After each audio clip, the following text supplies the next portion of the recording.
you're going to be behind the stage. Yeah, to fix the. Yeah, to fix the mic and everything. I mean, she can take time. Like it's at least 15, 20 minutes. Yeah, right, yeah, for- yeah. No rush. Okay.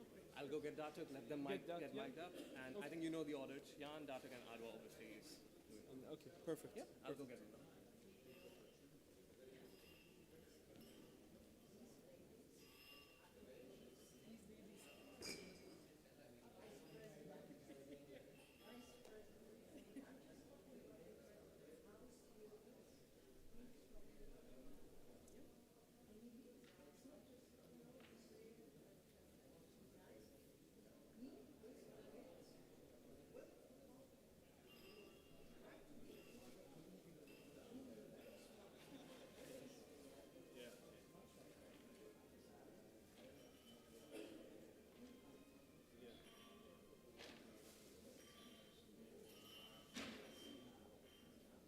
But in Saudi, that applies to the men's game, to be fair. So that's yeah. People said the Euros and the Euros last year was brilliant, actually, compared to the Euros the year before, right? With the riots. But I think that's the beauty of the men's game here as well. The nature of not just the Saudi, but maybe the regions at all. We've seen it in other world that tends to be also very safe and peaceful. So you might go to Jeddah or to yeah, you can take alcohol. But that's a big factor. But there's also a factor of the element of respect. Yes, there's a taunting between the fans, but at no stage are you sat in the stadium and does it get wild. You know what I mean? So it's quite peaceful, but in a good way. There's the sort of passion and the energy and the tifos.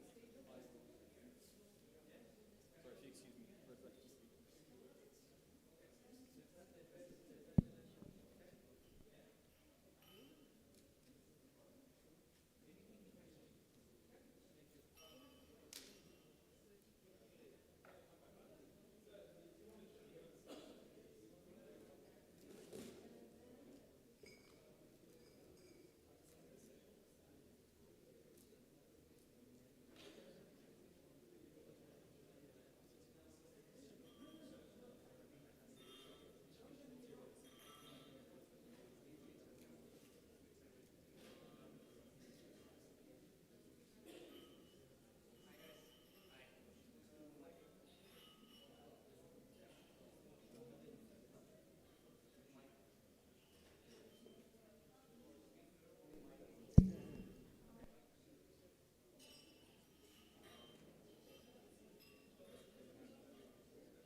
والله الشاشات مضروبة يا عبودي.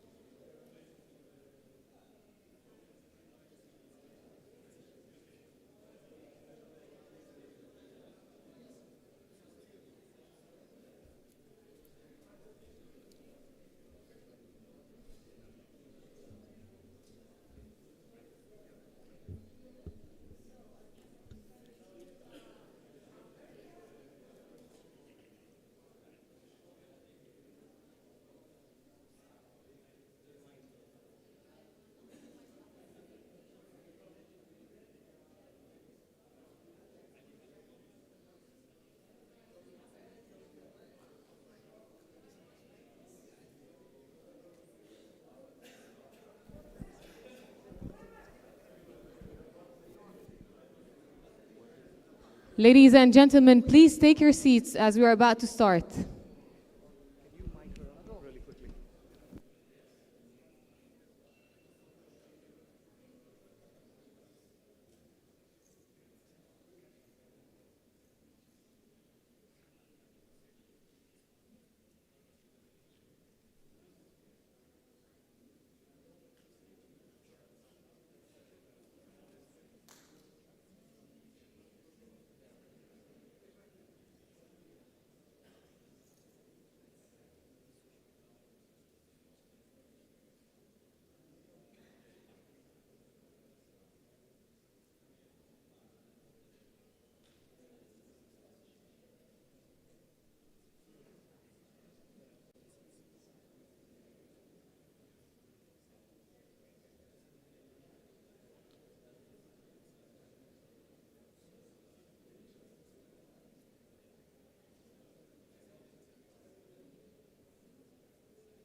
السلك السلك السلك بينفصل عليك.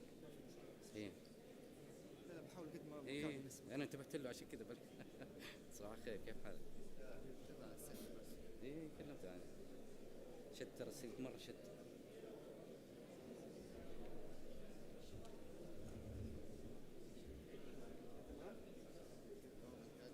شوف شغال كمان. صدق يبغى له كمان شوية. ما هي لا انا بس انا عندي همشي الكاميرا بعدين مع الناس تمام. اي انا ببغى الكاميرا مع الكاميرا تمام. خليه يعمل تسترو كلمه. خلاص كلمه.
Let's get Natalie in position first. Hello. Hello, everyone. We're about to commence. Please take your seats.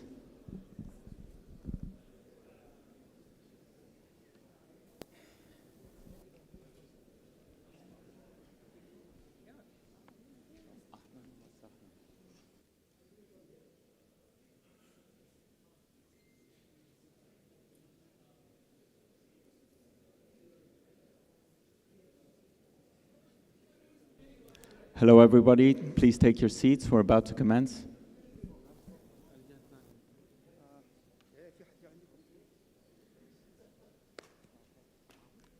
Ahlan wa sahlan to World Football Summit. And now your MC for World Football Summit Asia, Natalie Mamo.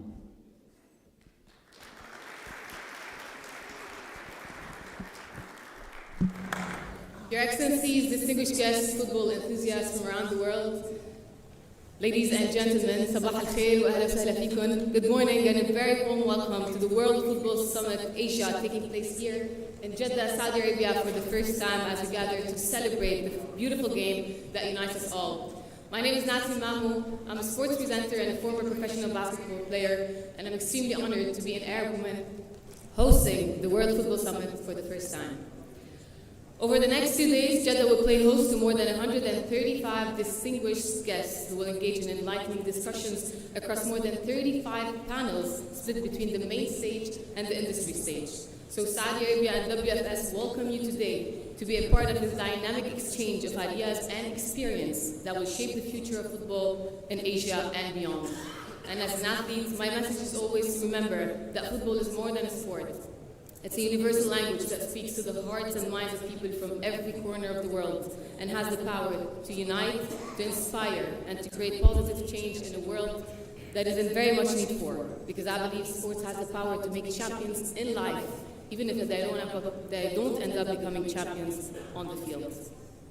So together, let us make the World Football Summit Asia in Jeddah a milestone in the journey of football. And on behalf of WFS Asia, I'd like to extend my deepest gratitude to the Saudi Ministry of Sports, as well as the Asian Football Confederation, and a special thank you to the FIFA for giving the green light to host the WFS Asia just hours ahead of the FIFA Club World Cup that will kick off later today.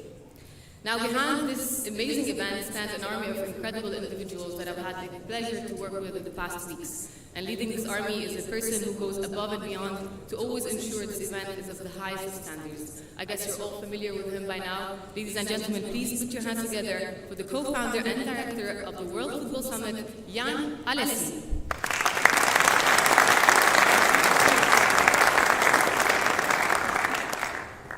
Thank you very much, Natalie. So again, ahlan wa sahlan, sorry for my really bad pronunciation, to World Football Summit in this vibrant city of Jeddah. It's really an honor to stand here today, marking the inauguration of this summit. The idea of this project commenced over a year ago, when Saudi Arabia was already a global sports powerhouse. However, since then, it has had an unprecedented acceleration. With the 2030 vision fully in place, the Saudi Pro League has attracted global attention, and the Kingdom is set to organize the World Cup in 2034, inshallah. At WFS, we are deeply honored and appreciative to be in this remarkable and hospitable nation, holding our second edition on the Asian continent. Our mission here, however, is just taking its first steps.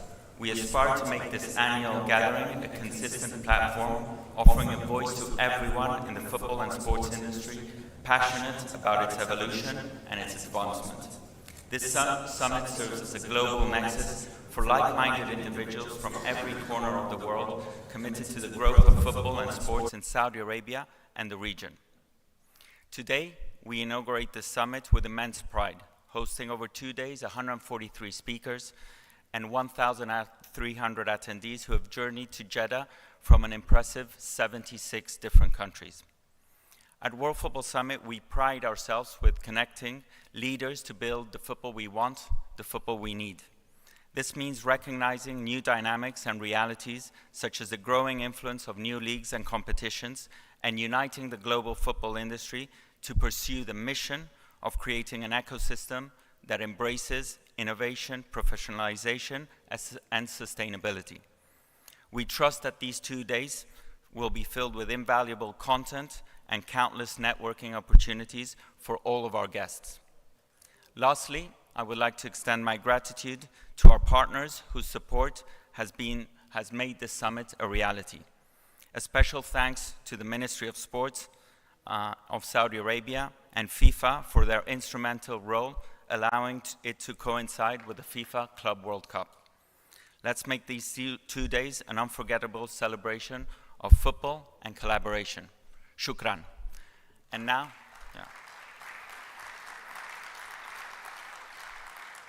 and it's an honor to introduce you our next speaker, Dato Winsor John, the Secretary General of the Asian Football Confederation. Thank you.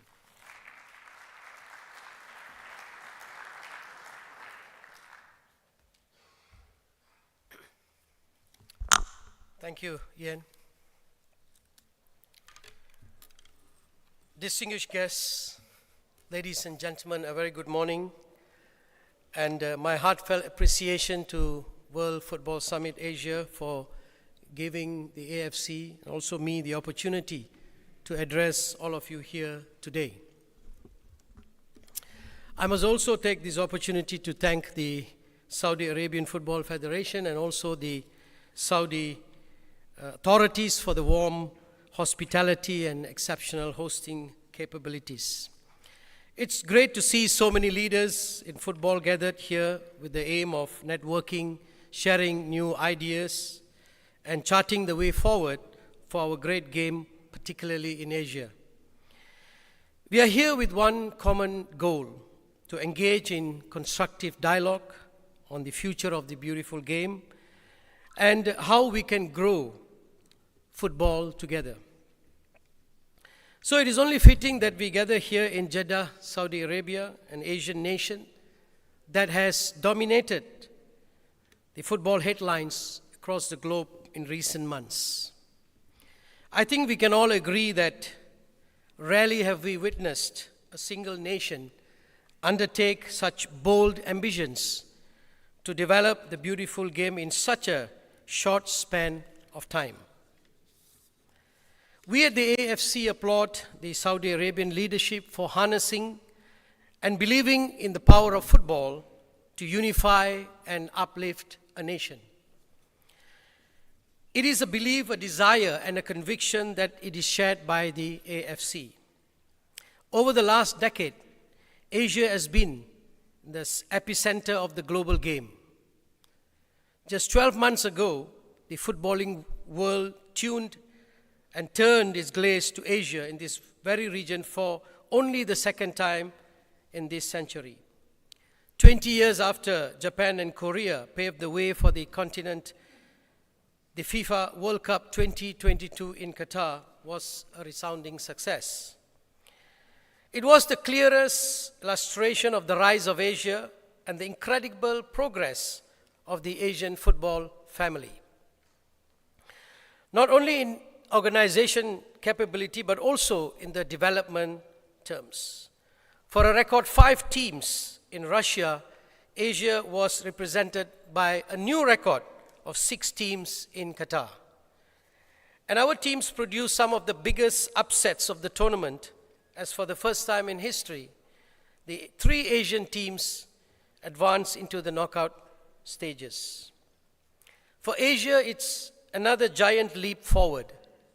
And in just 7 short months, the attention of global football was again riveted to Asia, this time to co-host Australia. It was also the first time in the history of world football that this continent was the focus of not just the grandest men's stage, but also the women's game. And against the backdrop of perhaps the greatest ever women's global showpiece in history, Australia's inspiring run to the semi-finals of the Asia's best performance since Japan's runner-up finish in the 2015 edition in Canada. Like in any journey, it is often wise to reflect on the distance traveled as well as the path ahead.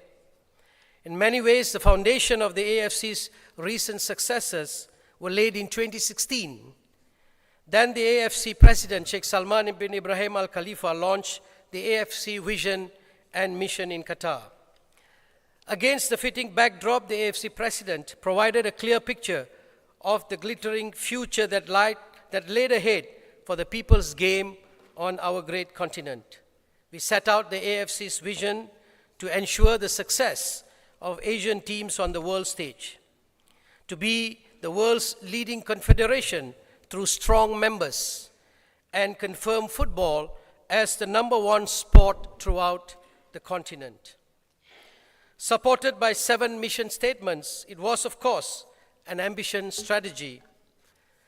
But by working together, the AFC and its members were able to not just achieve our goals, we were able to deliver more success than any other time in the history of Asian football.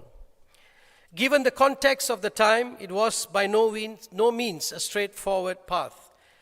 There is no other organization or company in Asia whose mandate begins in Beirut and finishes in Brisbane. Both in geopolitical and geographical terms, no other continent on the planet is as diverse as Asia. From organizing competitions in sub-zero temperatures in Mongolia to the tropics of Southeast Asia and the scorching heat in Middle East, no other confederation is faced with so many climate challenges as the AFC. And to say that football never sleeps in Asia is a position it's lightly. Because the AFC is again the only confederation in the world football with more than 10 different time zones. So when we launched our vision and mission in January 2016, we had just 10 teams in the top 100 of the FIFA ranking. And yet today, Asia is represented by 17 teams in the top 100. And our men's side and our women's side are also consistently among the best in world football. So how did we achieve this? By embracing an era of unity, solidarity, and stability, and by strengthening our collective sense of purpose. A clarity of vision centered around 2 guiding principles and pillars: to deliver an unrivaled stage for our players, teams, and match officials to shine by establishing world-class AFC competitions and to provide tailor-made support to our 47 member associations and 5 regional associations. Competitions, as you know, is the lifeblood of any confederation, and the AFC has always held the belief that we have a duty to reward success. Nowhere is there more evident than the AFC Champions League and the AFC Cup. In 2018, we increased the prize money from 1.5 million to 4 million. Similarly, the AFC Cup winners rose fivefold from 350,000 in 2015 to 1.5 million in 2018. And again, in 2019, we doubled the travel contributions for both competition across all stages. And as many of you know, in August this year, the AFC unveiled its most groundbreaking reforms to the Asian Football Club game yet. The AFC Champions League Elite and the AFC Champions League 2 and the AFC Challenge League will herald a new era of Asian club football. It will propel the AFC's competitions to new heights, fostering greater inclusivity from the 2024-2025 season. And of course, much of the focus will take place right here in Saudi Arabia, where we will host the ACL Elite final stages for the next 2 years. Under the leadership of the AFC president, women's football in Asia has also witnessed exponential growth in recent years. The AFC has successfully organized several pilot editions of the AFC Women's Club Championship, and beginning next year, we will introduce the inaugural season of the AFC Women's Champions League. Our women's national teams are already amongst the best, but the AFC Women's Champions League will provide an unparalleled platform to develop and showcase the talent of women's football on the continental stage.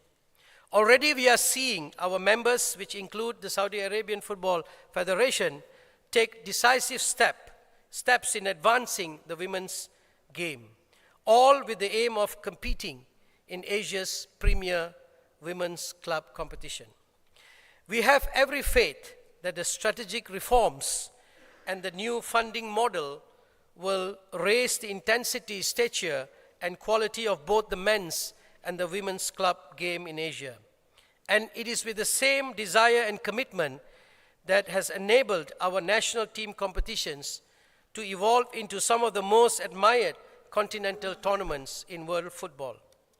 And in exactly 1 month, the stars of Asian football will descend upon Qatar for the 18th edition of the AFC Asian Cup.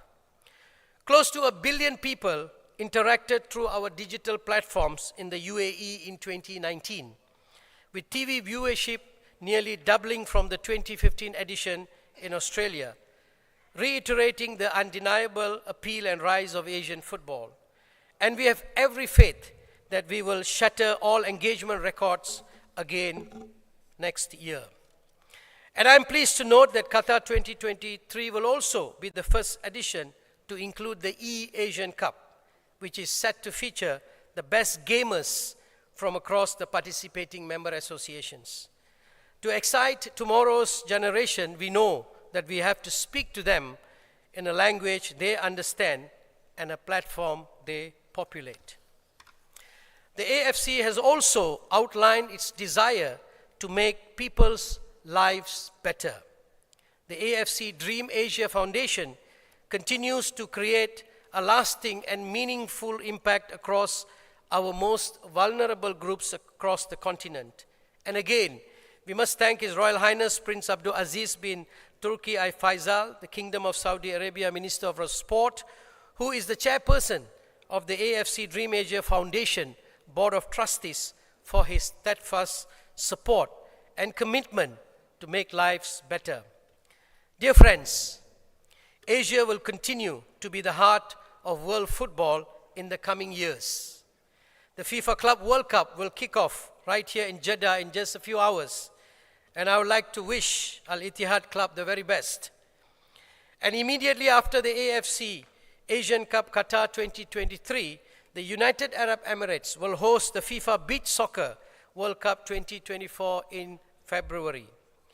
Uzbekistan will become the first Central Asian host of a FIFA tournament with the FIFA Futsal World Cup in September 2024. And just last month, Indonesia hosted the first ever FIFA tournament there.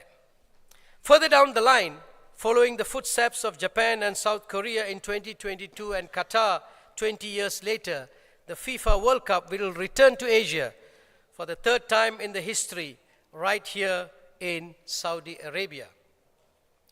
But before that, Saudi Arabia will host the 2027 edition of the AFC Asian Cup. And even before the commencement of the Qatar 2023 edition, expectations are already on Saudi Arabia to stage the greatest ever Asian showpiece in history. We have often said that this is Asia's time, but as you go about your discussions in the coming days, I would urge you to go a step further. We are now in a pivotal moment in our history. Asia has now emerged as a new frontier, a leading player in the world football. The duty now falls on all of us, and industry and domain players, to chart the promising future and unlock the limitless opportunities that lie ahead. Our ability to harness the undeniable potential of Asian football relies significantly on the spirit and depths of partnerships with the larger football family, including all of you here today. So I look forward in working in close collaboration with you in the years to come and to seeing this new and exciting future unfold. Thank you all, and I wish you a productive and insightful summit ahead. Thank you.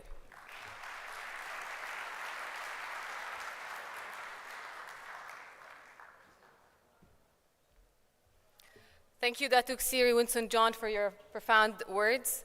Now I would like to yield the floor to a woman I personally look up to, a woman who has broken a lot of barriers in the sports field in Saudi Arabia and beyond, and I wished existed in my country back when I was still an athlete. I may be standing before you today as an MC, but also as the first woman to ever present sports news in Lebanon, as a former basketball champion, and simply an Arab woman who also aims to broaden the doors of opportunities for sportswomen in the region. I'm beyond grateful for her for being an inspiration and a role model in greatness and leadership. Ladies and gentlemen, please join me in welcoming to the stage the Assistant Minister of Sports, Adwa Al-Arifi.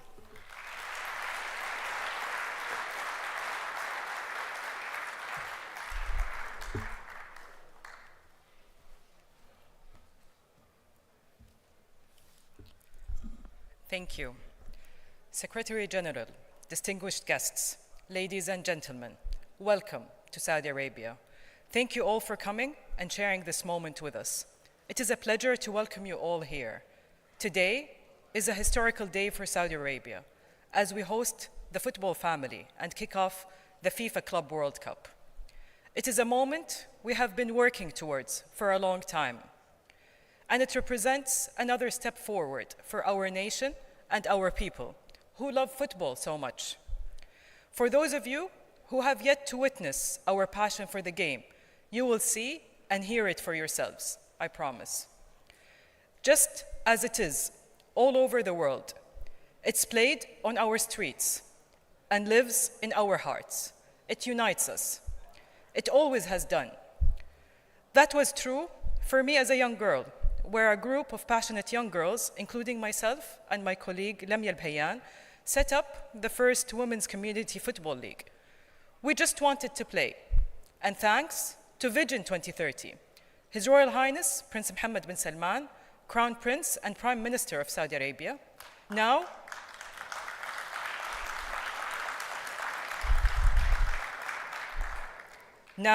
we all have the opportunity. And thanks to His Royal Highness Prince Abdulaziz bin Turki Al Faisal, our passionate minister, for his continuous support and drive to enable the sector. More boys and girls, men and women, are playing now more than ever before.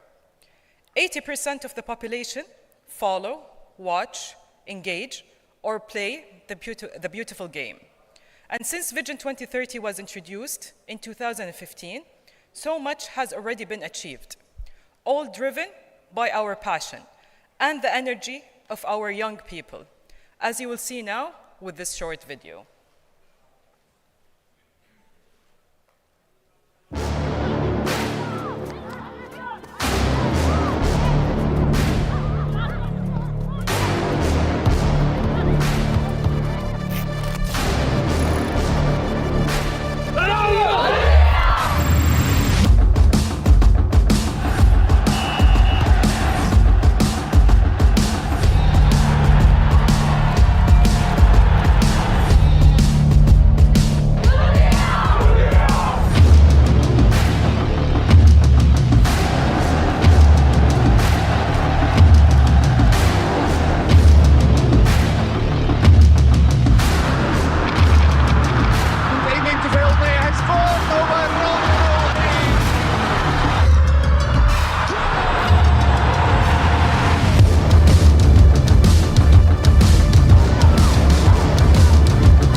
This is a story of growth. What you have just witnessed in football is happening across all sports. And the reason why this is happening is pretty simple. Our people and our desire to grow. We want to grow sports in the kingdom and to play our part globally in world sport. We want to grow our people and help them move forward. We want to grow our country with more reasons to visit, to connect, and to share. Sport is one way we are working as a country to improve the lives of our people. We believe in sport. We see how it improves our people's quality of life.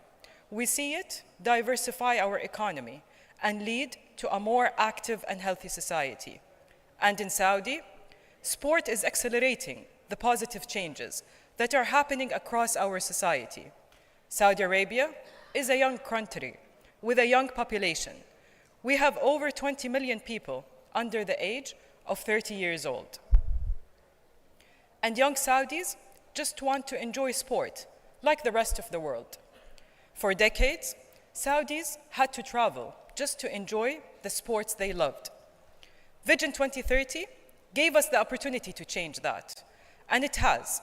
The results already speak for themselves.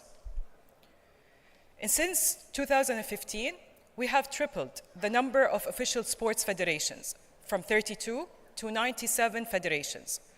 Everything from kite surfing to boxing, from beach volleyball to paddle, and beyond. And what is most remarkable, since 2015, we have more than tripled participation in sports in the kingdom. In fact, since the launch of Vision 2030, life expectancy in the country has increased from 74 to 78 years old, testament to the fact that we are a fitter and a healthy nation. We've hosted over 85 international sports events and hosted over 2.6 million fans. With the FIFA Club World Cup, the newest addition to our growing list. Across the country, we have been building sports facilities and developing professional training centers for elite sports to help train the next generation of world-class Saudi athletes. With football, our national sport, at the heart of this commitment. I'll let the first panel this morning explain more on Saudi football, but the progress is real and there for all to see, and for you all to see over the next 10 days. This is the most exciting part, the part that is happening and transforming our country every single day. It is based on these facts that I can say, I honestly believe we have become one of the fastest growing countries in world sport. And hosting the FIFA World Cup would be a dream come true for the whole country. A dream that we see become more of a reality each day. Thanks to our love for the game, our transformation and progress as a country, and the energy of our young people. In the days ahead, we invite you to get to know us, meet our people, enjoy our culture, and hear their stories. Have an open mind, enjoy our differences, while celebrating what unites us, football. Let's grow the game together, and thank you.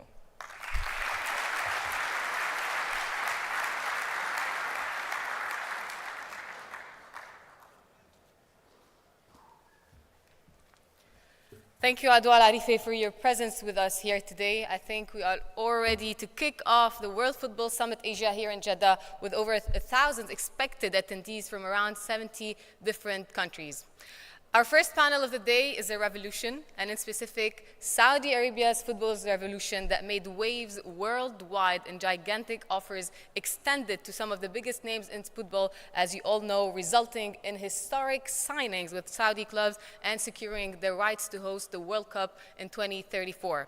Together with our industry experts, we will delve into the challenges and the vision of this football revolution using Saudi Arabia's bid for the 2034 World Cup as a launching point. So help me please welcome to the stage our first panel speakers. Vice President of the SAFF, Lamia Bahayan. Chief Football Executive of the SPL, Michael Imanalo. Saudi Arabia 2034 FIFA World Cup bid advisor, Hamad Al-Balawi.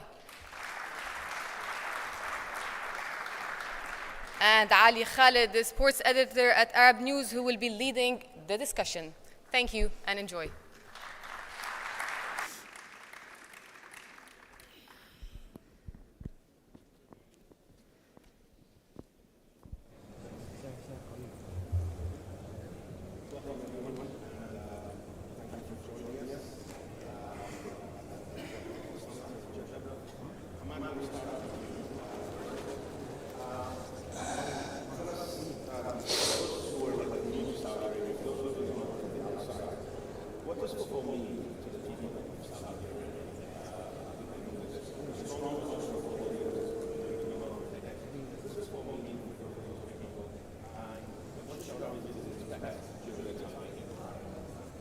Thank you, Ali.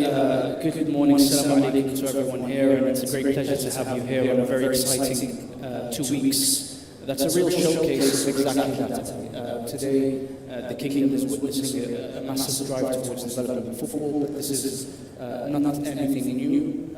Football history in the Kingdom has been strong. It's been evident.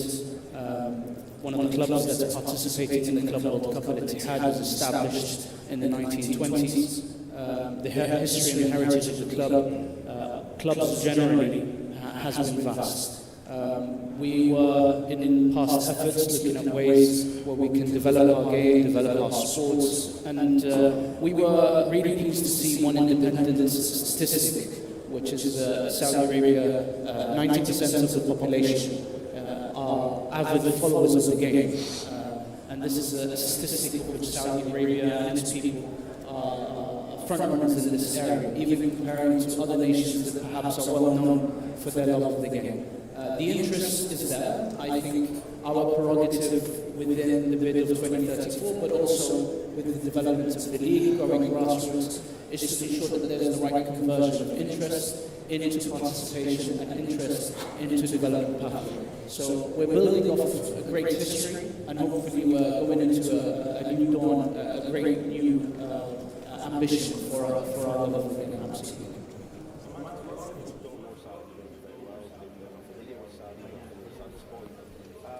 What lies behind the World Cup bid, the 2030 World Cup bid?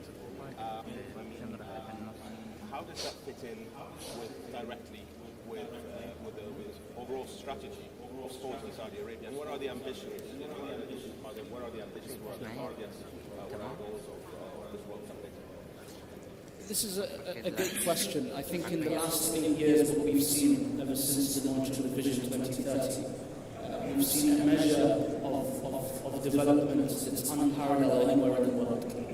And if we want to use that as a measure or a metric to measure what the next 11 years would look like as we aspire and dream to host the World Cup, I don't think even us can start explaining what the World Cup in 2030 will look like. But what we can definitely use as the past to tell the future. We can tell that it will push boundaries, it will be innovative, it will be a magnificent showcase of a footballing-loving nation participating and using the occasion to host a football festival, to celebrate the game and celebrate the world. So it will be a great opportunity for us to present that if given the opportunity. Thank you.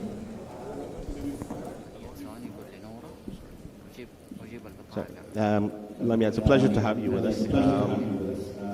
We've heard a lot about Vision 2030 and what it means to Saudi Arabia, how it's driven progress, how it's driven growth. You yourself are a living example of the progress that's been made under the vision. Tell us more about your story, because your journey really has gone step to step with the journey of women's football in Saudi Arabia. Well, first of all, good morning, Ali, and good morning to the audience. When it comes to my personal story, it's very simple. I fell in love with football madly, deeply since I was 5-6 years old. I remember when I was a child, I used to play with my family, with my friends, and with anyone who was willing to join. And played on every kind of field, from concrete to sand to grass, whatever we can find place. So once we found that space, that's it. Team 1, Team 2, grab a ball and let's play. So it's been like that since 2007, 2008, so I have to take 15 years back. Myself and a group of very inspirational, powerful women established the first ever community league in the history of the Kingdom of Saudi Arabia. That league was 9-a-side, and I had a very inspirational companion in that journey. She is here with us today, Abu Al-Arifi. She was with us 15 years ago, as we are speaking right now, and what's happening in women's football. So as I said, we established the league. It was a 9-a-side. It wasn't a formal league. It wasn't under any official umbrella within the Kingdom of Saudi Arabia yet. It was as exciting as a professional one. We had committees, fans, lots of clubs and organizers, so we had it all back then. And let's go fast forward to today, and thanks to the trust of our leadership, and thanks to Saudi Vision 2030, now women's football is blossoming into this thriving, energetic community, and it's going through a massive transformation. So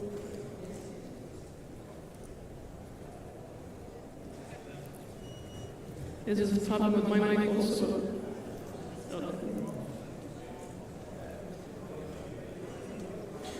You're good? Okay.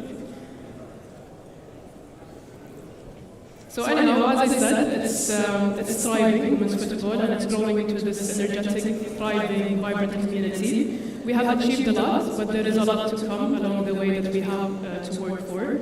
So, as what I can say, to sum it up, I would say that my journey, my personal journey evolved alongside of this transition. So from establishing a community league, from being a community league player, referee, coach, to being now the vice president of the Saudi Arabian Football Federation, I would say that it was, and it still is an incredible journey. Right. Obviously, it has, you mentioned all the growth that's happened since, you know, 15 years ago. In the last couple of years, that growth has accelerated, incredibly. Where do you see women's football, the state of women's football at this point in Saudi Arabia? And do you think, it will be given, it is being given equal importance by the country, by the Football Federation, as the men's games? Well, absolutely. Women's football is as important as men's football under the Saudi Arabian Football Federation, and this is reflected in so many ways. So, women's football is going through a massive transformation, as I said, and when we launched our strategy 2 years back, women's football was one of the main key pillars in that strategy. And we are doing our best to have initiatives to grow the women's game further and further. So we're focusing 100% on laying the foundation of women's football, of laying a more sophisticated women's football. And what I can say is that within only the recent 2 years, when we talk about women's football, there is always impressive numbers and figures. So just in the last 2 years, we were able to increase the players' number from 300 to over 1,000. We used to have 16 clubs 2 years ago, and now we have 34 clubs registered under the federation. We used to have one regional training center dedicated for the under-17, and now we have 4. And we used to have 1 competition 2 years ago, and today we have 5 competitions for women's football under the federation. So the numbers are there, and women's football is really blossoming, and we're very excited about it. However, on a related note, and I think it's very important to mention that since you mentioned equality, in the Saudi Arabian Football Federation, all national team players, regardless of their gender, they get the same access to training facility, they get the same training equipments, and they stay at the same hotels. And what's most important to us, that every player in the national team, regardless of their gender, they get and receive the same daily allowance. So we are very committed to equality and to ensuring that both men and women football get the recognition, support that they deserve. That's excellent. Thank you. Thank you.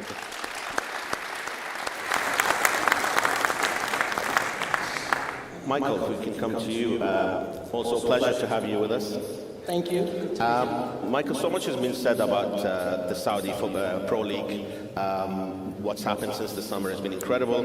Arguably one of the stories, if not the story, of the year in football. Tell us, how do you see? Tell us about how you see the project and your part in it. Also, do you think? Are you happy with considering all the work that was done in the summer? Are you happy where it is at the moment? Again, thank you, and it's good to be here with you and the audience. I have to start by reiterating that football has been a historical part of existence in the Kingdom of Saudi Arabia. It's not something that started in August when SPL kicked off. It's been here for a long time and doing well, and we saw the evidence of that in the last World Cup. What we've come in to do, and what the SPL, the refined and reinvigorated SPL is meant to do, is to enhance the process of professionalizing the clubs and providing evidence of a great competitive environment, a great entertainment value for a country or youthful population that is very interested in the sport. Our role in my department, which is anchored by what you've heard, the Player Acquisition Center of Excellence, is to serve as a conduit to the clubs to help make the process of player acquisition efficient and budget effective. Great. I mean, Michael, obviously, you know, looking back on the incredible progress that's happened over the last year. Only a year ago, like Cristiano Ronaldo wasn't even here, you know, and we know the impact that he's had. It shouldn't be forgotten that, as you mentioned, the Saudis league and Saudi football has always been strong. You know, it's been a really, really strong, you know, football culture here for decades with the national team and with the league. However, we have to accept that, you know, with Cristiano Ronaldo coming, it took it to a whole new level, and since then we've seen the influx of the foreign players that have joined, you know, in the wake of Cristiano Ronaldo. So incredible progress by the league. Tell us about your role in it. I mean, like a little bit more in details about PACE, the Player Acquisition Center of Excellence. How you are involved with the clubs. You know, like in terms of like getting these transfers done. Is it a collaborative effort with the clubs? You know. Do they like require certain positions and you take over and you suggest these players? What does your role entail? Well, there's no doubt that Cristiano was definitely the groundbreaker for what is happening in terms of the increase in quality of the league. He was already on board when I came in with my good friend Saad Al-Aziz. And I would like to mention that the arrival of Karim Benzema, who you know, holds the title as Ballon d'Or at the time that he signed for Al Ittihad, was instrumental. You know, was the explosion of interest from all the players, and I think all these players that have committed to come to the SPL are players with vetted quality and capabilities in the industry. So we're very happy to have them. I think what we try to do initially is to make sure that we explain what the league is all about and to get the initial impact to be as strong as possible. And I think we accomplished that. Now the next phase of establishing our league as one of the best in the world is to professionalize other aspects of the league, including infrastructures, development of young players, academies.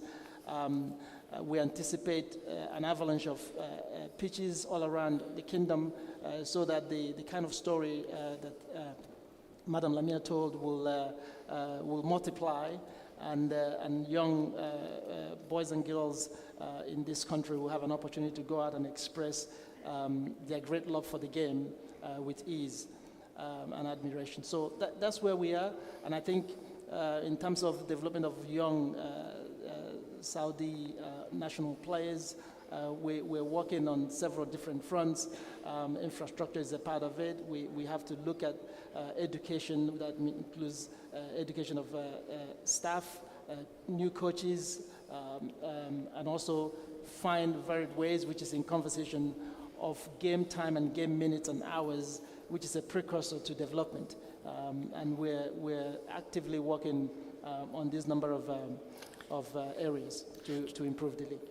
Do you work closely with the clubs themselves? You know, like, are you in constant touch with the clubs regarding their requirements? Absolutely. You know, that is the main aspect of the job, is for us to liaise with the club and help them with whatever, you know, they need, or advise them on what we think helps a football club become better as a professional institution.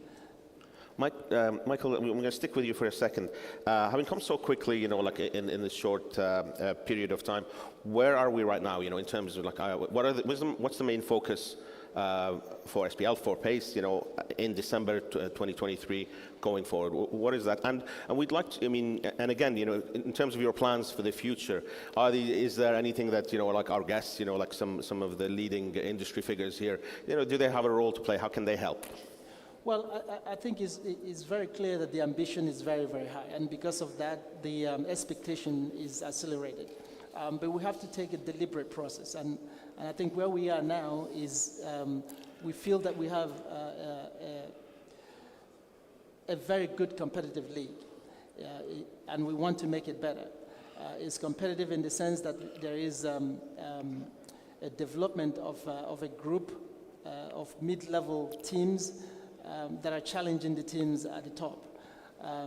There is a development of those teams that form the engine of every league, and I'm talking about the teams from 5th to 12th, and we have those now in the likes of Al Taiwan, Damak, Etifak, Shabab, and many others that I might escape my memory at the moment, but we have that now, and we think that the league is as competitive as we expected it to be, and it gives us something to work on. It's a platform that we can use as a springboard to try to improve what we have. We've got quality players, different levels of quality players in all the teams, and now we have to monitor, the progress of these players and the progress of the clubs, and see how we can improve all the clubs going forward. But the league is very competitive, and I see that on a regular basis. Thank you, Michael. Hamad, if we can come back to you. Touching on a similar subject in terms of like the people here, we've got like industry, like professionals from across the world, especially Asia. We've got a lot of from the from Asian football community. Tell us, will the World Cup, the 2034 World Cup, hopefully once it's confirmed, what are the opportunities that are going to come for individuals, for businesses, people that, again, people can be involved in, they can benefit, there can be of benefit to Saudi Arabia and to the World Cup bid, and also for the businesses that are in the football community? Thank you, Ali, for this question. And I think today we're sat in one. We're sat in a venue where the World Football Summit, a private venture, wanted to put together this event, a private venture, to bring together the community, again, a set of private industries. And we have 70% of the audience today that have flown in to be here. We have over 50 different nationalities represented in the audience. And this is an example of a private venture for the private industry. Of course, many more opportunities will come up. Even when we talk about our bid process, and today we are in a bid process, we are looking to comply with all requirements. Beyond that, if we have been given the great honor of hosting the World Cup in 2034, many different industries and areas that we look to improve, from fan experience to other areas of match day activities, all the way to facilities and infrastructure.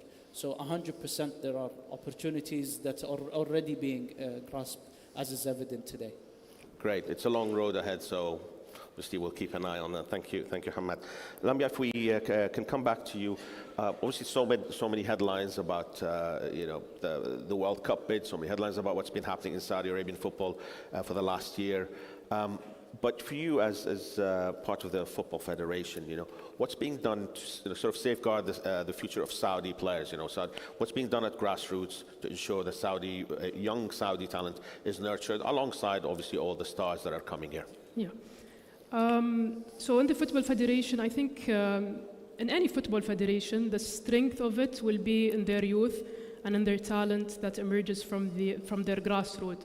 So we believe that the young players of today are the champions, the winners, the stars of tomorrow.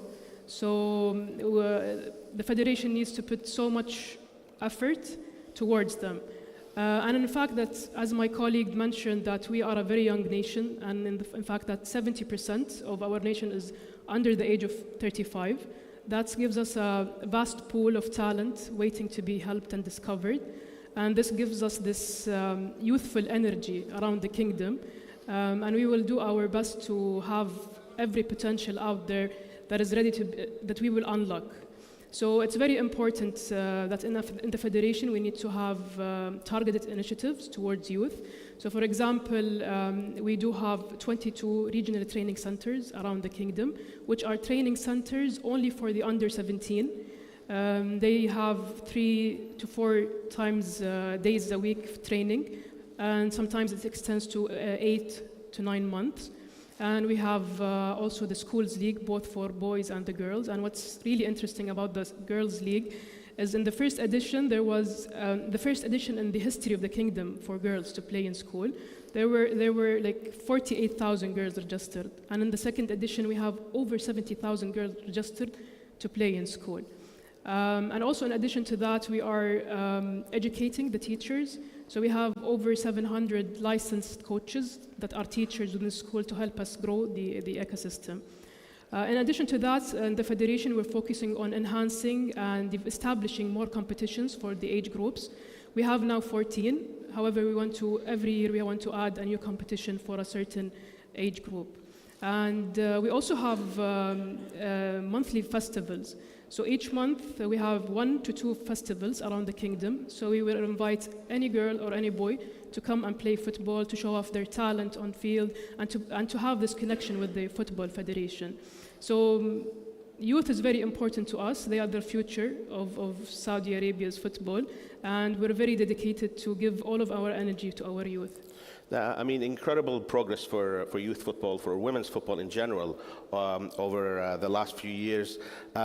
Also, over the last couple of days, we know the new coach for the Saudi women's national team, Luis Cortez, has been announced. And also, there's a new under-20 national team. So the women's game seems to be in a very healthy place. Constant development. So that's great. I mean, what we want to know is, and again, it's a little bit what I asked the gentleman earlier.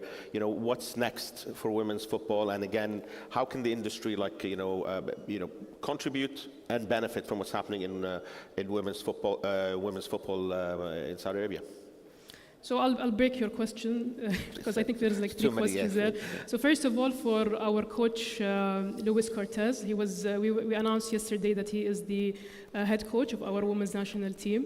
We wish him the best of luck because we rely heavily on him, on his coaching capability and his background to take the women's national team further in the FIFA ranking and to do better and better in the competitions ahead. So we wish him the best of luck in that. In regards to the national teams, as I said, we used to have 2 years ago only 2 national teams, and now we have 4. The recent is the under-20. And we're very proud of that, and we are happy that things are evolving, and within the next couple of months, we will have also the under-15. So this is happy news to us in the Federation. The third question, what was it? No, I was saying that with everything that's happening in Saudi women's football and all the major developments, again, with like industry leaders being involved, how can they contribute to the growth of Saudi women's football, and how can they benefit themselves as well? Absolutely. So I think in Saudi Arabia we are excited to play football, and we are excited to connect with the global football community through football. I think we have a lot to offer, yet we do have a lot to learn from the football community. So we want to exchange know-how, and we want to have some collaborations with so many federations to further develop football in the Kingdom of Saudi Arabia. Yeah. But and also, I want to just note on the Premier League of the Women's Premier League. I just want to take a second to invite everyone here who is sitting to. We have a game on Thursday between Al Ittihad and Al Ahli, which is Jeddah Derby for the women. If you go to the application of the World Football Summit, you will find a barcode where you can have tickets to that game for free. So please, everyone, come and enjoy women's football in Saudi, and it's going to be a great game on Thursday. Great. Thank you. Very, very briefly, last comment from you on the subject is, do you think women's football can evolve in the way that men's football has? Well, I think we can't compare women's football in Saudi to men's football. And to be honest, we can't even compare women's football in Saudi to any women's football in any other country. Everyone is evolving, and everyone is on their own unique journey, and everyone is like walking forward at their own pace. However, we should celebrate women's football and what's going on, not only in Saudi, but in the whole world. And we need to connect with each other to give women's football the platform it deserves. Fantastic. Thank you so much. Thank you. Michael, if we come to you, obviously, you have a very intriguing job being part of the acquisition of players for Saudi Arabia. You must get asked a lot of questions. We've got the January transfer window coming up. How do you see that coming? Can we expect a big January, or are yourself and the clubs happy with what's happened with sort of the transfers that were made in the summer? What can we expect going forward? Well, what we'll expect is, for us to operate like any other league in world football. I think it's important whenever we're talking about football in Saudi Arabia or the Saudi Pro League to understand that nothing that is happening here is alien to the way that the football industry or the ecosystem are always operated. If the ambitions go up, the resources go up with it. If you get an interest in being professionalized, you will get better results. And I think there is a definite appetite in the kingdom to want to do things right, for this industry. And I think it's wonderful for our ecosystem.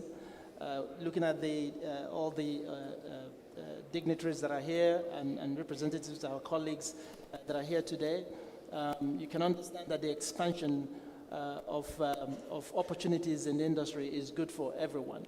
And that's what the Saudi Pro League is offering to the football ecosystem. And we will approach the transfer window in a very methodical and thoughtful way and do what is right for our clubs.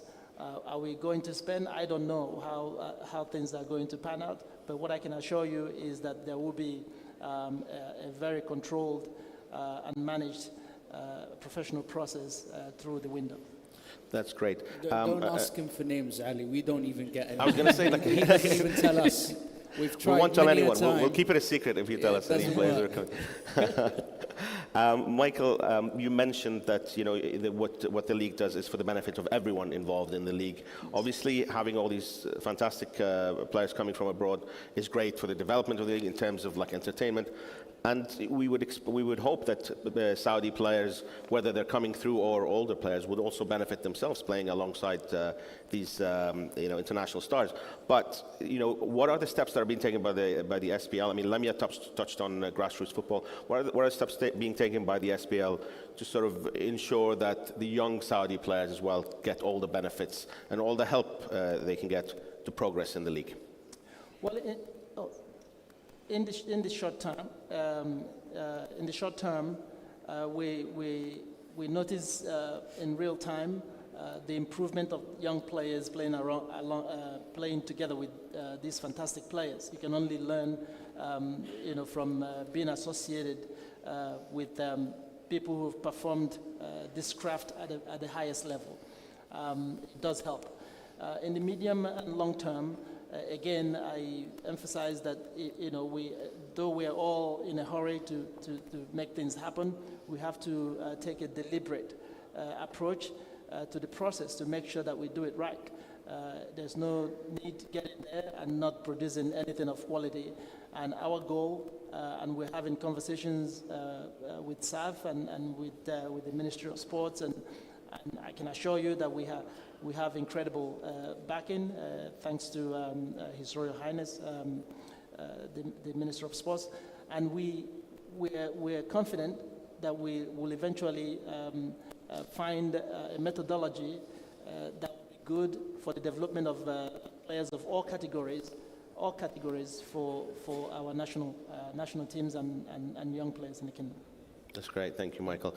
Right, final comments. Hamad, I'll come to you. Any final comments you'd like to tell our audience today? Well, just to build on Lamia's offer, I think personally I've been to more women's Premier League games this season than the men's.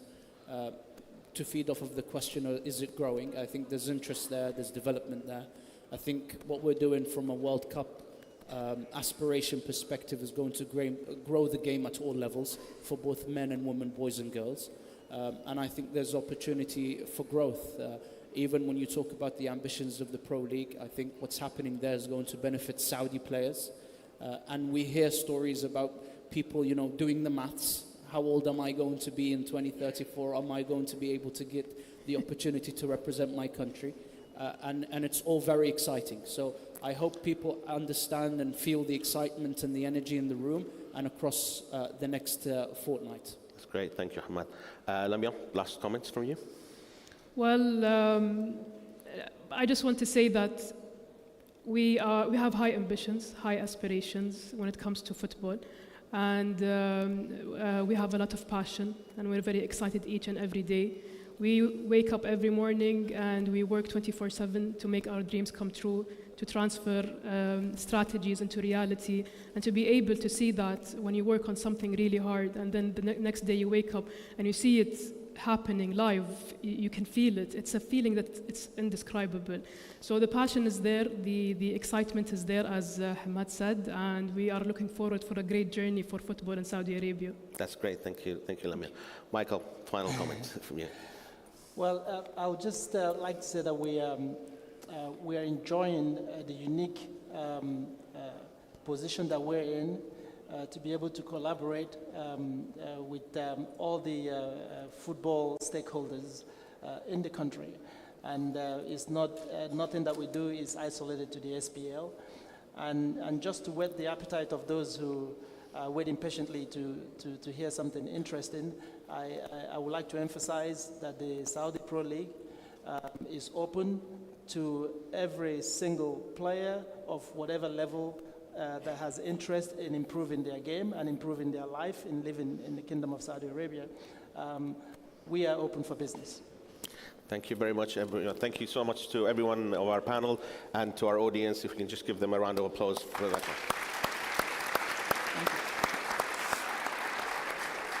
Thank you. Thank you, Ali. Let's go ahead. Thank you. Michael, pleasure. Hamad, pleasure.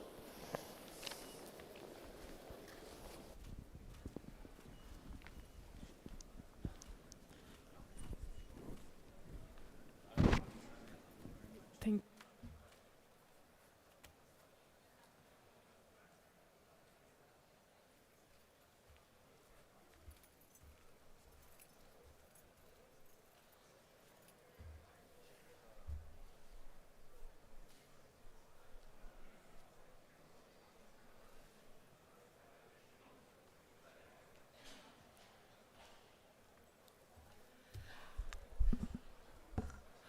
That was a very insightful panel to start our summit with, as we follow now with one of the most interesting topics in the world of football, which is the football transfer market, or what we call the transfer windows, which specifically in Saudi Arabia took the world by storm by registering some of the largest signings or the biggest transfers in history, as discussed earlier.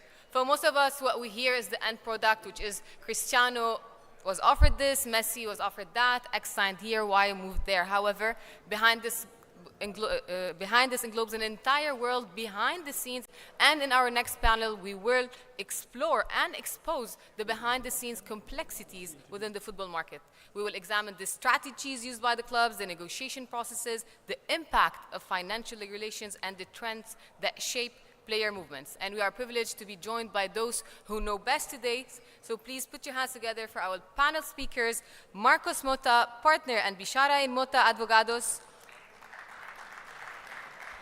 Gonzalo Almeida, attorney at Ada Law Firm; Nasreddin Nazam, founding partner at Sports Makers Law and Management Firm; James Kitching, managing director, the FC; and Dr. Erkut Sogut, football agent and sports lawyer and a professor at Sogut Academy, who will be moderating this session. It's great to all have you here with us. The floor is yours.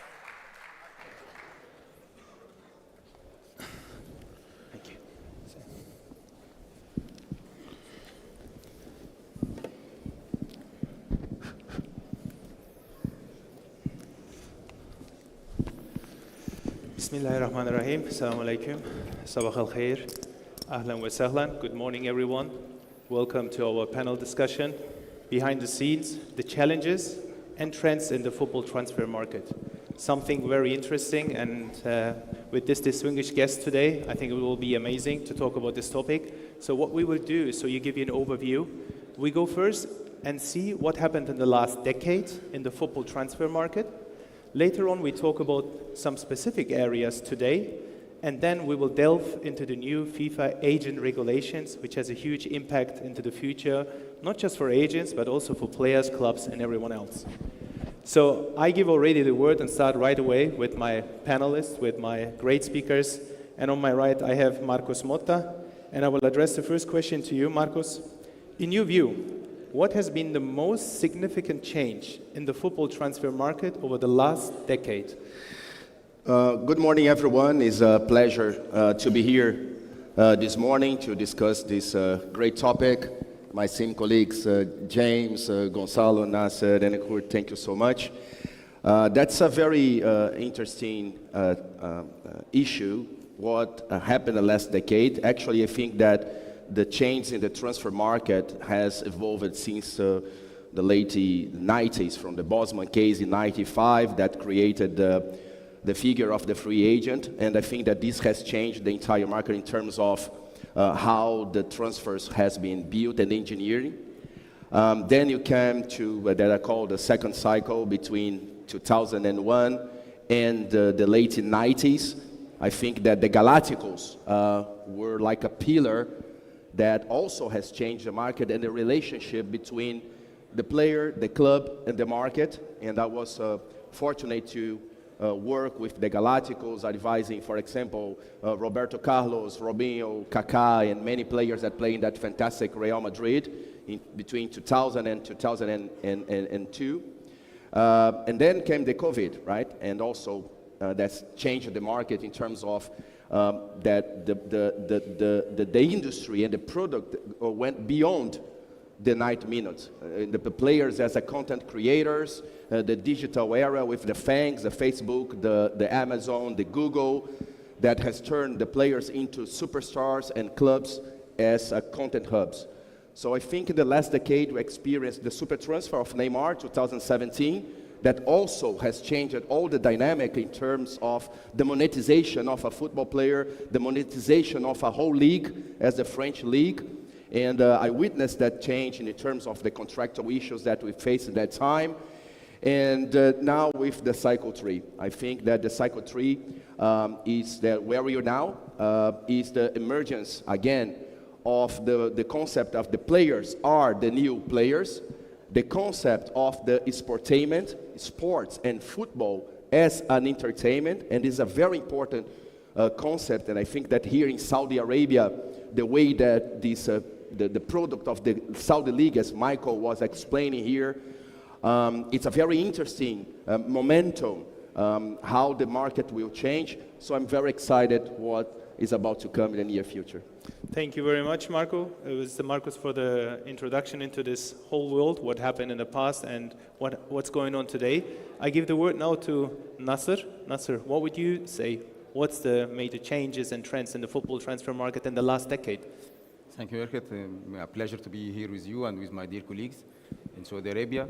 I believe that, of course, the more investment occurring in football and the increase of the revenues to the clubs, it increased, of course, the transfers happening worldwide, and that's a significant change. What it makes it more the investment of governments or countries, like we have, for example, the City Football Group that started also to be expanding 10 years ago. So that helped, of course, the increase of the transfer market and make significant change in the market, because they, of course, have different clubs in different countries, and this has also make a very big change. But what I can say now in last 10 years and what's happening here in Saudi Arabia in the Saudi Pro League, I think this is the most significant change, not just because it's just started to attract players from all over the world, but the big change what we are seeing here now, that is not what we had regularly in the MENA regions, that we bring players that they are at the end of their career from Europe, but now they are going to targeting the prime players in their prime of their career. So this is, of course, it's a very significant change, and of course that's why it will take the Saudi League and Asian football as well to a different level. So what I see now that the question is from even the top coaches for European clubs, what the Saudi League is going to be. Is it will be same like the Chinese League, that just for a certain period or not? With my experience now here in Saudi Arabia, dealing with many clubs for more than 10 years now, you can see the change is not just started from this transfer window. They are started very long time ago, how they make change in the football industry there in Saudi Arabia. That's why it will be, I believe it will be attracting more players with a long-term project for 10 years. So this is something I think it will be having more significant changes, and the question will be from the European clubs. What will be, this happen just in one transfer window? What will happen in 10 transfer windows? This will be a very important question in the future transfers. Thank you very much. That was great to hear about the Saudi market especially, and then the connection with the European market and what will happen in future. I give the word now to James, far on the right, from Australia, and let's see what he thinks about the transfer market. Thanks, Erkut. Thank you to the organisers of World Football Summit Asia for having me back after I was at the last edition in Kuala Lumpur in 2019, and great to be on the stage with so many esteemed colleagues here this morning. I'm going to flip your question and ask it in a different way, because I come from a regulator, a governing body perspective, not talking just about the football transfer market, but about the football transfer system as a whole. And what I've seen over the past decade in the context of a market, and everybody here probably engages in multiple markets in different ways, but you know that a market is regulated, a market has controls, a market has disclosure obligations, a market has investor obligations, etc. And what the football transfer market was post-Bosman, coming up to 2015 to 2018, it was probably the world's largest unregulated market. More than $7 billion floating around the world in transfer fees, in international transfer fees, the same amounts of money that were paid in salaries, and also in the domestic markets as well, in certain countries also hitting $1 billion or similar amounts. So for me, the biggest actual change is recognition from the governing bodies that something had to be done.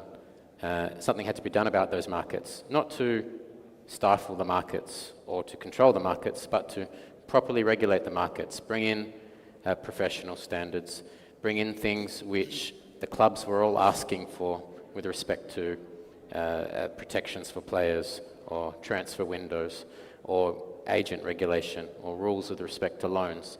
The types of things you'd see in another market that operated in this way in a different sector, but in football, because the market had grown so quickly and so viciously over that sort of 20 years plus since Bosman, didn't really exist. So FIFA in itself started its transfer reform process in 2017, and we're now 6 years down the track, and we are almost at the end of all the topics that form part of that transfer reform, but you can see the fruits of that labour, and for me that's the biggest thing that I've seen, and I understand we'll talk about one of those things specifically later, so I'll stop there for you. Thank you very much, James, for these insights, very interesting. I give the word to your left to Gonzalo, our final guest from Portugal. What would you think, Gonzalo? What do you think are the major changes and trends, and especially in the last 10 years? Thank you. Yeah? You maybe get this one. Maybe do this one? You're welcome. Yes.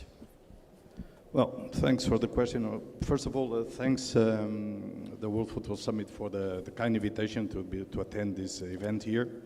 Also, I would like to say thanks to our hosts from Saudi Arabia for the way we were welcomed in this country.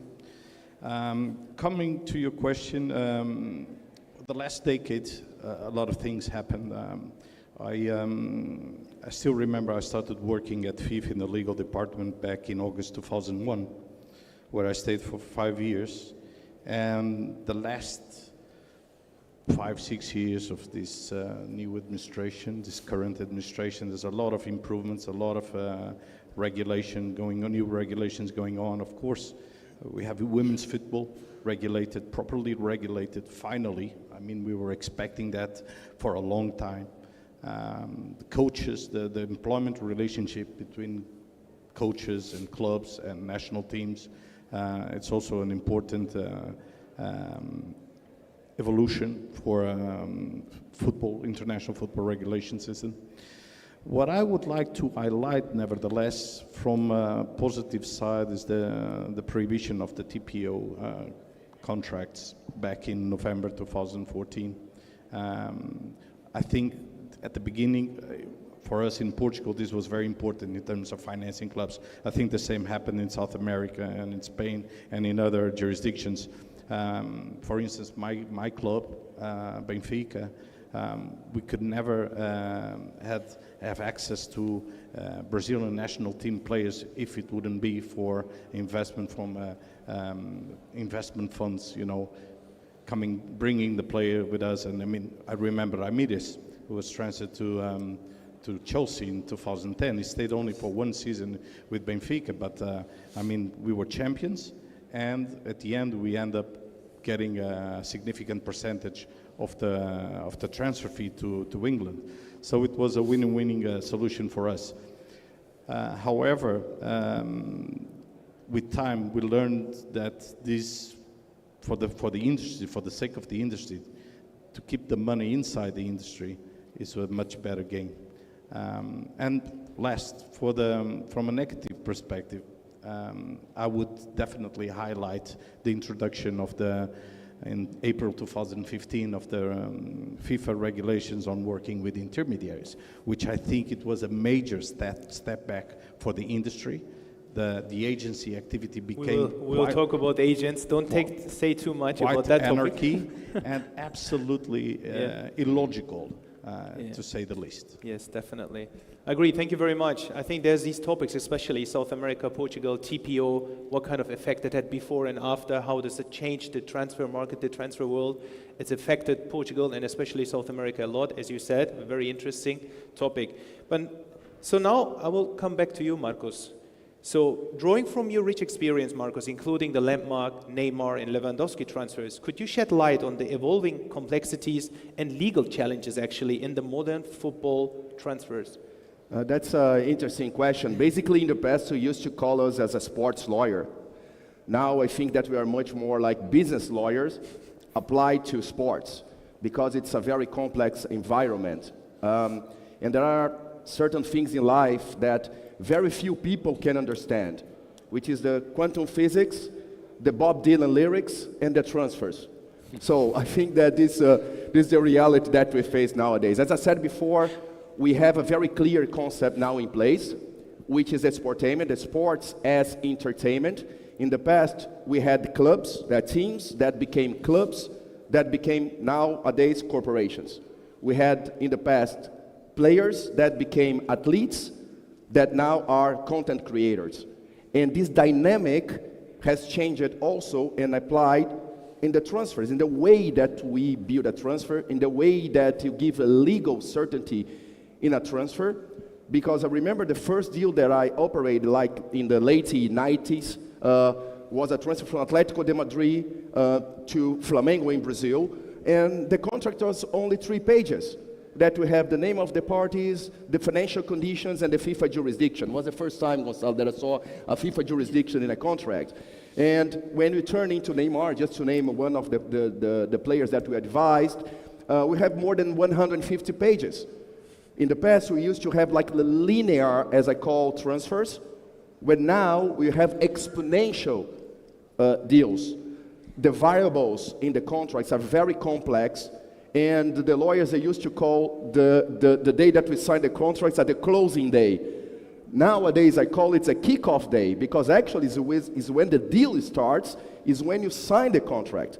So it's not a matter just to sign, to engineer, and to build the transfer, but how to maintain that transfer and that employment relationship and that IP, intellectual property relationship between a club and the player in motion throughout 2, 3, 5 years. So the relation not only between the player and the club, but also the relationship between the club and the league with the consumer market. So it's a very interesting and complex market. Thank you very much. I love the description, how you explain how the player, the club all developed. Maybe you have also an explanation for agents. We started as player representatives. We're going to touch this later. Yes, yeah. So we talk about that, but thank you. And business lawyer, I like that a lot. So let's move on. Nasser, let's come back to you. With your multifaceted experience in sports law, particularly in the MENA region, and your background as a former football player, many people know that, how do you perceive the unique challenges and trends in the football transfer market, especially in this region?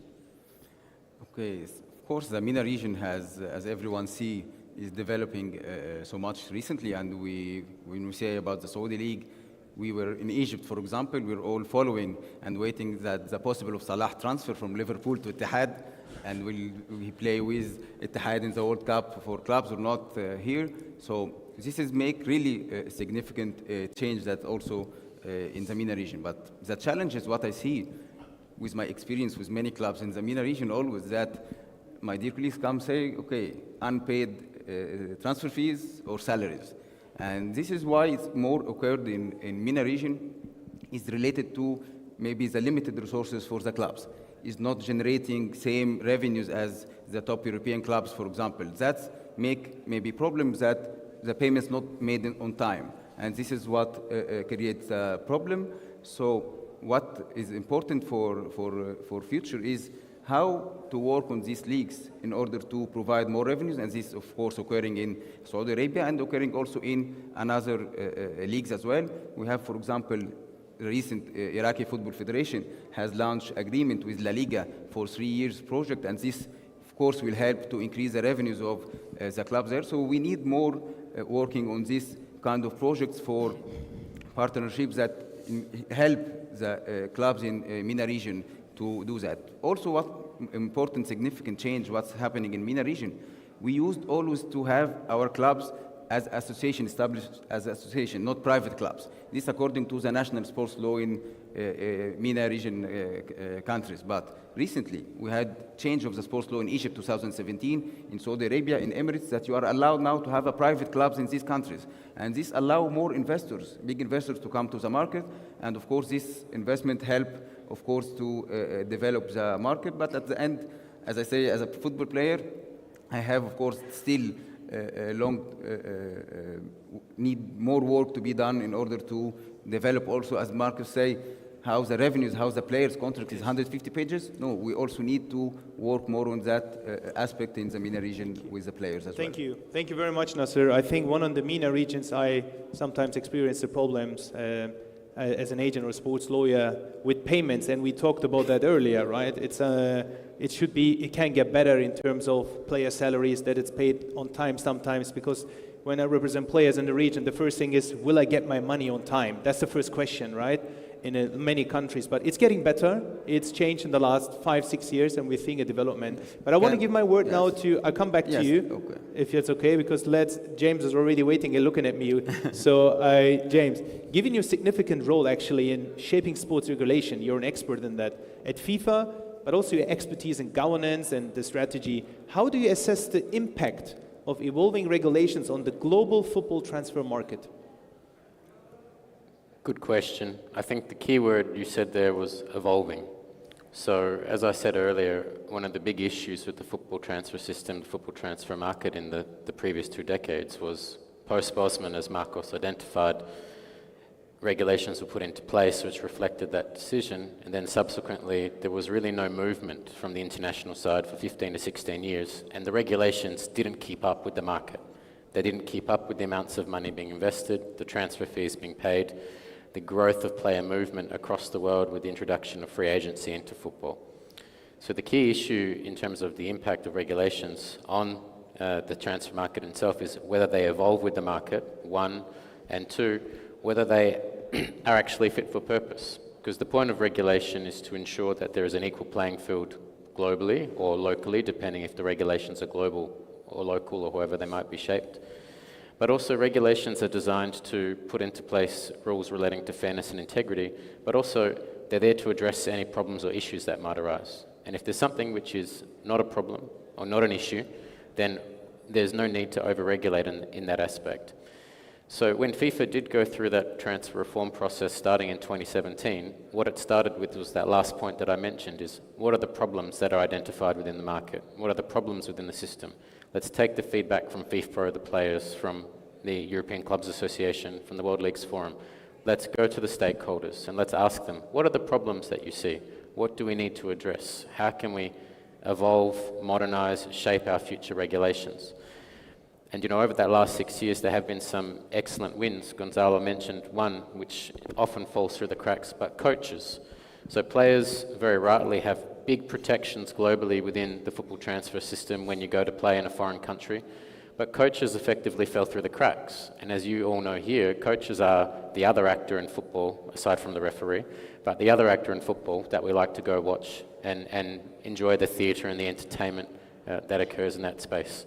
FIFA also introduced regulations governing female players, but specifically covering pregnancy and childbirth, those aspects which are unique to female players, things which weren't in existence at international level previously.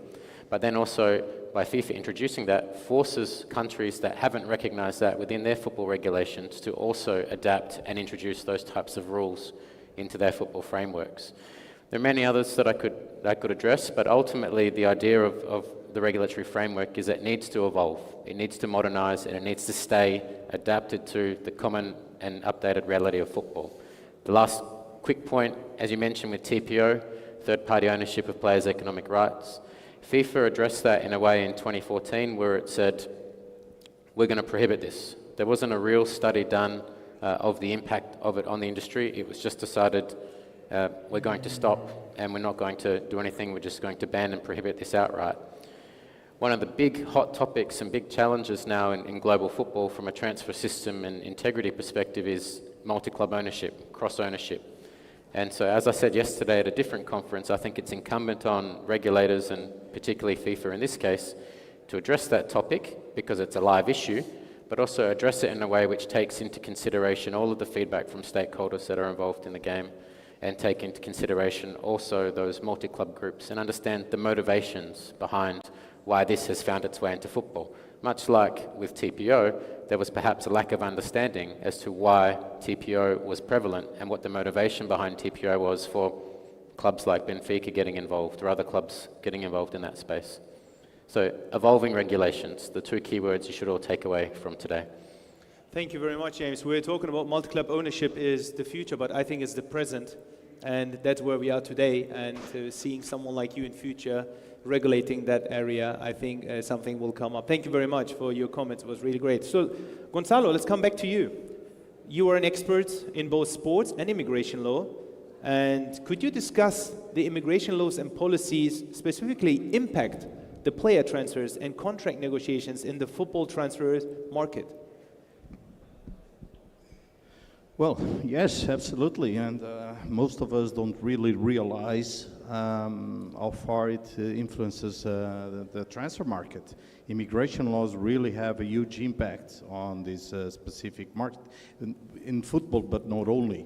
I mean, immigration is now a world reality. Everyone, independently of the nationality or the place where we live, we're facing people from different nationalities on a daily basis.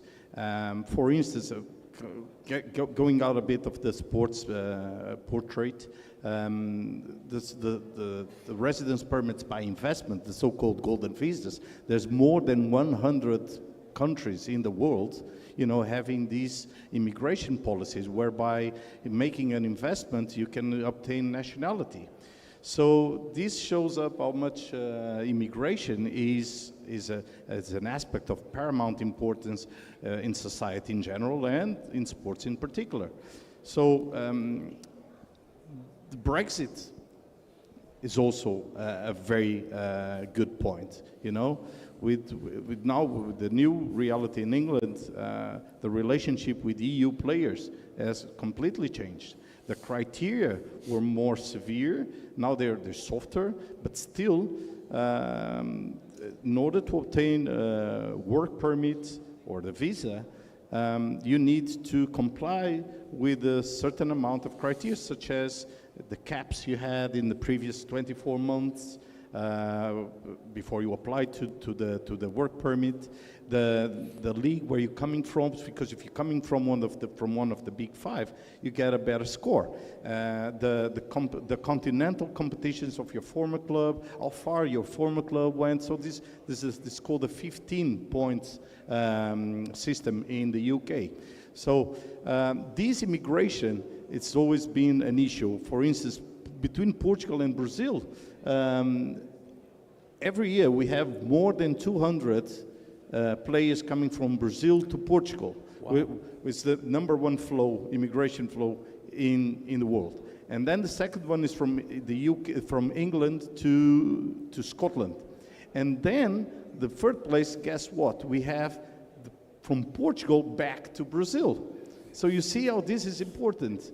As for the regulations, James knows it better than all of us. The FIFA regulations on the status and transfer, they make a reference to work permits with Article 18, paragraph 2, where they say that the validity of a contract, an employment contract, should not be conditioned to the successful medical examination or the grant of a work permit. Okay. So what we're saying is that depending on the complexity or the length of the process to obtain a visa or a work permit, the transfer market may be affected, because I may rather anticipate this transfer because of the length it will take for the player to be registered, or I may just choose to register this, to sign this player with another club from a different jurisdiction, where it's easier to register this player, either because of the player's nationality or because of the player of the country where I'm planning to register him, you know? So it has a deep impact for sure. Thank you very much. Very insightful. Also, the transfers happening between countries, especially I knew that Brazil and Portugal had a close relationship, but I didn't know that so many transfers happening both ways. It's very interesting. But now let's head to actually the final topic for us, the agents world, right? And with football agents increasingly playing a key role in the football transfer market, working alongside players, clubs, and lawyers, this year's introduction of the new FIFA agent regulations has sparked considerable debate and legal challenges, including significant court decisions. Given this evolving scenario, what are your views on how these regulations will actually shape the regulatory landscape going forward? How might they impact the transfer market? Marcus, you work with many players, but also with many agents. And how do you see what will happen there? What's coming? Let me step back a little bit, just to take it from what you said, that the concern of the player is to know if they will be paid on time. Yes. But I think that the role of the agent, the advisor, the lawyer, is to try to explain to the player that his career and his role is not only based on time. Because if you stick to the 90 minutes of playing, you are limiting your capacity to monetize your career. So when you explain and the player understands, so let's take the three examples of the special ones, as I call it, not Mourinho, the special ones. Let's talk about Cristiano, Messi, and Neymar. These are the different ones, right? What makes them different from the other ones? What makes Real Madrid different from other clubs? What makes Manchester United different from other clubs? Basically, these three players that I just mentioned, they monetize their career 365. The relationship with the clubs is not based only on the employment relationship. They base their career in IP trade, intellectual property trade. And that's what that make them special ones. What makes Real Madrid special one is not just a football club. It's a content hub. It's a hub provider.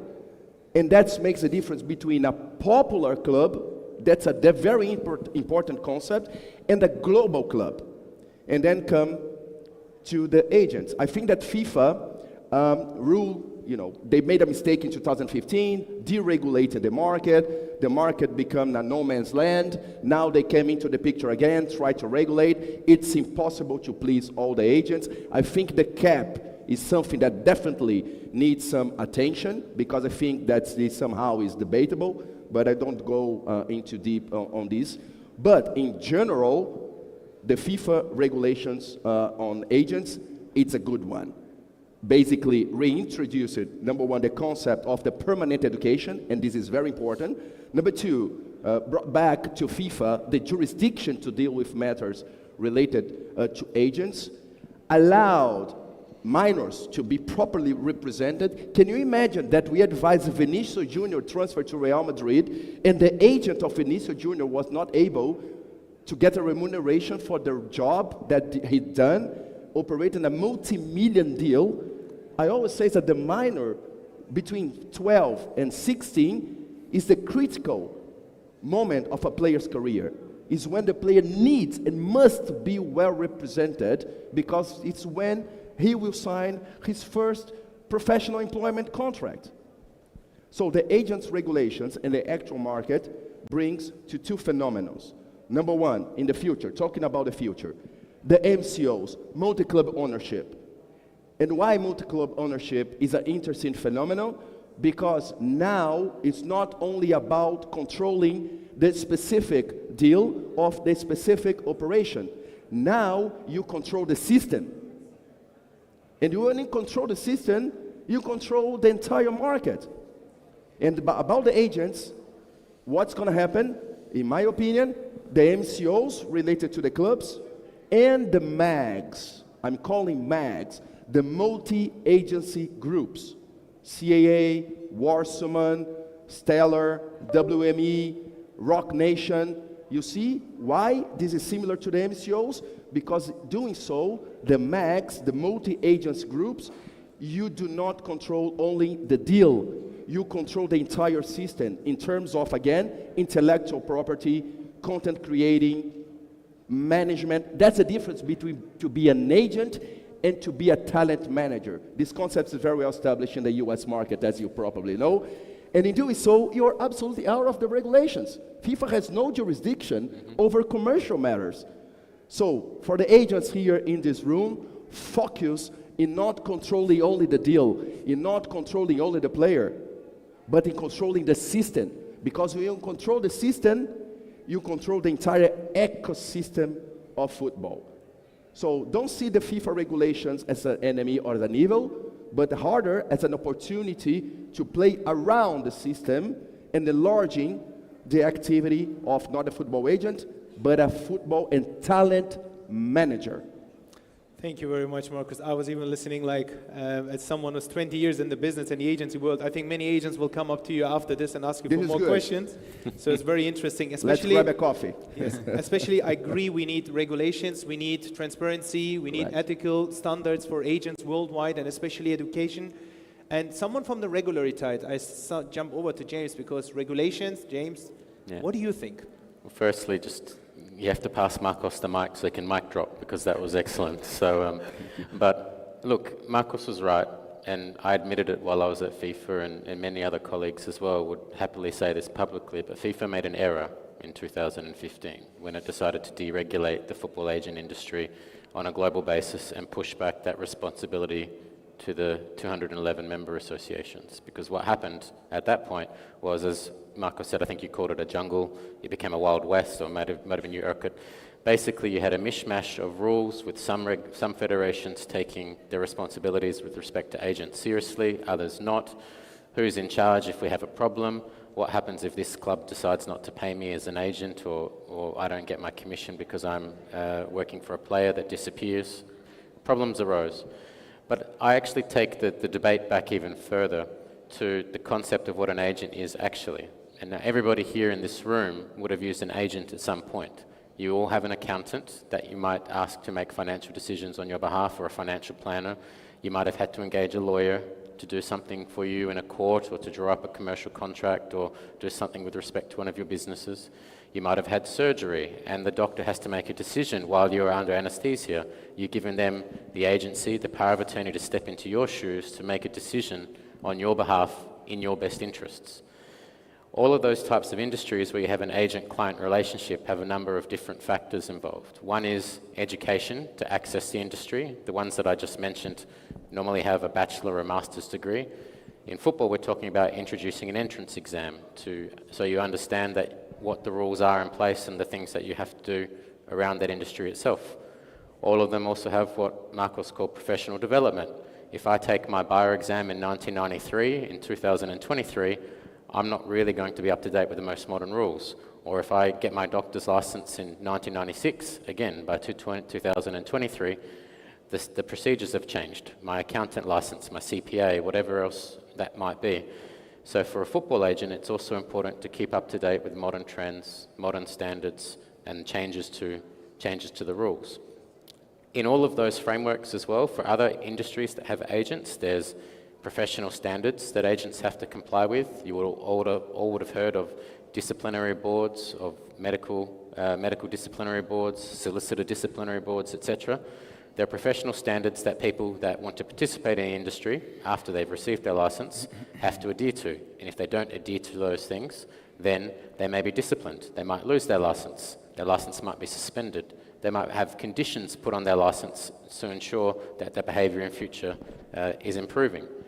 And similarly, those industries also have dispute panels, whereby if there is a dispute with respect to the services provided from the agent to the person seeking their advice or services, they can resolve those disputes. And those disputes usually revolve around money and the quality of services that are provided to the individual that engages the agent. Let's flip back to football. In the football agent regulation reform that FIFA introduced, all of those things which I just discussed, which are all very standard parts of the agent-client relationship across a number of different industries, that's what's being introduced back into football. Entry requirements. So not just anyone can be an agent, but you have to pass an exam to show that you understand the industry and know what you're doing within that industry. Professional behavioural standards. So you have to behave a certain way, comply with the Code of Ethics of FIFA, comply with other rules and regulations about your behaviour with respect to the FIFA football agent regulations. There's discipline in case things go wrong. There's a dispute resolution mechanism. And there's a certain number of professional development courses that you need to do every year. And if, as our friends just mentioned, you want to represent minors, so players under the age of 18, you have to do a specialised course to ensure that you have the capacity and understanding and knowledge to represent minors. Those are all the things that FIFA are introducing back to the global football agents industry with respect to its football agent regulations. And I don't think anyone in this room can argue that those are bad things. Well, you probably can argue those are bad things, but I think my arguments are stronger. On the sporting side, there are a couple of things which FIFA is also introducing based on its research into the sector and research into the issues that have arisen. And one of those things is the cap on the service fees that agents are due to receive from players, coaches and others for the services they provide. Now that has been the subject of a court challenge across many different jurisdictions. There was a decision in England 2 weeks ago with respect to the validity of that vis-a-vis English law. But if we ignore that for a second and ignore that point, because that's what's making all the noise, but we go back just to the bare basics of whether the regulations are good or not, all of those things that I spoke about from a process perspective and an industry perspective are good things, and they should be welcomed. And I think many agents within the industry would welcome those as good things and good things that can be implemented. Thank you very much, James. Thank you. A lot of information on that. Thank you. I mean, we are all on the same page. I think we all want regulations and transparency for all agents worldwide. And thank you for that, all the aspects you brought up. So let's now, the final two speakers. Nasser, let's start with you, and then Gonzalo, I want to find out what you think about the agents regulations and how is it impacting, especially in this region, for example. How do you work as a lawyer with agents in the MENA region, and what do you think about the agents regulations? Okay, I see that, of course, I agree with my dear colleagues that the FIFA had made a mistake when it deregulated the agents in 2015. And then I see now that they over-regulated the matter of the agents' work. This is what make, of course, challenges for the regulations, and as James just said, that the English court had decided, and other courts will be already deciding as well, which will make at the end change in this regulation. So what I see is that it's important now to the agents, especially in our region. We had also more difficulties for maybe passing the exams, and this is what I received from many agents in MENA region. We cannot pass the exam. I see that the exam also not made like maybe they are expert as lawyers. At the end, the agent also use lawyers at the end to their work. So I believe also the licensing system could be also reviewed as well, because there are some countries no one agent passed the exam. So you leave also some countries in Africa or MENA region without official agents. So this will affect at the end the market as well. So what I believe that, of course, in future maybe there will be changes. And the most important, as Marcus has said, that the agents should not just be working as brokers. I just make the transfer, and this is very important thing I can say to the agents in the MENA region, that you need more to be like a manager for the player career. And this, I always speak to my clients from the agents here in this region, that you need to be more overlooking the point that how you create a brand for the players. So you had an example like Mohamed Salah from Egypt, and how he helped with his agent to be more global player. Thank you very much. Appreciate that. And also with Mohamed Salah, it's an interesting point raising in the end. Final words. Gonzalo, you will close our panel. You are the one who tells us what will happen with the agents regulations. Well, I'm not sure what will happen with the agents regulations. I guess no one really does by now. What I would like to enhance is because I'm a positive person, so I rather watch things from the positive side rather from the negative side. And as James just said, the new football agents regulations, they're extremely positive. They come up with introducing aspects that are of paramount importance for the industry. For instance, before the intermediaries, anyone could be an intermediary. You just needed to register yourself at your FA without any specific knowledge about the industry. And now you have this knowledge test. You also have, before you had the need, if you wanted to work, let's say you're Saudi Arabian, but you want to make participate in a deal in Qatar, you needed to register also as an intermediate as in Qatar or in any other jurisdiction where you would want to work.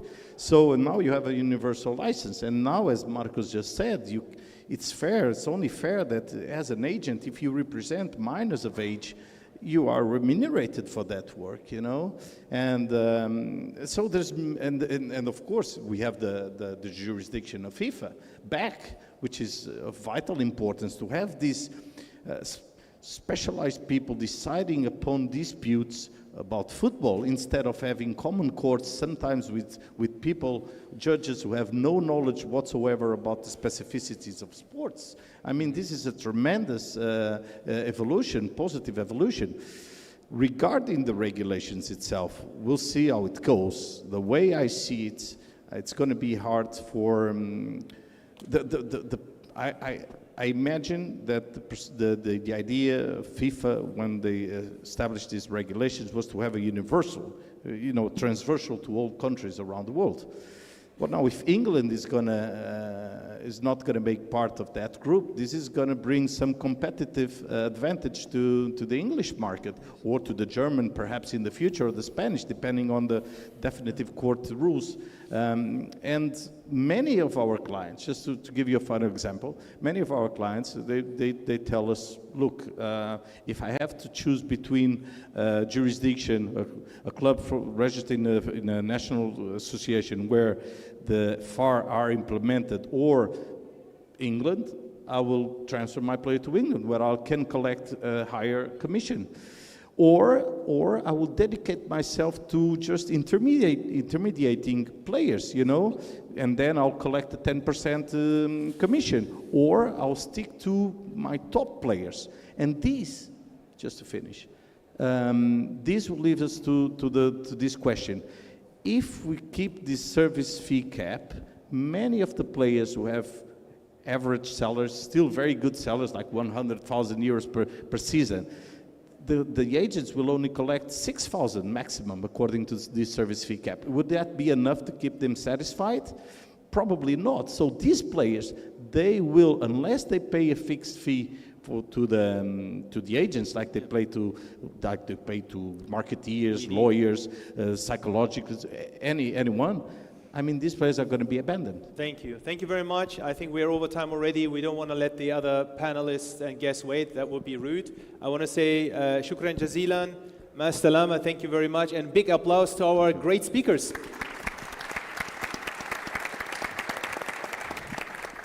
Thank you. Thank you very much. Thank you. Should we do a photo over there for us? Yes. Over there, maybe, or here, quick? You want to take here? Just do a quick photo, come. Yes. Marcos, let's do a quick photo before we get down. Quickly. Do. Photograph? With you, yeah. Quick, yeah. Okay, thank you. Let's go.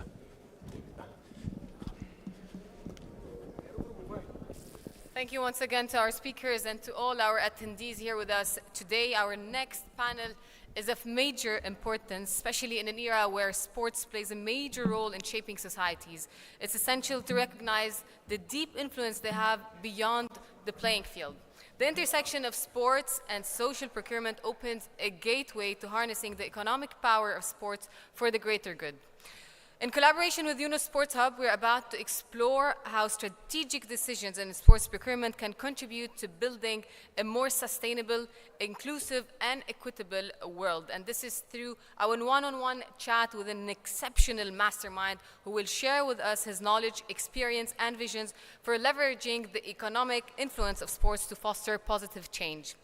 He is a Nobel Prize winner for peace, and we are honored with his presence today. Ladies and gentlemen, please help me welcome onto the stage Professor Muhammad Yunus. Thank you. Thank you. Club, and joined by Yohan Noguier, also from Yunus Sports Hub. Professor Yunus, it's an honor to have you, and congratulations on receiving the WFS honor last night. Yohan, I'll keep the floor for you. Thank you. Thank you. Thank you, Natalie. All right. Good morning, everybody. Good morning. It's nice to be here at World Football Summit Day 1, Jeddah. Okay, so my name is Yohan Noguier. I'm the co-founder and managing director of Yunus Sports Hub. I take care with Professor Yunus about the inclusion of the social business ecosystem within the sport industry. And today we're going to talk about social procurement in sports. But just before that, what I would like to do is give a bit of a context and say actually thank you to the sport industry. The first reason is that the sport industry is one of the only one that is able to catch the attention of at least half the planet at the same time.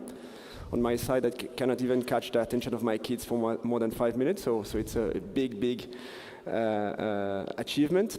And on the other side, you have been building through your work in the sport industry something that is extremely important, which is a huge economic power. The sport industry is a $3 trillion US business. And when there is economic power, there is also purchasing power. And when there is purchasing power, there is a tremendous opportunity to make a difference in people's lives. And that's exactly the topic of today's discussion. That's social procurement, which is basically the fact of using procurement as a way to create social or environmental value. And we have with us Professor Muhammad Yunus with us. Thanks for being here, Professor Yunus. Thank you. Professor Yunus is, as was mentioned, the Peace Nobel laureate for creating microcredit and social business. And I will already jump into the questions of this panel and set a bit the context of this discussion, Professor Yunus, and start by asking you, can you give us a bit of the context of who you are and what is microcredit that you have created? Oh, thank you. Thank you very much.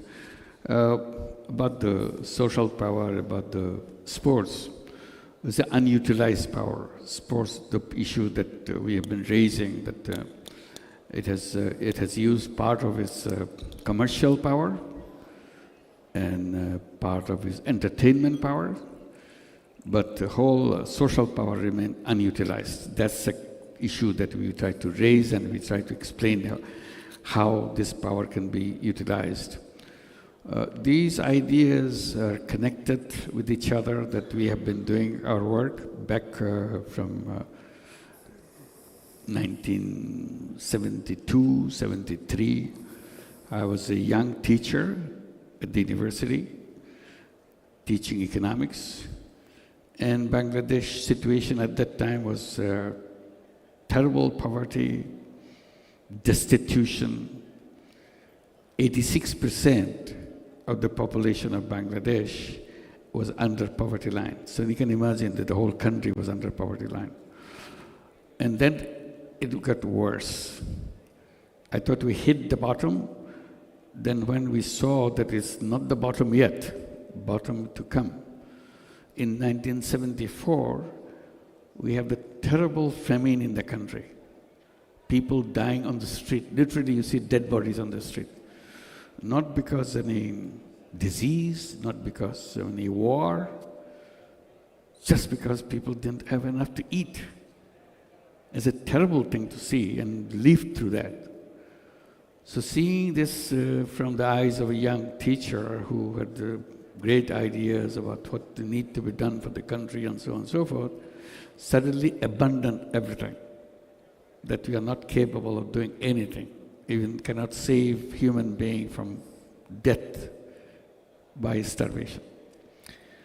So I was blaming the subject that I learned in school, economics. That's what I did, that's what I teach.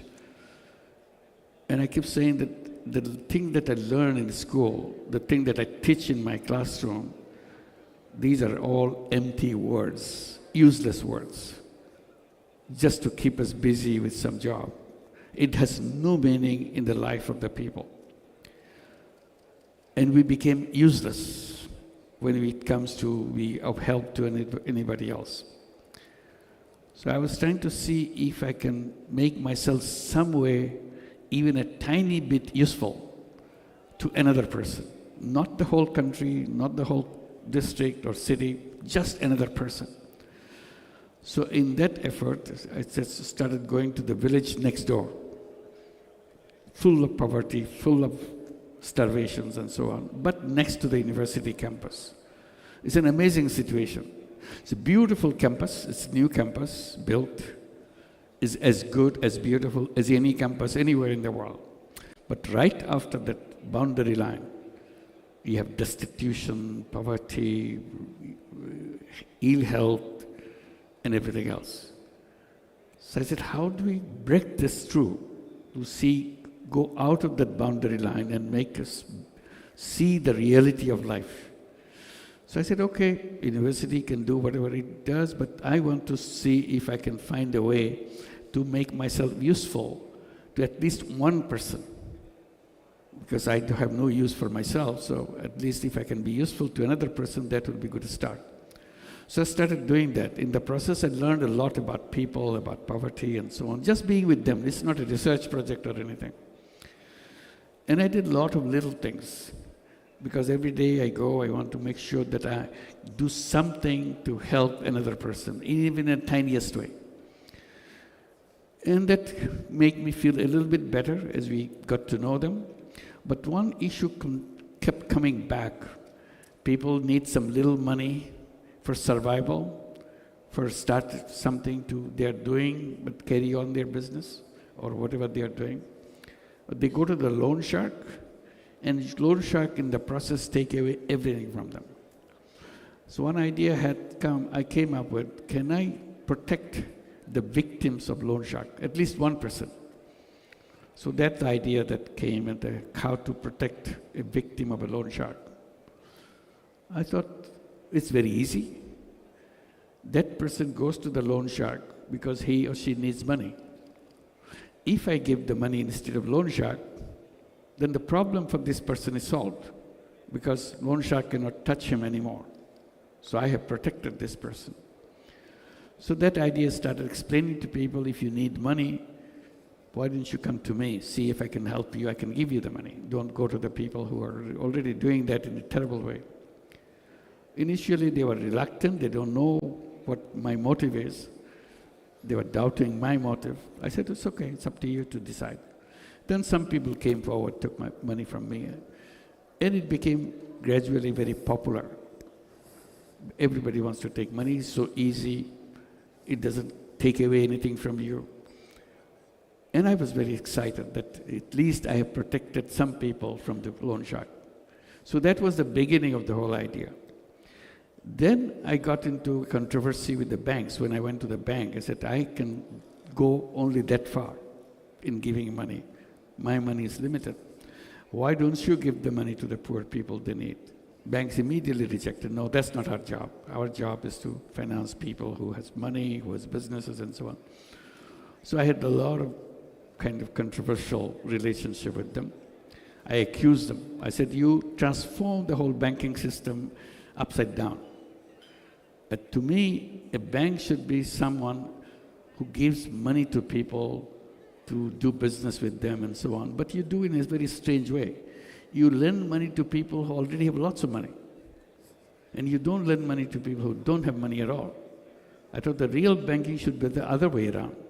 It starts with lending money to people who don't have money and gradually go to the people who don't have money. They laughed at me. That's not banking. I said, that's the real banking.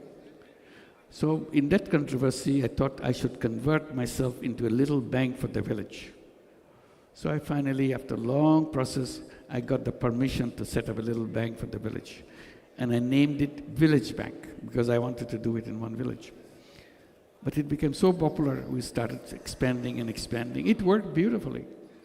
And ultimately, we reached out to all the villages of Bangladesh by that bank. People ask me, how did you design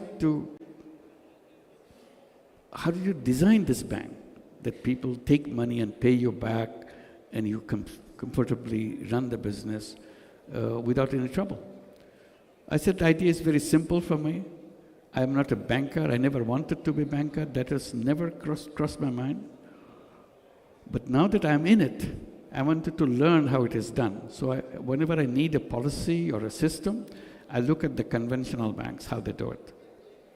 And all I have to do, once I learn how they do it, I do the reverse. If they go right, I go left. If they go up, I go down. And that's how I did it. How? They go to the rich, I go to the poor. Absolutely opposite. They go to men, I go to women. They never thought of lending money to women of any place. Or the poor women, middle-class women, rich women, doesn't matter. Banks don't do any business with women in Bangladesh at that time. So I said, look, it's a very funny institution.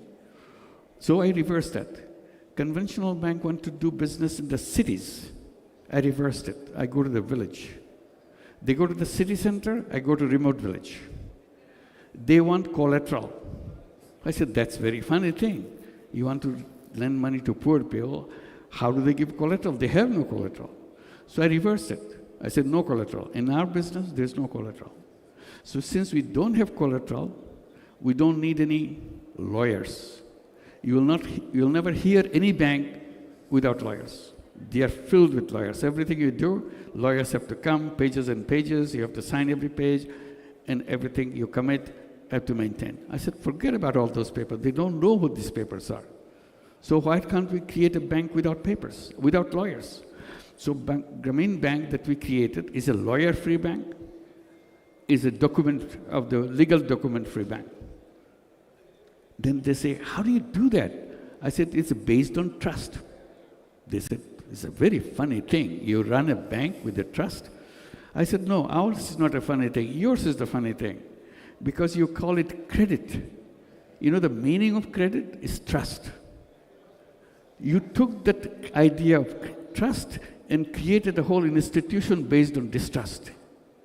You don't trust anybody. That's why you bring the lawyers. We came back, translated the word credit to its meaning as it stands. It's all based on trust. And say, you'll never work. I said, it's working. That you'll fail. I said, the day I fail, I'll let you know that I failed. But until then, I'll believe in it, I'll continue in it. And I continued and expanded. So it became known as microcredit, lending tiny money to the poor people, particularly poor women. And it became popular globally. Now it extended all over the world. Almost every single country in the world has microcredit program, including Saudi Arabia. They did it in a big way in Saudi Arabia to bring microcredit and with a lot of enthusiasm and so on.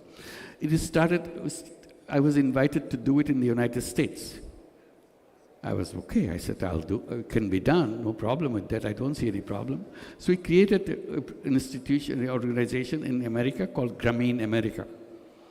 And started the same thing, exactly the same thing we do in Bangladesh. It started in 2008 in a small place called Jackson Heights in New York City. And look at the poorest people in New York City. They said there's no poor people in the United States. I said, that's what you do at the top. You are not there, so you don't see poverty. Once you're there, you see it's full of poverty. They don't have any access to any finance, any money, anything.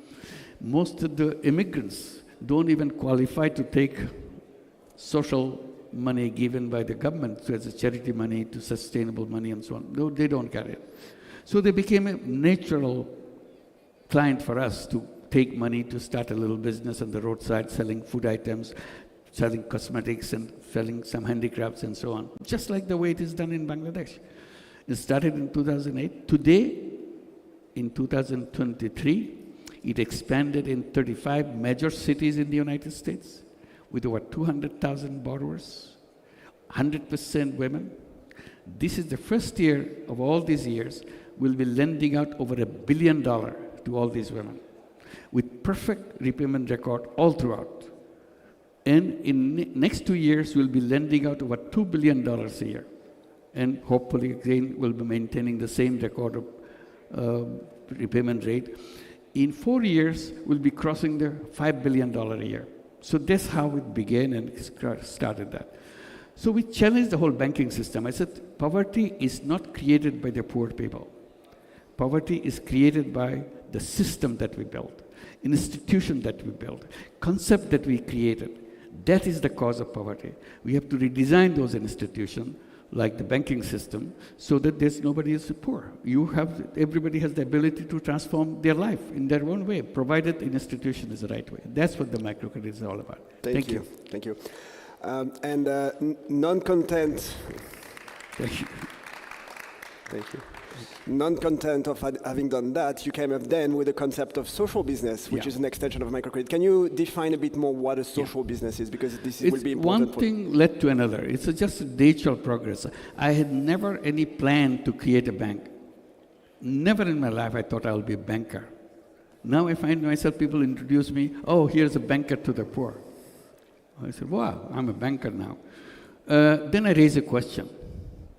You call me banker to the poor. I'm proud of it. But if there's a banker here sitting, the managing director or chairman of a big bank in the country, how do you introduce him? You'll say, he's a very successful banker, he's a dawn of banking community, and so on and so forth. I said, that's wrong. If you introduce me as a banker to the poor, you should introduce him as a banker to the rich. But you didn't say that. And that's where we went wrong. You're hiding the fact that he only lends to the rich people. You are telling everybody that I lend money only to the poor people. That's fine. But you have to tell the truth. He lends money only to the rich people. So that's what the distinction is. So everything we do, we're very careful what we are doing. Once you're in the poor people, it's not only income that they lack health. And we work with women. This is an amazing world of the poor women. If you are poor, if you are a woman, all the terrible diseases of the world find you very attractive. They all come to you. You are the depot, you are the concentration of all the diseases. So, and we are working only with women. So we see their conditions, poverty, their people and their children growing as skinny little babies. And immediately wanted to see, how do you address that situation? It's not about giving them the money. How do you do that? One common thing we saw right from the beginning, children grow up. When the nightfall comes, when the sun goes down, children don't see anymore. They go blind. I have never heard of this before. Children going blind after sunset. So I talked to my friends in the doctors' communities and so on. What is this?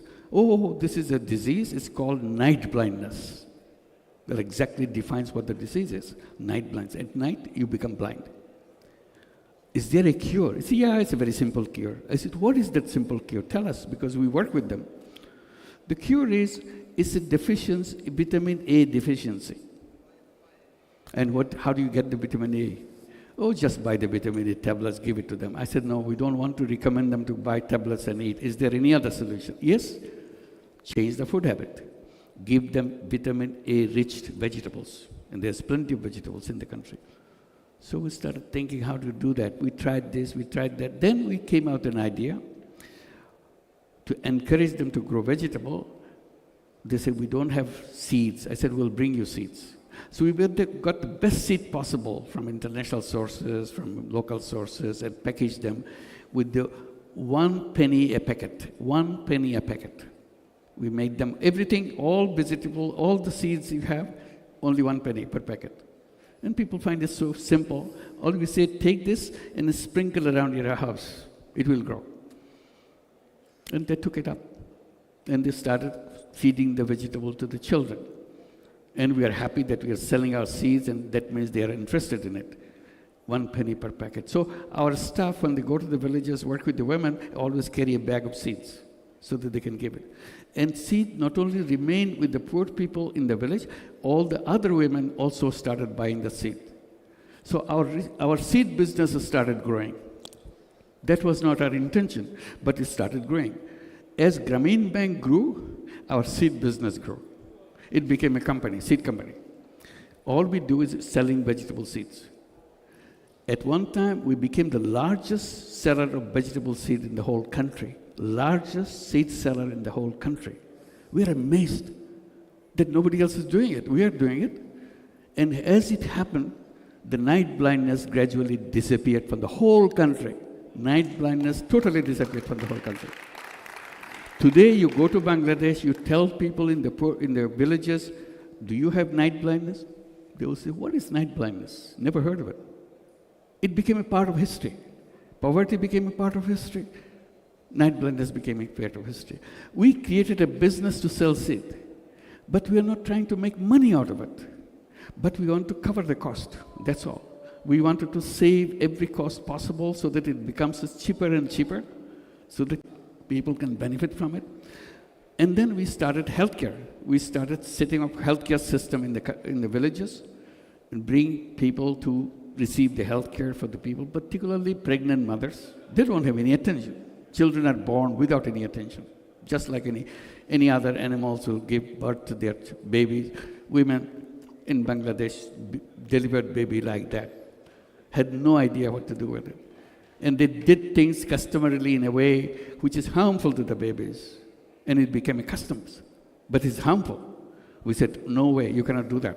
You have to do, for example, the baby has to be fed with the mother's milk right at the birth, but they throw it away. They say, no, this is dirty milk. I said, that's the best milk possible.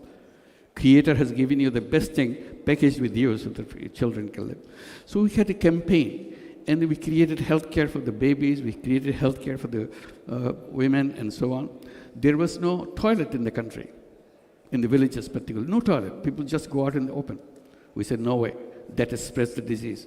So we created a toilet company to bring toilets in the villages. We give loans by Grameen Bank to buy a toilet and set it up. And the toilet is available right in your village because we produce the toilet in the village. So gradually people started the habit of toilets and so on. And we did it as a business way.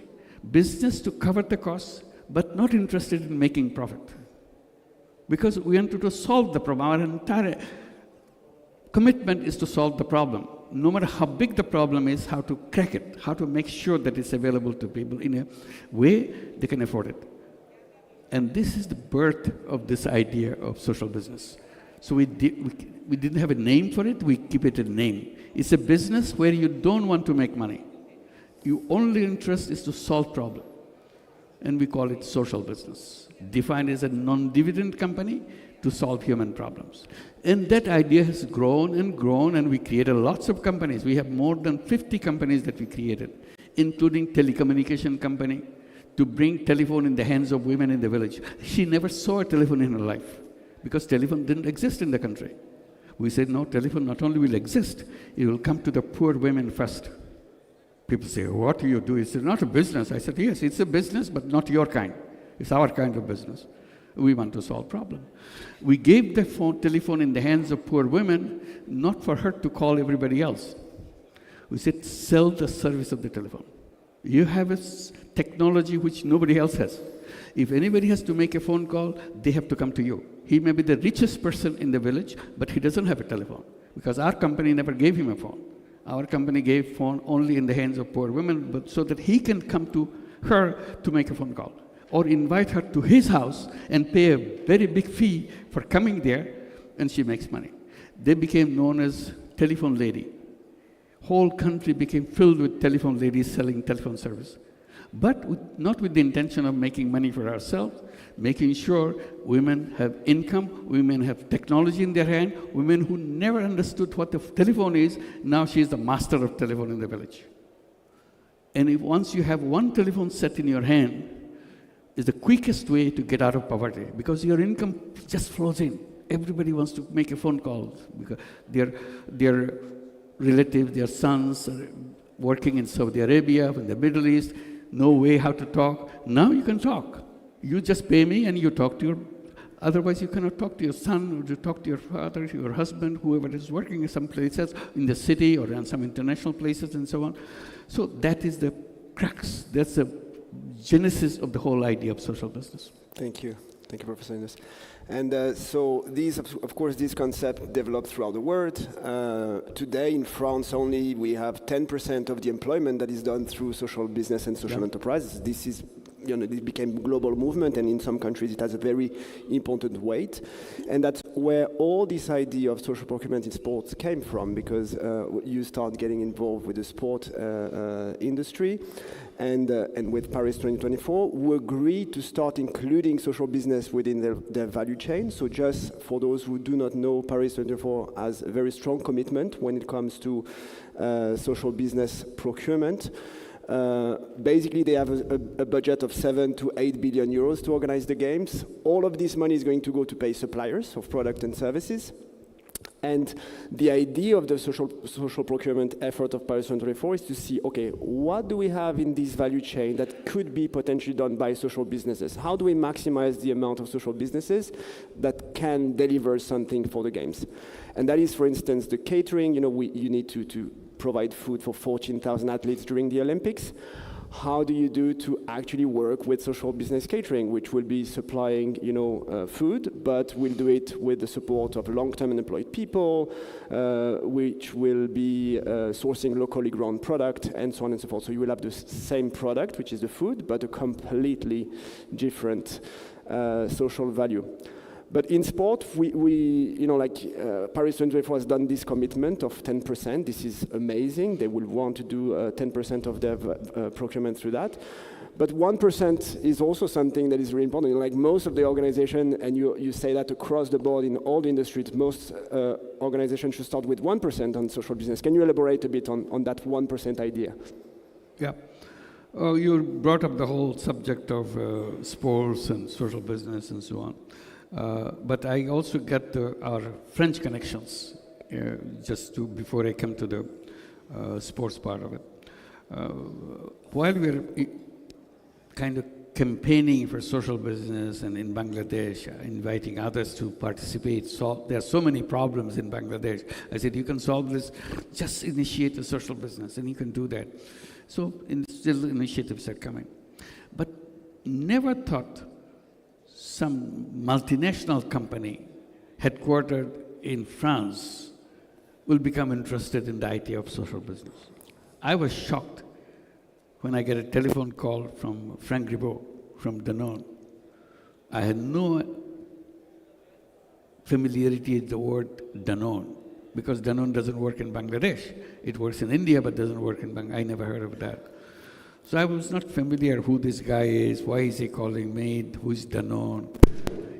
His intention was to meet me and have a chat with me.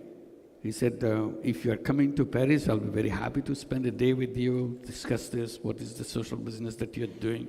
I'm very interested. I became very suspicious.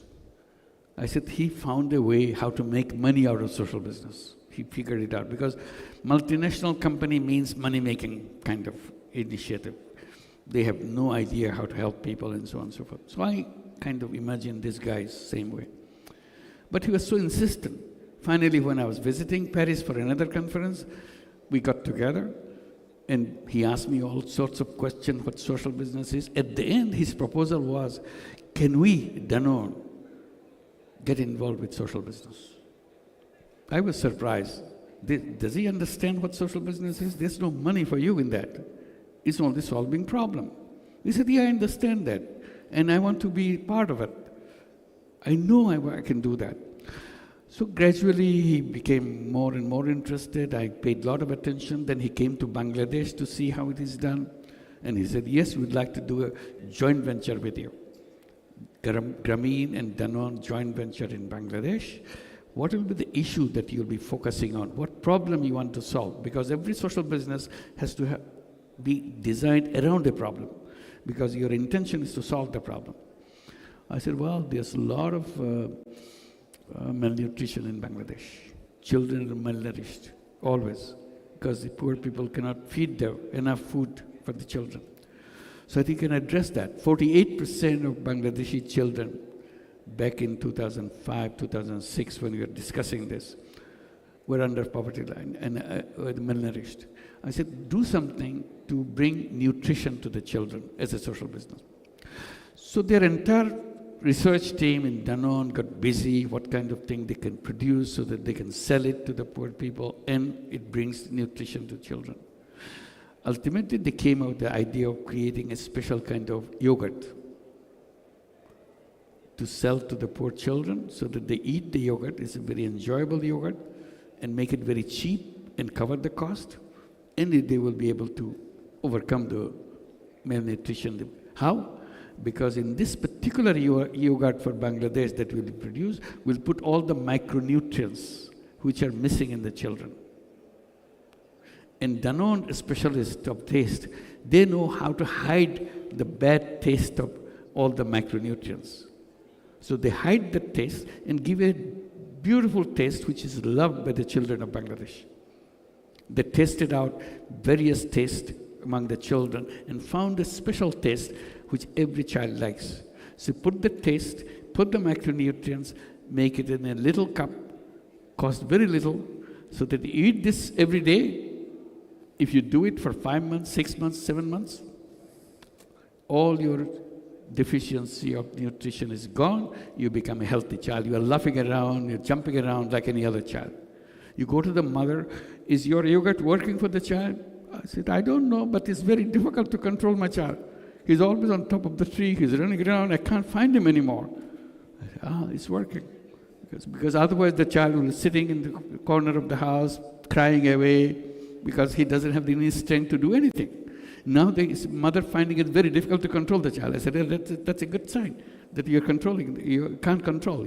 Children are not to be controlled, they are having fun with their life and so on. So this is what it did. And when Danone came, another related story to it, I wanted to see how small the cup would be and what would be the cup like. So they brought samples for me, the cup that they will be doing. So I saw this cup looks beautiful because Danone designs everything very beautifully. This is a beautifully designed cup. And I said, it looks like it's made of plastic. He said, yes, it's made of plastic. This is the cheapest material we can get. I said, in social business, plastic is not allowed. They were shocked. Then the cost will rise. I said, I don't know, because I don't want to have anything to do with plastic. So you have to figure out how to bring biodegradable cups. So the whole project was delayed by 6 months because they couldn't find biodegradable cups. And I will not allow plastic in a social business. So they found finally a solution in China. They came out with a material which is biodegradable and very cheap. And they brought it to me, and I tested it, see how it works. And I said, okay, if you certify that it's biodegradable and you take the responsibility, I will allow that. So again, it's not simply designing things for solving one problem. You don't want to create another problem. So this is creating another problem, environmental issues and so on. So and that the cup is designed, and whole Danone was so delighted, because after that they abandoned all plastic materials from their business, the global business. What they were doing, tiny little business in Bangladesh, impacted in the big thing. And they created a fund called Social Business Fund, Danone Communities Fund, to invest in social businesses, whoever is designing social businesses and so on. This is it. But we got into sports thing, because as I was explaining that sports has a big power, how to use it, I kept saying that. And the French athletes and their association became very interested in the idea how to use that. That's when the conversation began with Anne Hidalgo and all the leaders of the sports world and so on. Anne Hidalgo is the mayor of Paris. She said, can we do it as a part of the Olympic? I said, not part, the basis of the Olympic, because they were a candidate city at that time in 1916. Was it? 2016, sorry, not that. 2016. In 2016, they were a candidate city. Said, we want to hold the Olympic in Paris. Can we introduce some ideas of social activity? And I said, not some ideas. You have to transform the whole concept of the Olympic itself. So they kept asking what kind of thing they should do. I said, to begin with, I see very simple thing, your Olympic village. You have to build tall towers to accommodate 15,000 or so athletes who will be staying there. And every Olympic does that. And I saw it in Rio Olympic where I was invited. And I saw big tall buildings.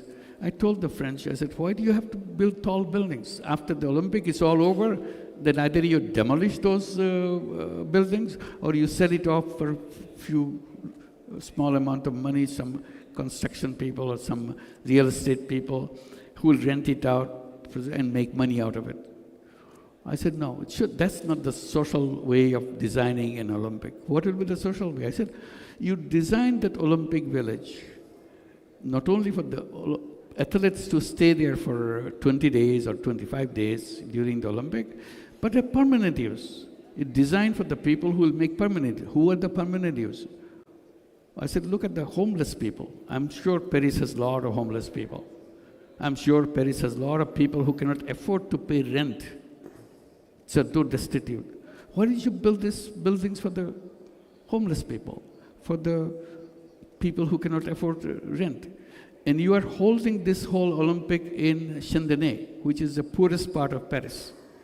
So you transform that. This is your responsibility. We are spending good money on that. So they came up with that and continue to offer that. So now they have designed this. You'll be visiting Paris during the Olympic. You'll see an entire design of the housing is completely changed. So there'll be, when the athletes gone, it will be taken over by the street people, the people who cannot afford rent, and so on. So this is the social direction. Then you talk about the procurement. This is an issue for you. How do you procure? You have normally when you have an Olympic, when you have a big World Cup, World Summit, and so on, you give big contracts to the big companies. And the big companies come and tender and get the contract and build everything. I said, no.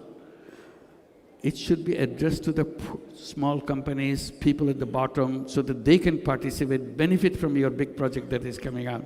So with the Olympic, who do we do? I said, there are in the bottom, you have lots of people who are struggling for the tiny business. Give them big businesses for you. Split it up. So that's how it has been done. That's the procurement, because there's a lot of money goes into procurement thing. So besides those Olympic and a big project like that, you have lots of companies that you're associated with. And while I say that, and every company has a procurement division who does all the buys, all the purchases, all the constructions, and so on. So I said, why don't you spend 1% of that money that you use to go to the bottom people? Give them the business so that they have more opportunities. They will grow up because you support with 1% of your money that you spend on your thing. So we'll be very happy to give you ideas how to make that happen. That's our job. That's what we do, to explain, bring them together, how to make sure you have some social orientation in your business, particularly in the sports world. There are so many contracts coming up.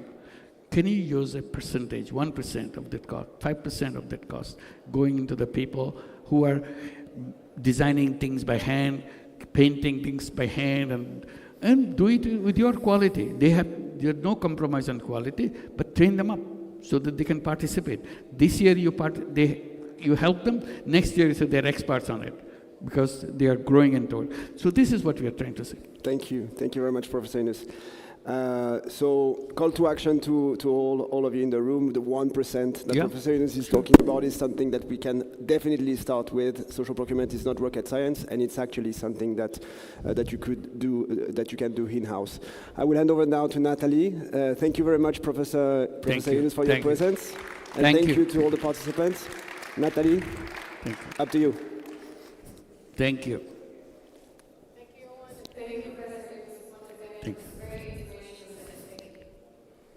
Let's go.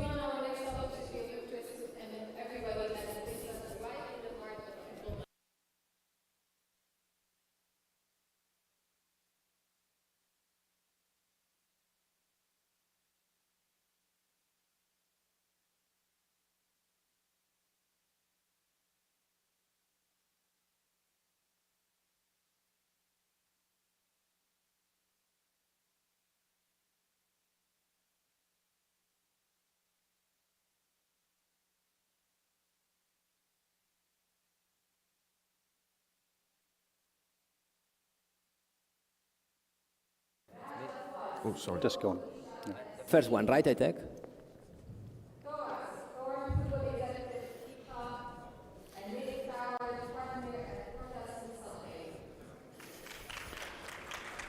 Thanks very much. Hello, everyone. Welcome to this abbreviated but speedy and incredibly valuable session, I hope. You've got... what have we got? Okay, I will go here. I'll be standing up. We've got the club experience now. This is about football, so this is the club experience. We've got English, Scottish, Indian, we've got Russian, we've got the Kingdom of Saudi Arabia. Many stories to get into, but first of all, we'll get to a question with you, Ornella. Great to see you. Ornella, for those of you who don't know, involved for and on behalf of FIFA in effectively professional football, so therefore sees, I suppose, uniquely differences across the whole club network across the globe. So with that unique position, I guess the big question for the people in the audience, what makes a good club? What do you see are the hallmarks of a successful football club, wherever in the world? Thank you very much, Nick. Good morning, good afternoon, everybody. It's really a pleasure to be here, especially in this beautiful country. So what I see in football clubs all around the world, well, at FIFA, as you know, we have several activities and projects with clubs, so we have the opportunity to see those common things that clubs that are well run implement, right, in their strategy. And to summarize, I think there are three key things. So the first thing is a clear strategy on youth development and infrastructure. That means a sustainable business sporting model. Especially those clubs that are not elite clubs, that are not top clubs, understand that if they want to perform well on and off the pitch, they have to have a sustainable business model. They cannot rely on sporting results, but they have to make sure they can implement a player development strategy, that they can also build up the infrastructure that both allow the development of players, but also the creation of new source of revenues. The second aspect is having a long-term strategy. What I get to see is that most of the cases, the discussions in board meetings are more about the next game, are more about the short-term goals. Only about the next game. I actually don't see a lot of discussions about where do we want our club to be in 20 years' time. It's too long term. And I think this is clear because this has to see with the third aspect that, in my opinion, is very important. That is everything that is not tangible. Because, you know, of course, those clubs that have the best players in the long run win more. But there are certain intangible factors, the so-called X factors, as I call it, that are the key ingredients for success, both on and off the pitch, and are the creation of a club culture, the creation of values, the alignment with those values, but also the sense of belonging, the creation of a sense of community for the clubs, for the fans, and for all that work in the club. So making a summary of what I just said, but trying also to see the practical implementation, also based on my experience, because I work for FIFA, but I've been involved over the last, for more than 6 years in a management of what was an amateur club at the start, right? So I helped the ownership bringing the club from actually the lowest division of Spanish football to the second division, so to professional football. And I remember a lot of discussions with the family, with the ownership, right? I was doing it just as a hobby on my free time. But they were obsessed with sporting results, so they wanted to get to the first division. They wanted to play the Champions League, and we were in the lowest division of Spanish football. And I was insisting on the importance of creating a very unique identity, a very unique culture, values that fans could identify themselves with, and also, of course, everything must be reflected on the brand positioning, right? And you have to be consistent, because what you write on paper must then be implemented. So I remember at the beginning, we were amateur club, lowest division of Spanish football. The kit supplier was Adidas. And there was, of course, a strategic decision, because we wanted to be associated with a premium brand. So then, after a few years, we were already in the third division, and we got an offer from another kit supplier. And the offer was financially very significant. Actually, with Adidas, we weren't getting any money at all from Adidas. Actually, we were paying the kits, right? So we got to the situation where we had to decide whether that was a good decision to take, to change our kit supplier. That was not a very premium brand. So at that time, we discussed this and we said, okay, on the short term, this is fantastic financially, but on the long run, this is inconsistent, because our objective was to create the coolest club in the world. So you have to associate yourself with those brands, right? So it was not a good financial decision, but you have to be consistent with the long-term strategy. But since I don't want to talk just about my personal experience, and I have to give credits also to the competitors, right? There is another football club in Spain, again, it's in the 4th division, Spanish football, is Marbella FC. They are doing an amazing job. They have a similar strategy. They want to be the coolest club in the world as well. And they are actually they are going to start the construction of a new stadium, 18,000 capacity stadium, brand new, very modern, very understanding, because they realize that the long-term strategy must be more important than the sporting results right now. So they are another example of an emerging club that is thinking ahead and is establishing themselves as a reference in modern football despite the sporting results. Long-term planning and football don't go very well together, but I've always thought that the entire thrust of the club licensing program, recognizing the differences in each league, in each federation, each country, each economy, each football tradition, those core principles that you outlined, the 1, 2, 3, they come through in that club licensing to help clubs essentially plan for the long term, plan for the future. Exactly.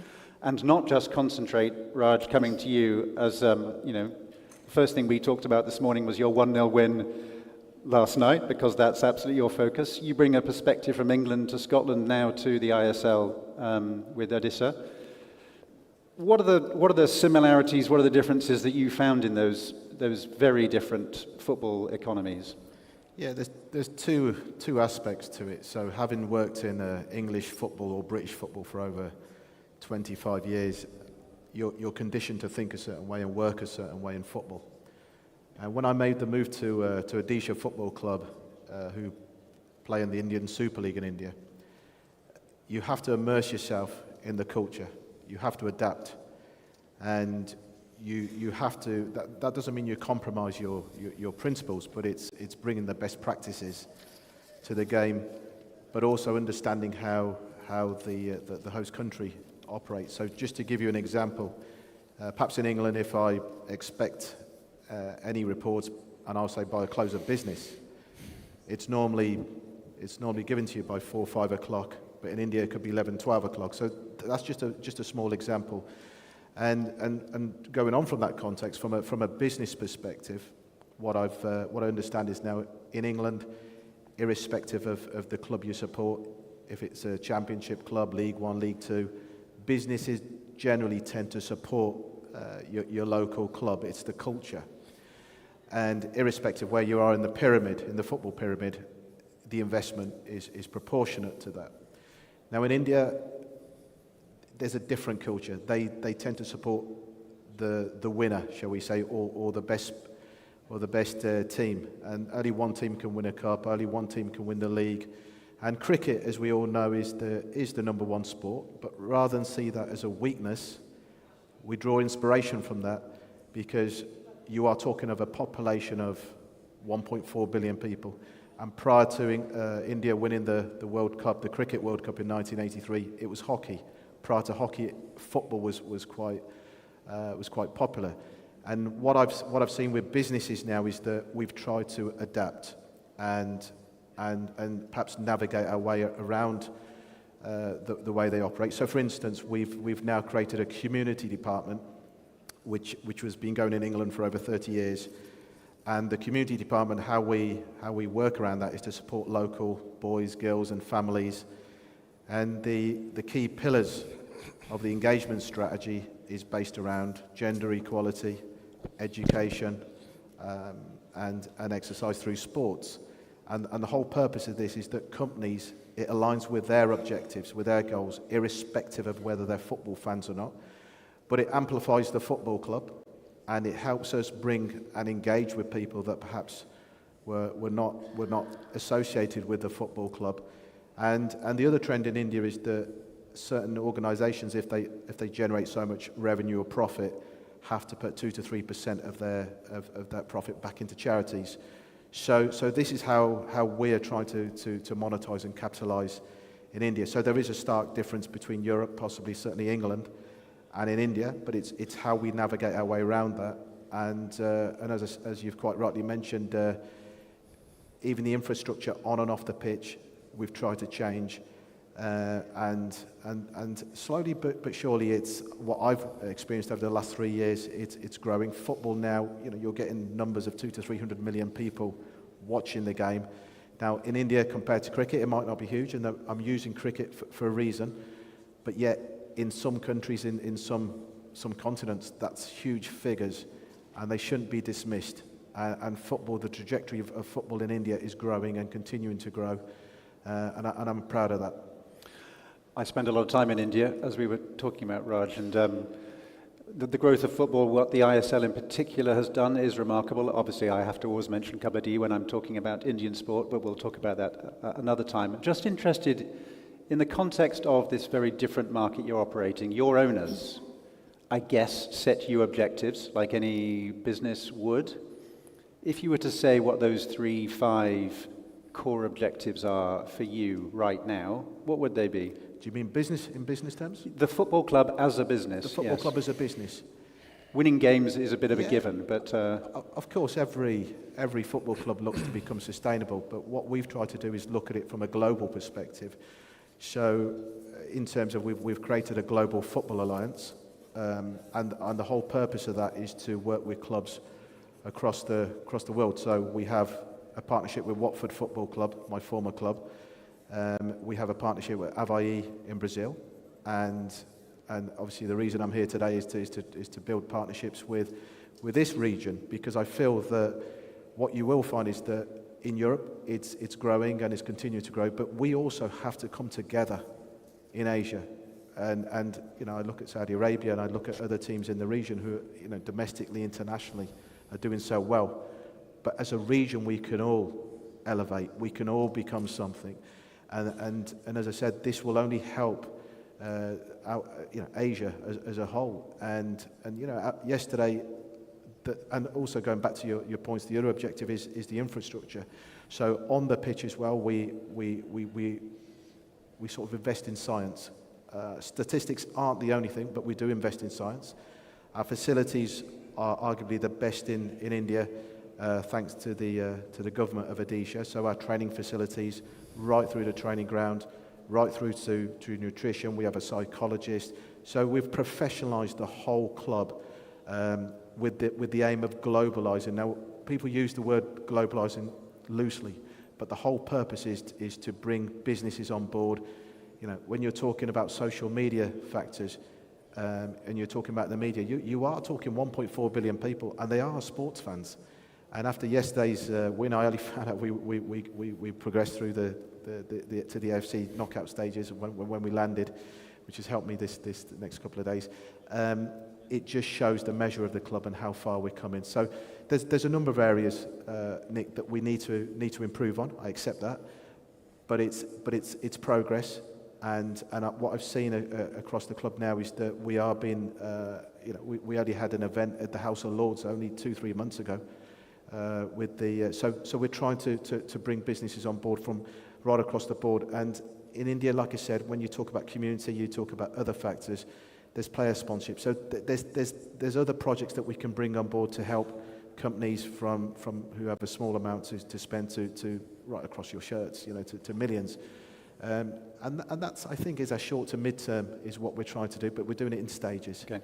And that's how we're trying to develop. You raised multi-club ownership, partnership-type principles. You also talked about globalization. You switched effortlessly between global and local, which I guess a good football executive should do, and maybe we'll come to those themes in a second. But Thomas, it is about winning, ultimately, winning games. You can have the greatest plan in the world, but if you're losing, suddenly it's not such a good plan.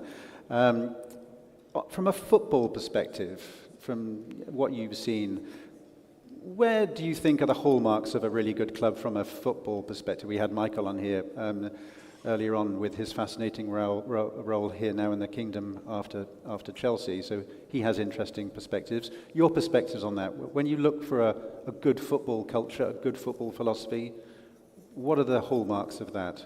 So first of all, thank you, Nick. Thank you to the organizers of World Football Summit and the Kingdom of Saudi Arabia for hosting this amazing event. To me, I've been 10 years, I've been a sports agent, and then I've been sporting director and CEO to several clubs. To me, stability is key to a successful club. And by stability, I mean that you need to have a clear vision, as Ornella said, a clear strategy that you set up, and you communicate also to the public, to the fans, to reduce noise, to reduce false expectations from media and from fan side. And then you need to stick to this strategy and operate in every part of the club. It doesn't matter if it's recruitment or coach or players recruitment. You need to get the best people on and off the pitch. You need to follow the plan, best man, best woman for the job. And because I witnessed it in my steps of career that if you choose the wrong person for the right position, in the end, it will throw you way back. And I speak about its professional quality, its mentality, its character. You need to create like a family surrounding inside the club to be successful and stay on the line. Don't let emotions drive you. Like one sporting director from the Premier League, which I know, said to me once, no decisions on Monday. So don't take too fast decisions based on emotions. And so this is, I think, the most important part. And sometimes in clubs which are more traditional and has a big background, you have to start from the scratch, because a lot of clubs, it's big names, big brands, they don't even have a scouting department, and then you have to create it from the scratch. And this is a long process, but you have to communicate all the steps publicly and very clear and stick to them. I like that phrase, and I heard it very recently from Paul Barber, who's the chief exec at Brighton and Hove Albion, currently having a great time in the Premier League. He said that one of his top tips was shut out the noise. Exactly. You've got to be aware that you are part of a globally fascinating sports entertainment business. That's what we're all involved in ultimately. But in order to get the best out of your team, in every sense, you have to create that calm focus. Exactly. Easily said. This is football, obviously, not so easily done. Before I move on to Jordi, I just want to ask you another question, Thomas. And this is another quote which I carry with me from, this is David Dean, Arsenal Football Club, legendary character. He always says that the single most important feature is choosing your owner when it comes to looking around and trying to assess the opportunities in football. Would you say that? I mean, it's, again, quite easily said, but I think what he means was try to really understand what the motivations are for the people who you will ultimately be working for. To have the right owner is crucial, I would say, because I worked for a club who was privately owned, I've worked for a club who was government owned, so it's slightly different strategic ways of work or deal with the owner. But in the end, my close friend Ralf Rangnick worked for Hoffenheim, worked for Red Bull, for example. He had the big benefit that the owner always wants by himself to be successful and to invest into development of the football club. Sometimes you have the owners. A lot of clubs in Russia actually has that they like more or less have to deal with the clubs and they just run them as they run and they don't really want to develop them forward. So it's important to have the right mindset on the owner's side too, of course. Jordi, concepts like shutting out the noise and stability in possibly the fastest moving, most exciting football story globally right now, these might seem like 2 months into your job, these might seem like concepts which are quite far away from you at the moment. Yeah. You are involved right at the heart with Al Nassr of the roller coaster ride. How's that going for you? I suppose would be the starting question. Thank you, Nick, and good morning, everybody. Thank you for having me here. It's true, it's been 2 very hectic months. These 2 months, they look like maybe 3 years. It's like doing a proper master in sports and business. I truly believe that if you are a business professional and also a sports lover, there's no better place to be in this moment. So it's an amazing opportunity, and then we have a bright future ahead of us.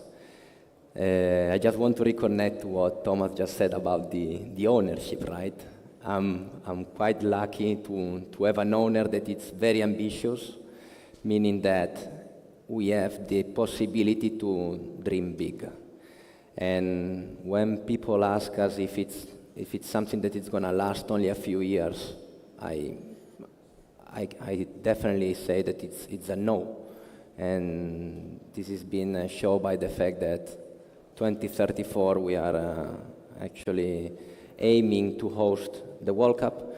And when you aim to host a World Cup like an Olympic Games, what you want is to build a base of local talent. And this is what in Al Nassr we are trying to do. And because it's true, in 10 months it completely changed the landscape, and this means that we need to change in 2 main areas. First one, the technical area, because the moment you onboard on your team champions like Cristiano, Brozovic, Mane, Laporte, Otavio, so players that are used to top teams like Liverpool, Real Madrid, Manchester United, City and Oporto, we need also as an organization to step up and be ready to support them and satisfy their needs. Then of course there is the other part, the one that I'm actually in charge of, which is let's say more the branding part and the commercial. Also this one needs to move together with the technical part. So if technical goes up, the commercial also needs to move up. It's about the image that we are showing to the world. I cannot have a team that wins championships and leagues and not having the right brand associated to it. That's why now what we are doing is working very strong on building the brand. We are trying, and I think that so far we've been very successful in becoming an international brand. I always like to repeat a statement that it's my vision. I'm trying to repeat it to myself every day, that we want to become the best Arab team in the world. At the moment, probably we are the best team in the Arab world. So it's a completely shift in the mindset, and this is something that we're trying to transferring all across the club, starting from the sporting side to the supporting staff to the first team.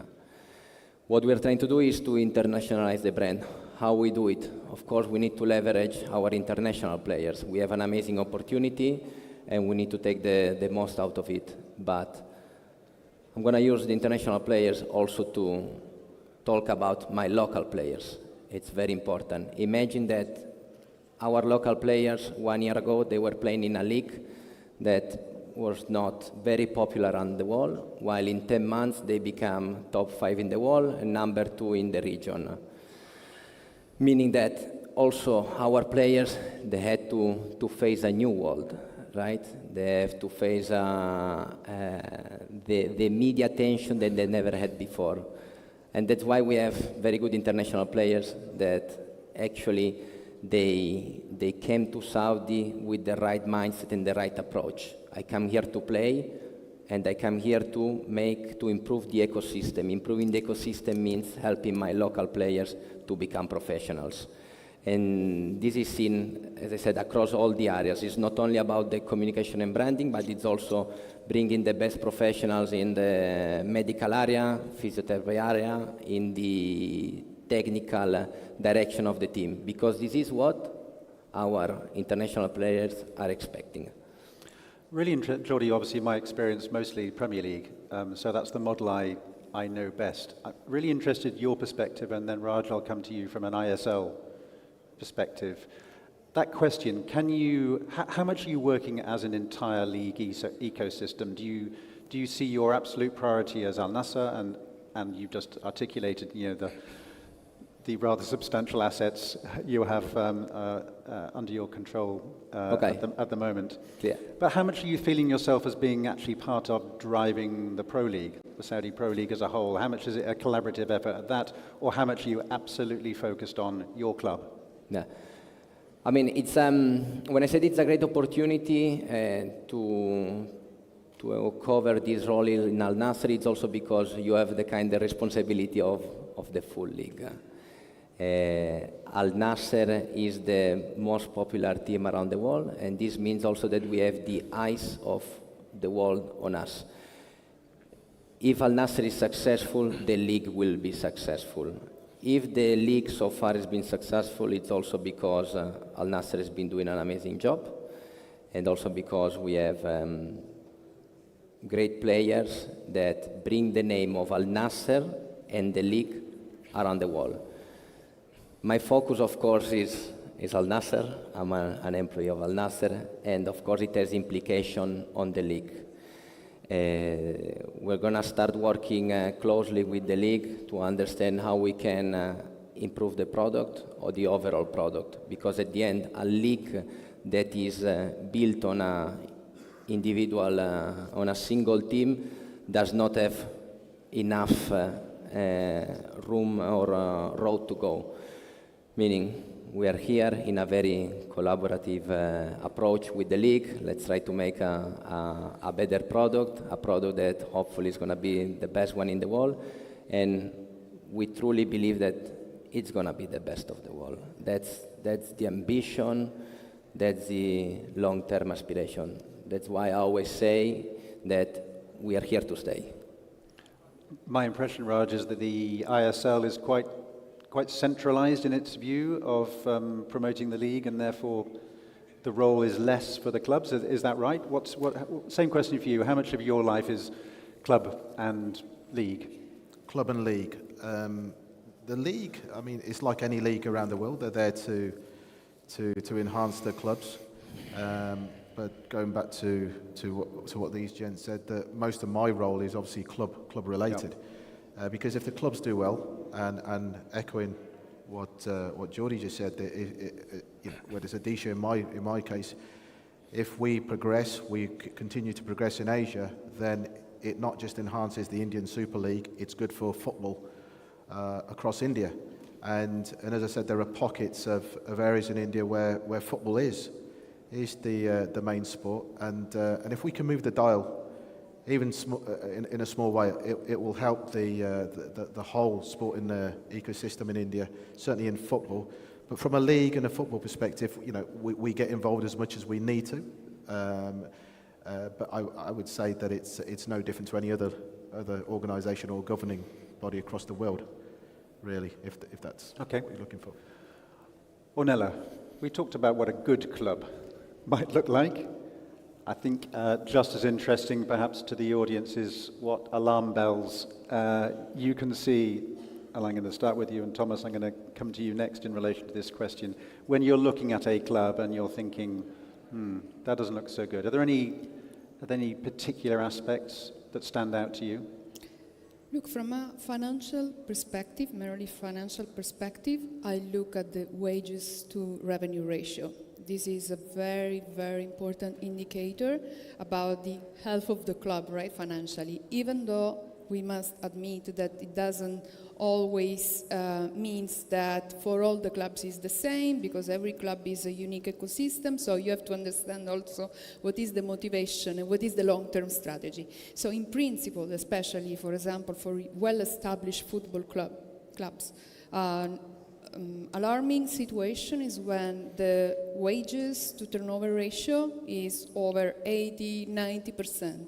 Then it's something wrong is happening. But of course, as I said before, you have to consider, for example, for an emerging clubs or clubs that want to establish themselves in a very competitive market globally, of course they have to invest in the short term at least on the salary of players. So we cannot make a general things around that, but definitely this is one of the main aspects. And this is also what makes me sad when I see that, for example, in decades of incredible growth, many clubs, especially many top clubs, have been like cash burning machines that have been unable to implement a sustainable business model. I think that's not really what a club is supposed to do, right? So, and this is for the merely financial aspect. When it comes to those intangible things that I was talking about,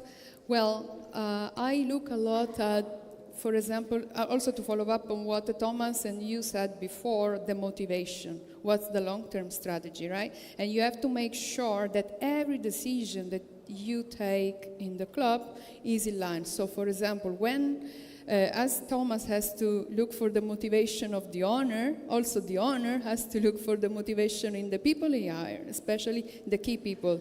So if you are an owner that just want to keep a safe place in your league, don't bring in a high performer guy, because then the guy won't actually perform well, because he will feel frustrated. It doesn't align, with your vision. So I think there are good examples in European football, right? Of when maybe you bring in the wrong person, a high performer for a club that just want to survive in a league, and the other way around. So I think this is one of those things that must be considered. You'll leave the audience to keep guessing as to who you're thinking about in European football when you say that. I think that's don't fair. let me say that. Thomas, would you agree with that? Would you agree with those alarm bells that you... For sure. When we speak about league and club relationship, of course, the league always sells the product and the club is the product that they can sell. For every club, on the sportive perspective, it's important to have the highest possible competition to grow sport-wise. And if a club is performing in a weak league or in a small league, of course, it needs to have the target to dominate the domestic championship, to be number one.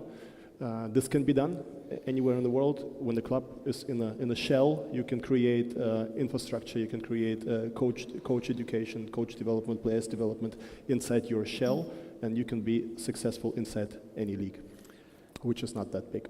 It's not like in Premier League, it's more difficult to make than in a smaller league. And the next step is to be successful internationally. And I think this is what the smaller leagues, for example, when we go 15 years back, the Austrian Bundesliga was a small league, but Red Bull and Salzburg created a machine on developing players, selling players, which are global player and on the transfer market and selling players, and becoming extremely successful sport-wise and financial-wise in the revenues. So I think yes, the clubs. Interested, Thomas, before we move to perhaps the last phase of our last question. The theme of partnership, multi-club ownership. There's almost a presumption now. I had the honour of being part of a panel at the World Football Summit in Sevilla earlier on, where there's kind of an assumption now that a successful club is going to be part of a network, partnership, multi-club ownership. Would you agree with that? And I think, Raj, you touched on this before. Would you agree with that that's where the business is going? Thomas first. Yeah, for me, yes, of course. Multi-club ownership is a model that is becoming more and more popular in the global world of football, and for me, it has benefits for like network sharing, sharing of knowledge, scouting-wise, medical department-wise, not transfer, but development of players by loaning the young players to a smaller club to let them play on a higher level. On the other side, you have also as an owner, you have the risk diversification that you can like when you have several clubs, you can split the money across the different clubs, and you have a amortization of costs if something goes wrong in one of the clubs. And but I think you have to, one important topic is to keep the fairness of the competition still, like when you play internationally or whatever, that you don't collapse with the same owner. But for me, it's a very good model, the future. Jordi, part of the club's thinking, partnerships globally. Yes, as I said before, we are trying to internationalize our brand. So that's why now also our focus is in looking for international partnerships. But then also what we are trying to do is prioritize the sponsors or the partners that actually will ride along us. Why I'm saying this? Because what I'm looking for is for partners that actually are gonna enhance my brand internationally, and that's why what we're looking for it's brands that share our values, our vision, and then also it's not only about how much investment they're gonna make on us, or how much actually money they're gonna give it to us as in terms of a sponsorship. It's not about value in kind, but it's about how much you're gonna invest on my brand, meaning how much you want my brand to be associated to yours around the world. But then also we have the case of local brands that are very interested in going globally and going internationally. So also in this case, we are quite lucky that we have very important brands in Saudi that are interested to be present in the global markets, and that's why they choose Al Nasser. So here we need to find the right balance between international and local brands. Also because the assets that we have in the club are limited, and then also our main assets that are the players and that are the most requested asset by the sponsors are also sportsmen. So it's true, it's a business, but if I have to be successful, my team needs to continue winning. That's why also as a former sportsman and athlete, I'm very respectful of the sporting side. So for me, it's very important to have always this direct communication with the sporting team, and open and on a daily basis. Because at the end, our players are human beings, and as human beings, sometimes they're sick, sometimes they don't feel like advertising a brand. So we need to understand all these dynamics, because what we want to give to our sponsors are the athletes in their best conditions. Because at the end, it's about making both brands better. My colleague Wissam from Portus is moderating the next session. I think he's getting jumpy that we should be coming to the conclusion, quite rightly. So we're going to move to our final question. We football people, we tend to think in seasons, not calendar years, but as we're looking into 2024, Ornella, and you're thinking FIFA and your mission in relation to professional football, priority for you?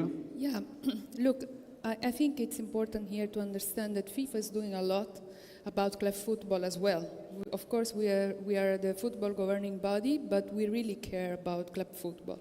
And this is the reason why we are implementing a lot of projects that are designed and in line with our president's vision, the vision to create a more competitive and appealing ecosystem where not just a few clubs from a specific part of the world are running the show, but we want to create an ecosystem where at least 50 clubs from all around the world are able to compete at that level on and off the pitch, and they're able to dream big. So how do we make that a reality? So first of all, the Club World Cup, the new format of the Club World Cup that will be implemented for the first time in 2025, this is just a reflection of this vision. Because many people say, oh, FIFA is creating a new competition. No, there is a beautiful narrative behind that is supported by data. We don't like the fact that the top 30 clubs in Europe generate a combined revenue that is equal to the rest of the clubs in the whole world. We don't agree with the fact that the clubs winning the Club World Cup is always a club from Europe, most of the time. So in our vision as football's governing body, we have to do our best to make sure that everybody is put in a condition at least to compete at that level. So the Club World Cup is just a game changer. It's going to change completely club football, I think, at the elite level, definitely, giving more possibility to more clubs from all around the world, not just from Europe. Then the FIFA Diploma in Club Management is not just an academic course, is a place where all these executives, top executives from clubs all over the world are able to build relationship and growing the game for their respective clubs. And this is a way for FIFA to democratize knowledge and access to knowledge. So all those smaller clubs are given the opportunity to learn from the best and implement their own strategy in their own clubs. And here is important also to stress that, for example, we ask them not just to come and listen and that's it, and go back home to their own clubs, but we oblige them to make a strategic plan for their clubs and to look at where they want to see the club in 10 years' time. So they have to do the job. So then we have a league and club professionalization program. You know that because you're very familiar with it. So basically we assist leagues, clubs in bringing the all competition to the next level by changing governance aspects, by improving the selling of TV rights, by understanding the importance of competitive balance in a competition. Because football is a collective sport, and as any other collective sport, the all is greater than the sum of its part, right?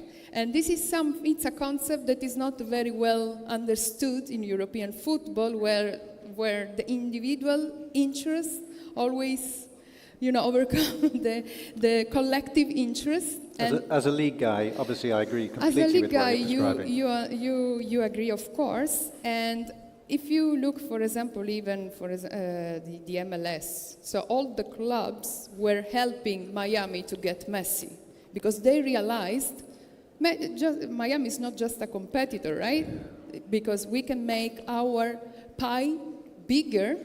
And if the pie is bigger, everybody is going to benefit from it. So the league and club professionalization program is focused on that. We also organize a lot of workshops for clubs, for players, because we want to make sure that everybody in the whole ecosystem, not just the federation or the league, they are all aligned. They understand what's the final objective. Then the club benefit program. So after the World Cup, FIFA redistribute money, funds to all the clubs that have released their players during the Club World Cup. So I've been in charge as the Director of Professional Football Relations and Development with the process. So we just redistributed 209 million to more than 440 clubs all over the world. And it's amazing how a club from Costa Rica got more than $1 million just for releasing the players. Or a club, I don't remember from really countries that are not big football countries or are not big football clubs, and they got the opportunity from FIFA, receiving this amount that can reinvest in sport, in player development and infrastructure. And just to finish, as of the next World Cup will be played in North America, FIFA will redistribute 355 million to the clubs, so no longer 209. So I just want to make sure that this message is also conveyed, because it's going to be a busy year, I think, this 2024. Yes. Yeah. Usually we always get criticized. Whatever we do, FIFA is always criticized. So I think there are so many good things we are doing that maybe don't get the right attention, and I wanted to also stress that. So thank you. Thank you. Raj, 30 seconds, your 2024 key learning that you're going to carry into that year in the club. In the club in Odisha, it's on the pitch to ensure that we continue the success that we've brought, to continue with the science that we're bringing in. Talk about multi-club ownership. We're working with a number of clubs to elevate the club itself, and also off the pitch that we support the local people, the communities, and businesses look at us in a different way. I mean, we could speak all day. 30 seconds is a difficult one, to be honest, but there's so much more. You now have 5 left. But that's where we are. That's where we're going with it. So, to see success for the club, that's what everybody ultimately wants. And as I said, there's a number of attributes and areas that you need to look at. So, but as I said, you could speak all day about this, can't you? So, Thomas. Yeah, for me, it's the globalization process, which is going on in the football world. You can see that I think Saudi Arabia is a key player in that case, also the MLS. So for me, an advice for 2024 is to take care of your network, be productive, use such events like this, and Jordi, for you, and Alassa? No, for me it's an invite to everybody to come and enjoy the show, but also presents history, because what is happening now, it's something that probably our kids and grandsons will study on the books of history, that at some point the sports ecosystem moved to this region went through a complete cultural change, and it all started with a football match. An inspiring note on which to end. Ladies and gentlemen, your panel. Thank you. Thank you. Thank you, Nick. that's it. Thank you.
Hey, Can you hear me? Okay, very good. I know people are hungry and it's lunchtime, but stay with us for the next panel. I promise you it's gonna be worth it. Before we dive into the questions, we have a short video to show you, after which we're gonna start to talk about women's football.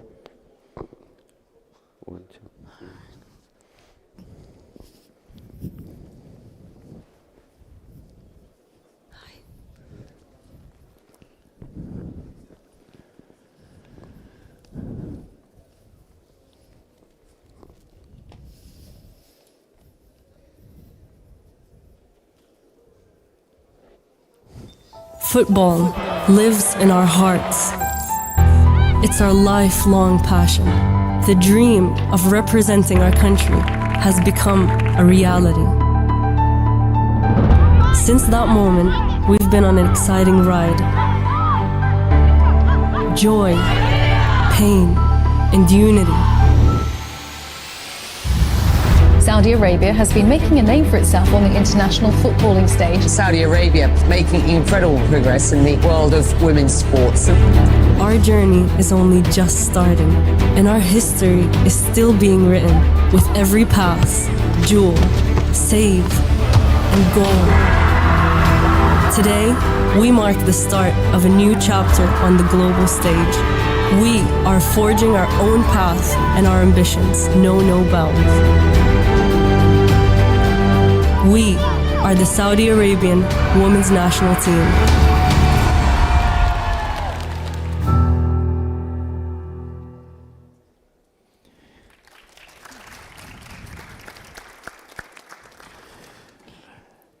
Layan, we just heard your voice on the video, so I'm gonna give you the honor with the first question.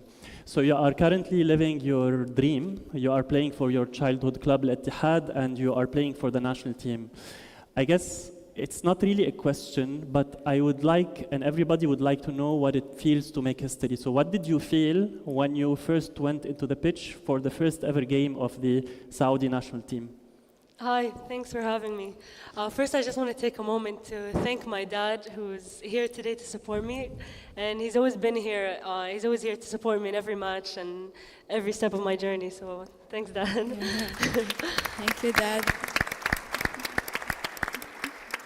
Of course, as you guys all know, women's football here in Saudi has gone through just a tragic change. The rapid growth happening in this industry is crazy, and to be a part of it is, I always tell them, it's like I'm in a racetrack, and you just gotta kind of run and race and to try and align with the development that's happening, so it's really incredible.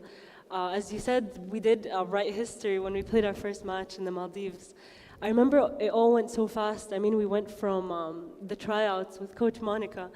I think it was like 700, 800 of us trying out. And then once we were chosen, we went to the camp, and it was this really long camp to kind of build a team, you know, from scratch. And then we flew to Maldives, and there we were, like, we looked at each other like, here we go, you know, here goes nothing. We're gonna face another country, and you look down at your badge, and it was like a dream, to be honest. So that moment was very, and the fact that we got to win both matches against the Maldives and Seychelles, they were the first ever international matches for us. 2-0 and was the score for both the matches. So it was like really like indescribable. I can't really describe how it felt in the moment to play, to represent the country, to win, I know, and it was on international grounds too, so it was incredible. That was an amazing moment. Can you maybe tell us about Monica's reaction after the game?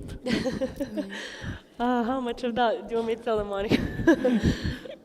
Coach Monica was really proud of us. I think she was just, I think maybe she wasn't expecting that as our first game ever, and that we just started a month ago, you know, for us to be able to play in unity and to really compete at that level. So I think she was very, very proud of us. I remember we were all like, jumping everywhere, running around as if we won the World Cup. It was insane. Yeah, I remember we were very excited.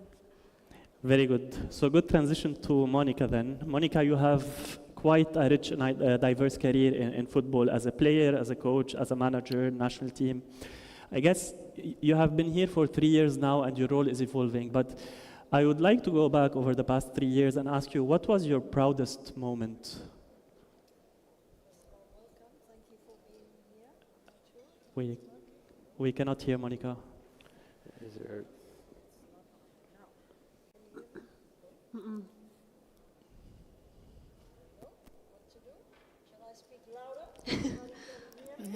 Is there a microphone? Yeah.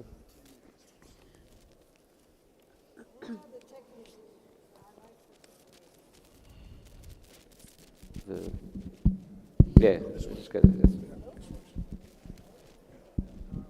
So, now everybody can hear me. Well, thank you for being here and all welcome. I hope they all come back from lunch because they're missing a very, very interesting part of this summit. And I'm here now actually 2 years and 2 months, so it's not quite 3 years.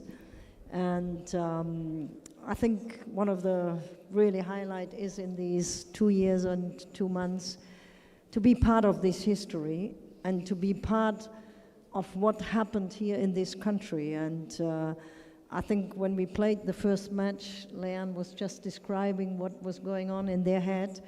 And we were, one day before the match, we went to the stadium where we played the match, and then players said, "Wow, this is a big stadium, coach. We are going to play here." Yes, we're going to play the first match. And I didn't know what to expect, and I was amazed by their passion, by their determination, and then win the game, the first ever international match, and everybody was so happy, and everybody was part of this, and it's for me amazing how the commitment is from the leadership, from the president, from the GS. You met one of these 3 powerful women already this morning, Atwa Al-Rifi. She is the deputy minister in sport, and Lamia Bayan, she's the vice president, and of course there is another one, Alia Rashid. She's not here. She's the director of women football in Saudi Football Federation. And one thing they all have in common, they all played together in one team, they know the game, and they have a dream to go to the World Cup one day. And as they're getting a bit older, they were actually in the tryout. We had 800 registered players in the tryout for the national team when we started.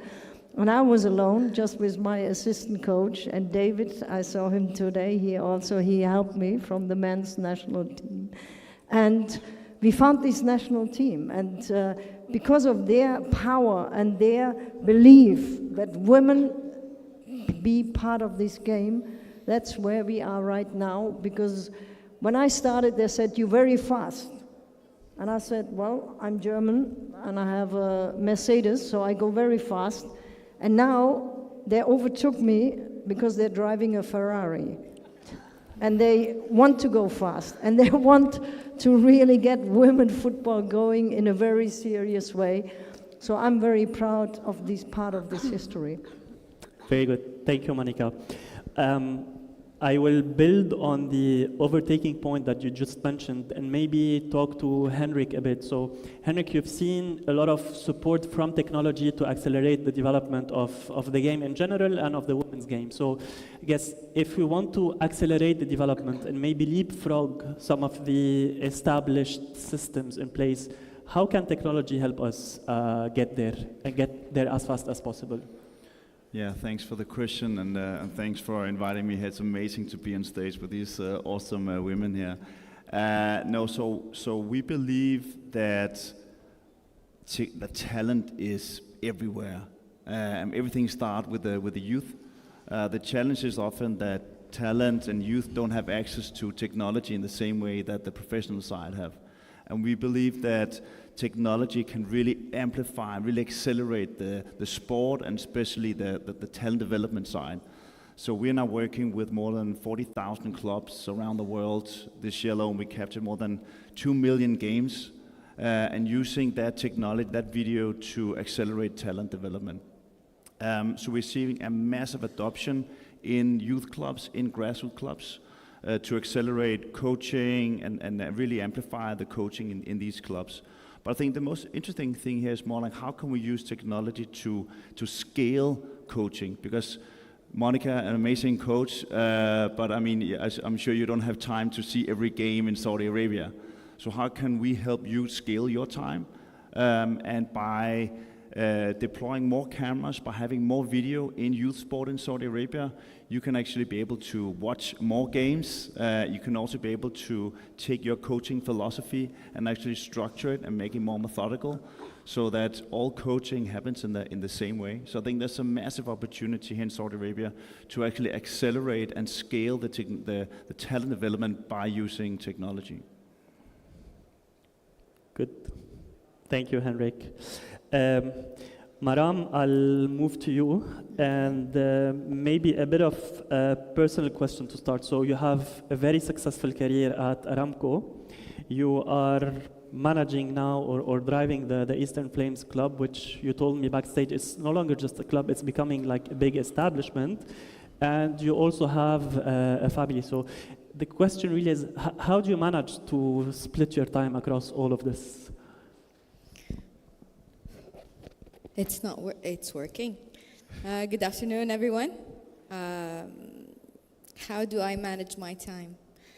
I would say learning from the 7 habits of highly effective people. Big things, first things first. How to have my big rocks and my small rocks made me understand what do I need to do and what is important and urgent and what do I need to delegate for others. Knowing how to manage my time made me able to manage all of these hats that I'm wearing as an owner of the club, as a president, as an employee, as a mother, as a friend, and being here around you today. What do you want to know more? I guess we spoke a lot about making history and pride, and maybe I direct the question to you. What was your proudest moment since you started with the Eastern Flames? Oh, wow. What's the proudest moment? Which one should I pick? Okay, let's bring it into context, and let's talk about Eastern Flames a bit. So, Eastern Flames have been established in 2006.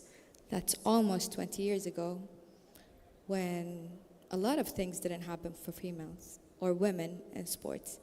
But it was there, not regulated. During that time I was playing, I'm a huge fan of football. Every female in Saudi loves football. Female and male, we all love football.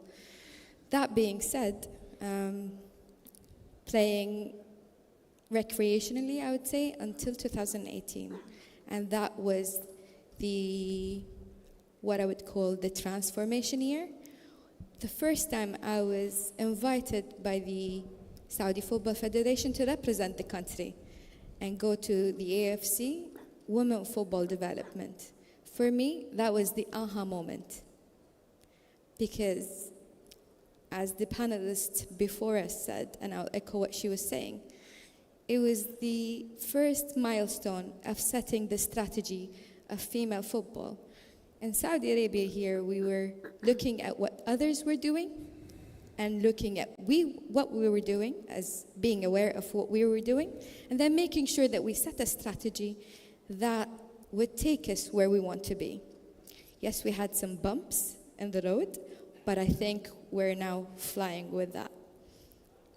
Now, and I would say after Corona, and after getting my master's degree from ESADE, Spain, and learning from one of the most successful football federation and working with them, I'm taking my football club to a different path. Competing head to head with the big clubs. We are the only female football club owned and operated by females that is competing at the premier level. All the other clubs, 7 other clubs are public, and we are the only one private. We take care also of our pipeline. Again, something that I knew that is one of the things that makes a club sustainable. Our pipeline is fully on board, and we have the right technology, VEO, to take care of that. So what was my proudest moment? It was when I was in the car with my kids and a private number calls without a number. I answered, and it was the King's Diwan al-Maliki. They were calling me to ask me to join them to be celebrated as one of the accomplished females out of 5 that have done so much to the country before even starting. So that was the King Salman recognition of all of the sports initiative that we have done in 2019. Have in mind, in 2019, we didn't have a regulated or organized sport yet, but we were recognized for it because we had the foundation. And what I call this is where women football started and where it continues. That was the proudest moment, because the year after that, it's when we started the recreational league, and look at us now. We have the first league, the Premier League, and then first division, and they just announced that we will have a second division. So I think we are in not sprinting, we are in an elevator, to be honest, when it comes to development. Absolutely, and that's such an inspiring story. Thank you, Maram. You're welcome. Misha, I'll move to you now. So you have been involved in women's football across multiple stages of development and across multiple functions, whether it's commercial, broadcasting, talent acquisition, grassroots. What do you think are the components of a well-functioning women's football ecosystem? Great question. I think what you notice in some of the most successful women's football organizations that you have now, there is to Monica's point, there's a clear leadership at the top. People at the top believe in what they're building and the journey that they're on and the time it's going to take, and everyone gets behind it. I mean, it seems very simple, but whether you look at Angel City or whether you look at Arsenal, you look at other organizations, that's where it stops. You meet people at the top there, you realize where that vision starts, and then they bring people in. And I'm not talking about taking some people from the men's game and putting them on and having a few people work on tickets and merchant. No, they have an entire team of people and expert people who understand social media, who understand commercial, who understand marketing, who understand fan engagement, because all those elements brought together is what creates a product longer term that people want to consume. Right? So it's not about selling tickets to a particular game. It's about how do you build something that people want to be a part of. You go to, I had a conversation earlier with a few people here. You go to Arsenal this weekend. They had 60,000 people there. 2 years ago they had 8. And when you're around and you see what they're doing and how what they've done to build it that way, as opposed to some of the other clubs who are not. It is having 15 or 20 people who are working in ticket sales and marketing and social media and so on, as opposed to others who don't. Same goes for some of the American clubs that do so well. They create something that people want to be a part of. It's not just a football game. I've been to quite a few Angel City games. I couldn't tell you what the score was, but I can tell you I had an amazing time, and so did everyone else who was there. And they think about that. They think about what it means to buy a ticket, what's the journey like, what can you eat when you're there, what's the entertainment, what's the whole experience. And the second point I'll make is it's how they work with their partners, because ultimately you got to bring everyone on that journey with you, your commercial partners, your broadcast partners, and how they build those sort of partnerships to be able to elevate everything they're doing. So go from that transaction of someone becomes a sponsor, we give them tickets, we give them some signage. No, you bring partners in who can invest in their marketing, who can leverage their relation with broadcasters to make sure the games are being televised. That's how you grow. So I think, when we look at what's happening around the world and what can be applied here, it's about finding like-minded people, like-minded commercial partners, broadcasters who believe in what you believe and are willing to do their part to be able to elevate, so looking for these equations where 1 + 1 = 3 or 5, like what Google are doing, what Ally Bank are doing, how they're leveraging their spending power and their connections and expertise to raise the whole game. Okay, very good. I want to go back to you, Maram, building on the point on commercial partners. What do you expect today from commercial partners? I mean, it's obviously helping the club with financial sustainability, but what else? And are you facing any challenges today, being, one of the big clubs, but equally, facing some of the usual challenges? In terms of challenges, I would say that we're facing what every club is facing, regardless of the scale. Yes, we do have some certain things that are tailored for us challenges. Knowing that the government here in Saudi Arabia is transforming from being governmentally owned to privatization, we're already in the privatization, we're already private. So not knowing how to deal with it because we're the first and pioneering in it, that is one of the challenges because companies do not understand how to deal with such thing. 2 is how to activate that partnership and alliance and sponsorship. The activation part here in this part of the world is not explored as it should be. Living in the States and different states and living in like in Spain, both in Barcelona and Madrid, I understand what happens. How to bring it here and who does it here is another challenge. We are definitely looking to have more partners, alliance, and commercial. And I think we're at least in the right direction. Being here and looking for opportunities is the first step, I think, for everyone. It will take us some time, but hopefully we can accelerate that and overcome those challenges because it is exciting here in Saudi Arabia and the growth is tremendous. I would say, let's not look at the challenges, we'll look at the opportunities. You have a community that is willing to learn, very young, with a lot of opportunities.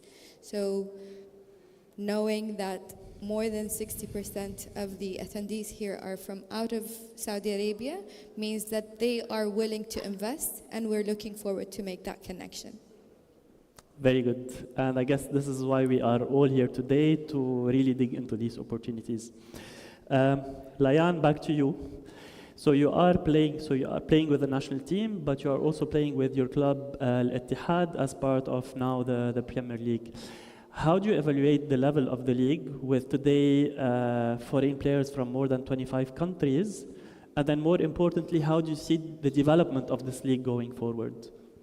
Sure thing. Well, I see that definitely the level of the league has drastically changed since just one season ago, with the more foreign players coming, for example.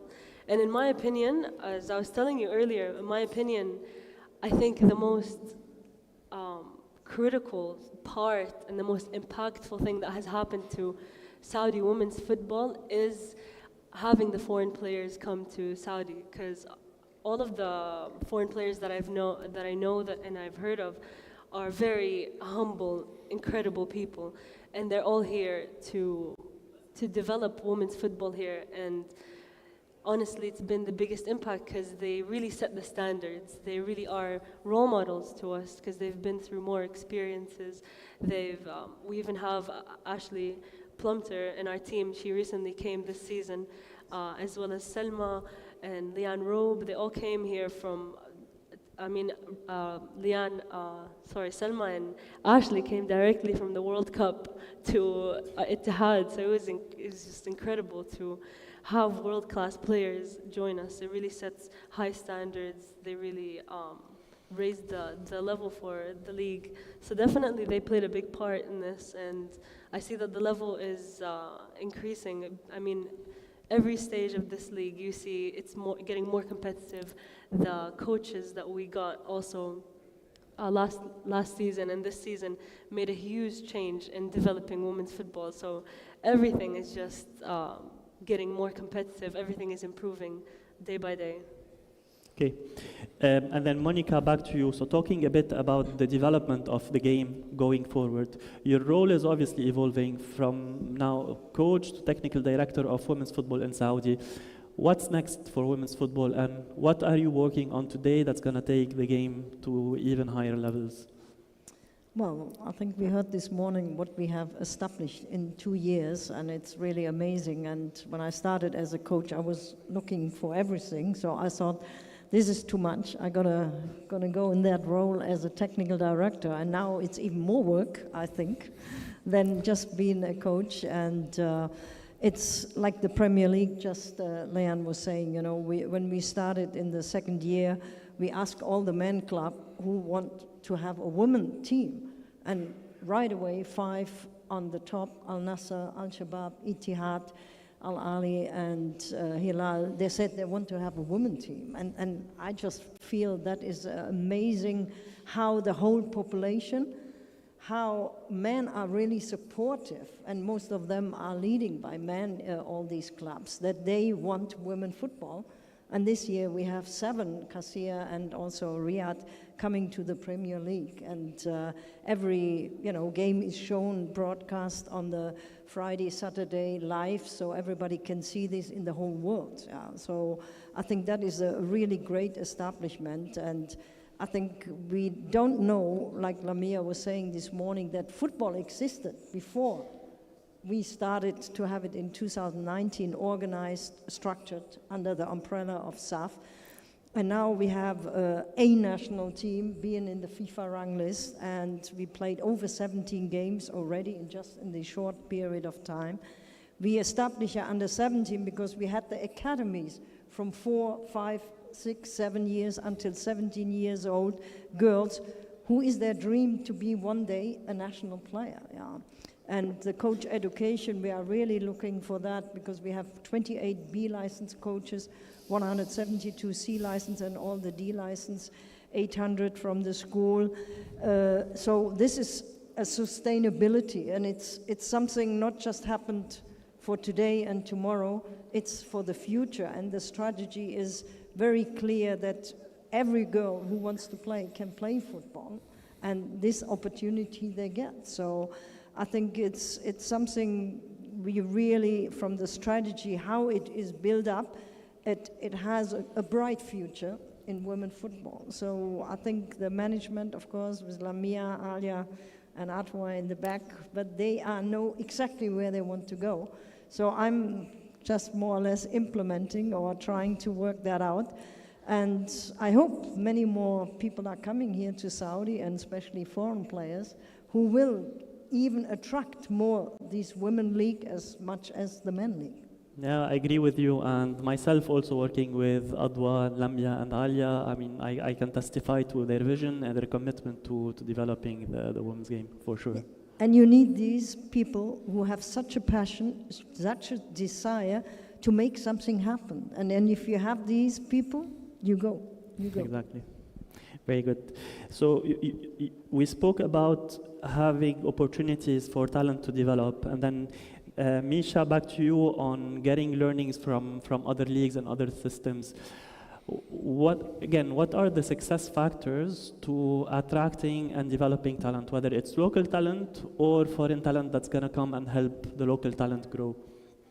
Yeah, I mean, look, I think the making women's football part of popular culture is a huge element of making it, of building the sport, right? So it means when you have top players that you're bringing here, how are you working with those players really, to raise the profile of the game, to bring people closer to the game. A lot of it is just in many places, women's football, even in some of the more developed places around the world, it's still relatively new, right? But what we're seeing now is becoming much more accepted because you see it a lot more, right? So, and it can't just be around major events. It can't just be around the World Cup or, Asian Cup. It needs to be, it needs to be much more in the everyday life. So that, the coverage, in the media of the leagues and the players, the talk shows and things like that. You see a lot of, the players, let's say in the U.S. and in England. They go on TV shows that that are seen more broadly.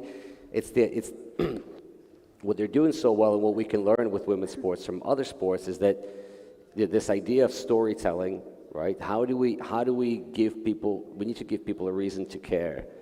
And someone told me once that the shortest distance between two people is a story, right? So if you think about it, not everyone, because of culture, because of their preferences and whatnot, would necessarily be a women's football fan, or a football fan for that matter.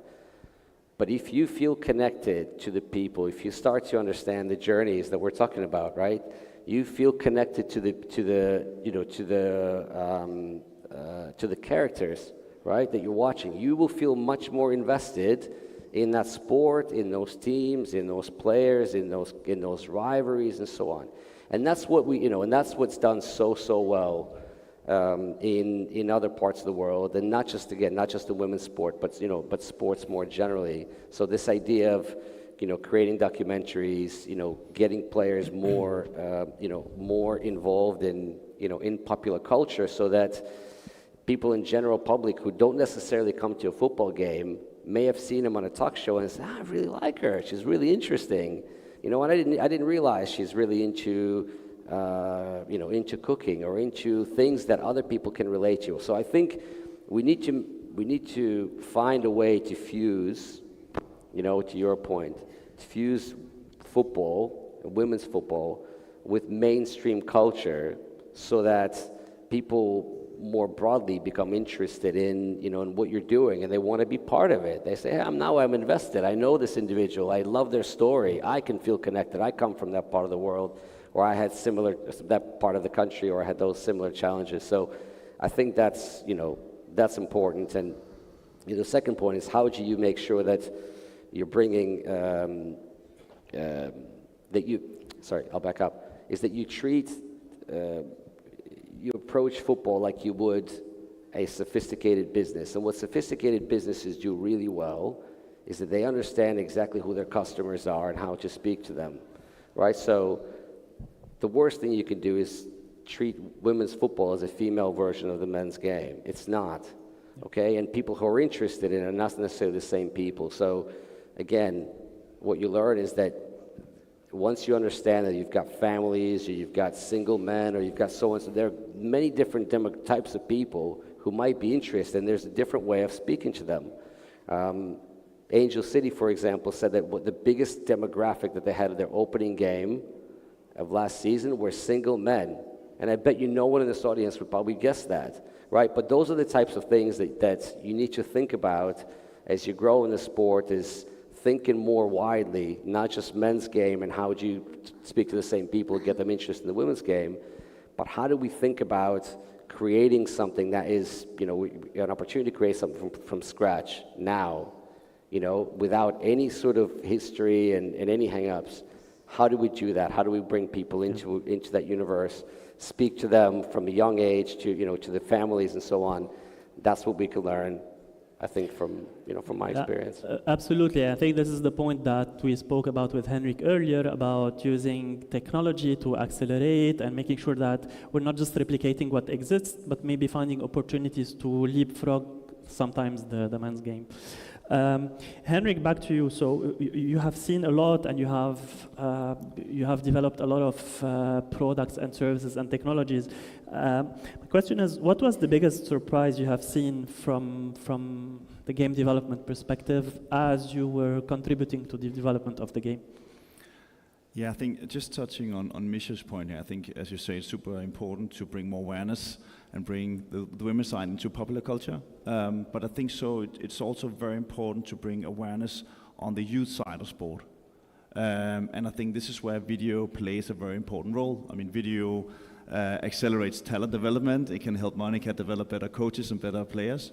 But if there's more video in youth sport, that gives the opportunity for players, young players, to share their amazing goals, tackles, saves, all the unique moments that happens on a field, where they can share that on social media or whatever channels they have.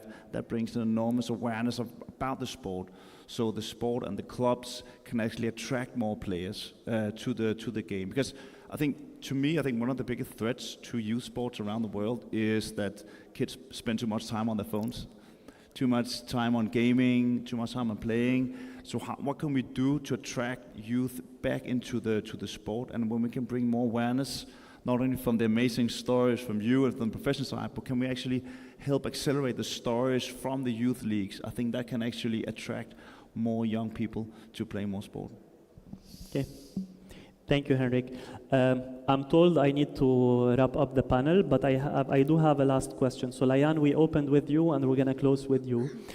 You're obviously very young, and you have your whole career ahead of you, but equally, do you feel a responsibility to raise awareness to future generations as well? And what would be your message to future generations who want to be a player like you? Wow, that's an amazing question. Well, definitely what I've come to realize with this insane journey is that being a national team player is bigger than just you. At first you think, you get excited and you get wrapped up in the game and you're just, oh, why didn't I miss that shot and stuff like that.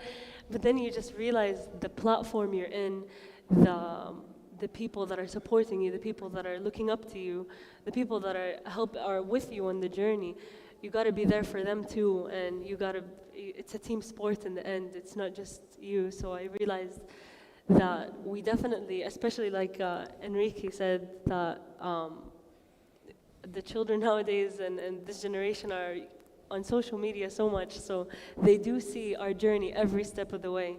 So we do have a responsibility to show them. I mean, I personally feel a responsibility to show the young girls in Saudi and all over the world what it means to be a respectful, hardworking, professional athlete, here in Saudi. And I think that's really important, and it is a responsibility. Thanks a lot, Layan. I mean, we could speak for hours and hours about the learnings, about the aspirations, but unfortunately we have to end it here. Thank you a lot for attending, and we hope to interact with all of you after the panel. Thanks a lot. Thank you.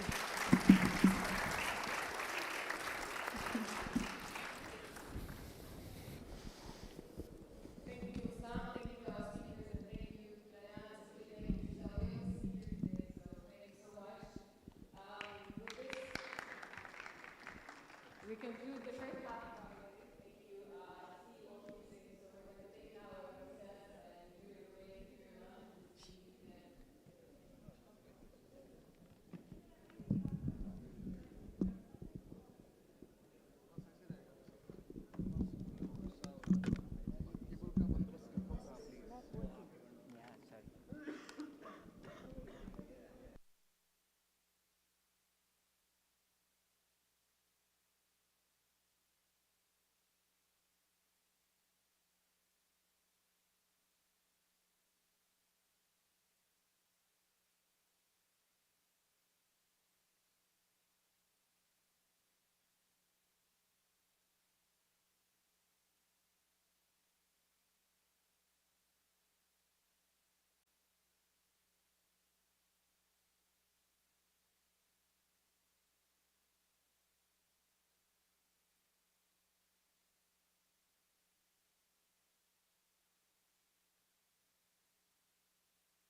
Hola, hola.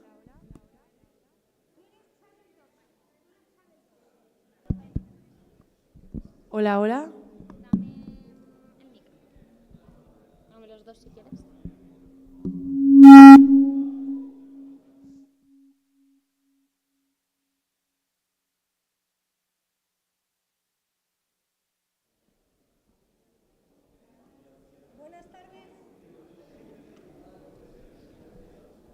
Now you hear? Yeah, sit down there. Yeah. Hi. Can you hear me? Am I talking too loud?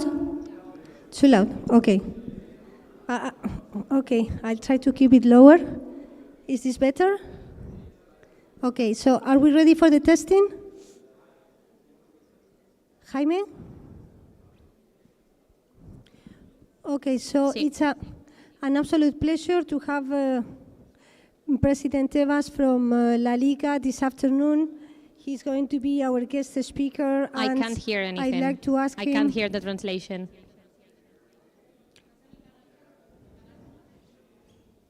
Sí, pero no eres tú, Jaime, a ti. O sea, yo no te escucho a ti, o sea, no te tengo que escuchar a ti. Ah, pero yo estoy en Channel 1. Yo estoy en 2. Ah, pues pon el 1, perdón, nos lo han hecho al revés. Sí, yo estaba escuchando al chico perfectamente, además. Vale, Hi, good Okay, let's afternoon, try again. everybody. Are you ready? Yeah. I don't hear. Channel 1. Are you in Channel 1? Se me va el 2. Cámbialo en la izquierda de todo. A la izquierda de todo, Channel 1. Yes, that's all. Channel Let's 1. try again. Spanish. Yes. English, Channel 2. Okay? Okay. So good afternoon, everybody. It is an absolute pleasure to have this afternoon Mr. Tebas, I can't President hear of La anything. Liga. ¿No escuchas nada? No se escucha. La traducción al español no se escucha. We can't listen to the English, to the Spanish translation.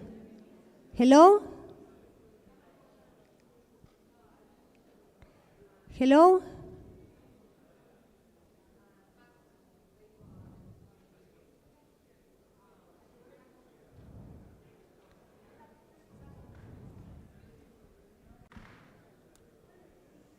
¡Qué estrés!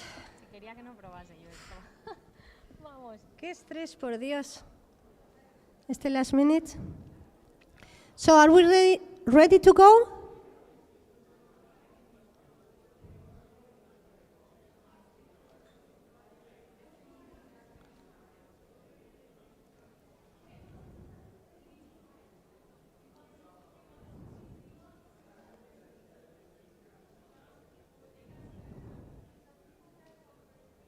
Hello?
Thank you very much. Are we in the right place? Yeah, I think so. Excellent. We've got an extra seat. Always a hard gig after lunch, but good to see so many of you with us. And thank you, of course, to our great panelists. We've got a really good lineup of folk to talk here in Jeddah about this really interesting and vital element, of course, of sport when it comes to fans not only enjoying sport right now and enjoying football in this moment, but growing our respective sports and respective, obviously, football clubs. We'll just very quickly do introductions because we have had our time squeezed slightly because it's been a very busy day on this opening day of the World Football Summit. So if we begin, Unmish, with you, if you can just tell us a bit about what you do with Picture Board partners. Hello, my name's Unmish. I'm a failed television producer. I'm a diabolical product manager, and I'm a very, very blinded strategist, which is how I actually become a consultant. Our Picture Board Partners is a Singaporean corporate entity. We do three things. We do strategy innovation. We do a lot of corporate development, which is raising capital, doing M&A, roll-ups in the sport, media, and gaming space. And we do a lot of thought leadership in terms of white papers, podcasts, and on LinkedIn as well. It's great to be here. Thank you. Al Walid, you had an interesting night last night. Big win for Al Nassr against Al Shabab. Are you all right? You've had some sleep? Yes, I did. Yes, I did. I should. Welcome to everyone. Happy to be here with you guys to share this panel with this great speakers. I'm Al Walid Al Muhaidib, the head of media and communication at Al Nassr since almost 3 years now. I'm a lecturer at the Media College in Riyadh since 2015. I was working also since 2015 in TV sports show, creating content for TV sports show. And now I'm working at Al Nassr. It's not only football club, actually. We manage the media content for 21 sports games for men, 11 sports games for women, and we are proud of that. Michael. Yeah, thank you to be here. It's an honor to be in Saudi Arabia. I'm the CEO of ML Marketing. We are one of the leading social media agencies working with international leagues, federations, football clubs, sports organizations, and also companies which are focusing in the field of sports. What we are doing is create high quality content and bring them on the right social media channels to the right target groups in the right region. And our main goal for all our clients is to increase their reach, their interaction, engagement, and then of course to monetize their huge communities.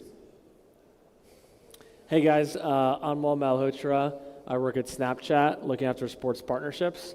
What that means for us is our relations with leagues, broadcasters, rights holders, teams, and athletes. Our goal is very similar too, to help these companies reach the next generation of fans across Snap. I'm a sports lawyer. I also run JHM, an agency which acts for broadcasters and works with clubs and brands as well.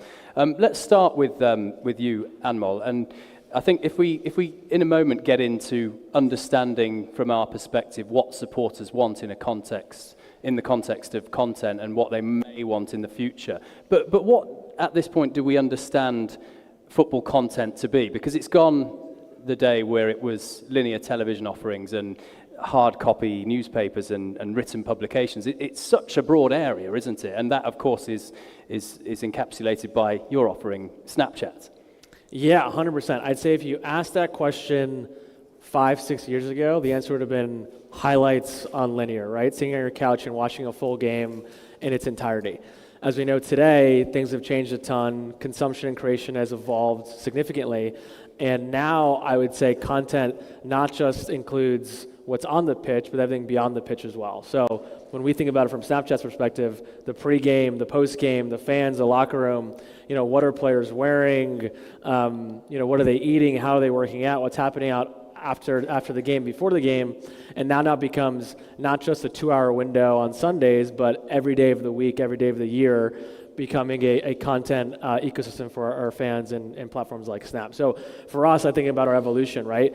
6-7 years ago, we were just matchup based. We were focused on, Team A versus Team B, Man City versus Man United, just the highlights on the field. Today, we're now thinking about everything beyond just the game, and that's how you capture the next generation of fans and young fans more and more. Al-Walid, you, of course, in a great position with Al Nassr, where you have Cristiano Ronaldo, other players as well, who are also very successful in the content space. But he's an example of someone who is in such demand, it goes without saying, and can help to really grow a club and a league, can't he? Of course. As Anmol said, if you ask that question just a few years ago, the answer will be so different than what it is now. And I'm also very sure if you ask this question next year, you will probably have a different answer. In terms of creating content, in terms of new platforms, the world is changing very fast.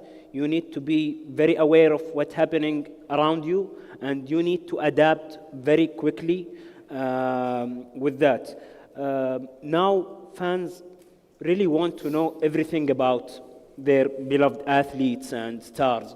They want to see them going to training, riding the bus, going out of the bus, going to the hotel. They want to see how they prepare for the game. They love to see that sometimes more than some part of the game itself. They want to see them prepare and warm up. They want to see their reactions after the game inside the dressing room, inside their private places. And they want to know everything. And they engage hugely with all of that.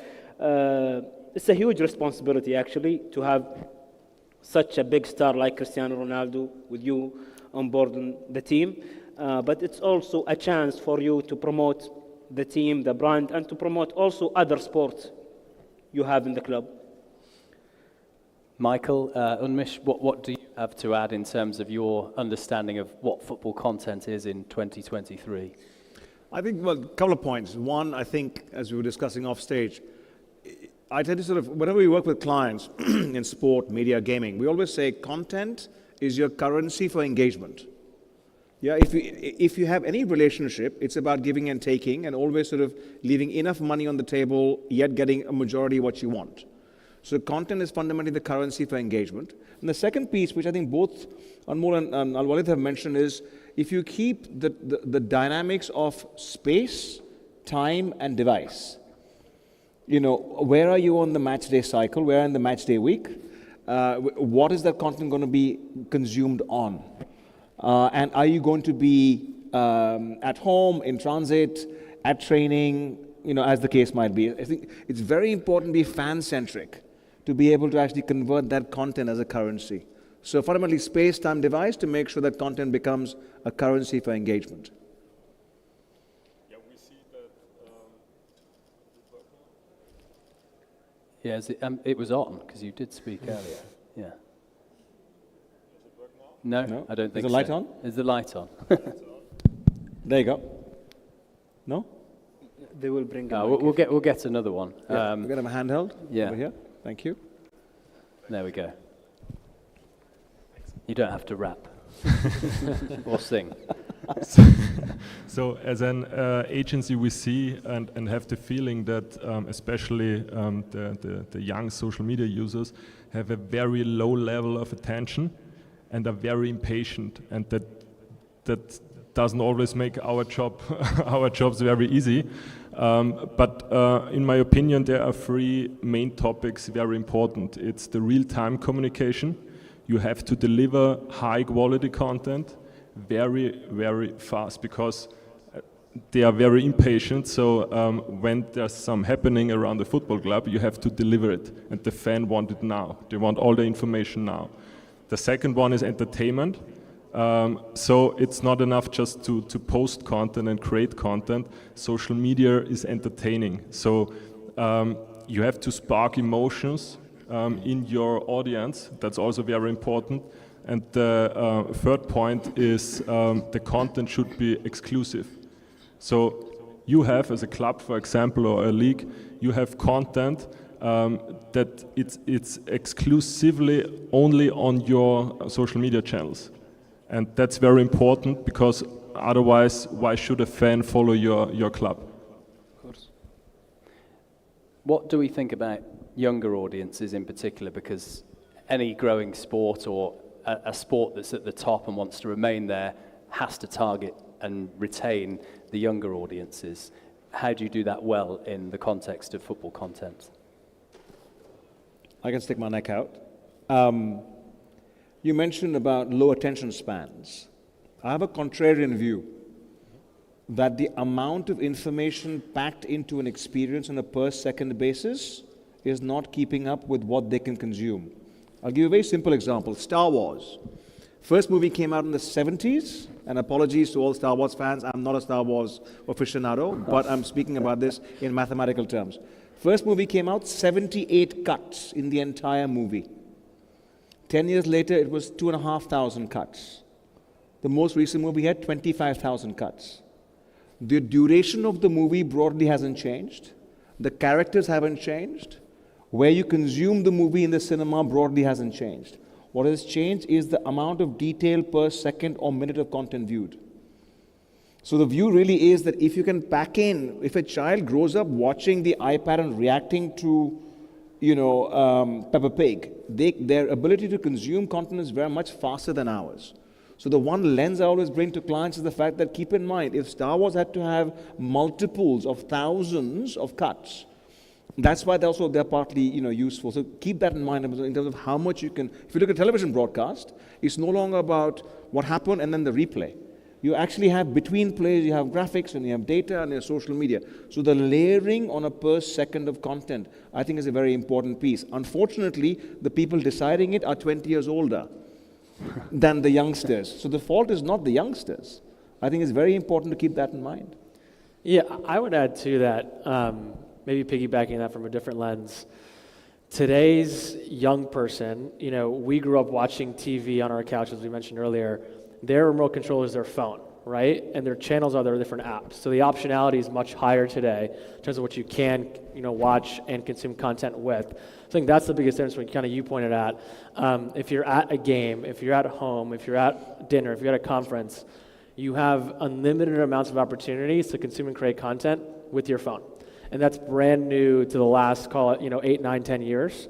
And I think because of that, to your question, it's so important from a content standpoint, and you talked about this earlier too from Al-Nasir's point of view, to create content that's engaging that type of audience, that's highly engaging, fast, short to the point, right? Because if you lose their attention, they're going to jump somewhere else. So people always ask what our competitors are, right? I think everyone's competitor in the social world is another app. For us, it's a messaging app. It's another app that you can spend time on. So we like to spend a lot of our time at Snap, catering to that casual fan. We always say the hardcore fan, you can watch a highlight anywhere today, over 15, 16 different platforms on TV, anywhere you want. The casual fan that doesn't know that Ronaldo's playing the Middle East today, that doesn't know that, there's a tournament going on right now, how do you cater to that person? And that's from the stuff beyond just the field and the pitch and the game. That's those elements that kind of draw them in to be more excited about this. And I think it's really important for leagues, broadcasters, rights holders, social platforms, agencies, etc., to keep in mind that their end user has unlimited optionality. If you don't capture their attention early, they're going somewhere else very quickly. But if the attention is captured with ultra short form or slightly longer short form content, that can lead to longer viewing, can't it? So take social media channels for a club, that leads to then following the team, watching the full match, albeit if they're still consuming short form content during the match. Drive to Survive is an example, of course, recently that is obviously not a short form offering, but to get people to watch that, there would have been enticing clips that would have been available, particularly to a younger audience, then lead into watching those longer form offerings. Would you agree? I would. In fact, when last week we were recording the podcast with Jaime, when you're on YouTube Shorts, you very rarely watch one video. Your session time is usually about 8 to 10 minutes. In television terms, my first television show was 52 minutes of program time, 8 minutes of commercial airtime. I was fundamentally making 8-minute sections. So your experience before you want to take a break is about the same. So you're absolutely right. The question really is that the algorithm is making sure that the third and the fourth video that I see or is offered to me is as per my liking, which is where the science of what you guys do comes in, which wasn't the case in television scheduling. And pushing things forward into the future, because we've probably only got about a quarter of an hour left, how do we see football content further developing, let's say, in the next 2 to 5 years? Al-Walid, have you got any thoughts in terms of what you will be doing differently in a couple of years' time as the Saudi Pro League develops? As I said before, it's very challenging, it's very difficult because everything is changing very fast. You need to have a plan, you need to have a strategy, but more importantly, I think now, you need to be flexible. You need to be aware of what's happening around you, and you need to be flexible.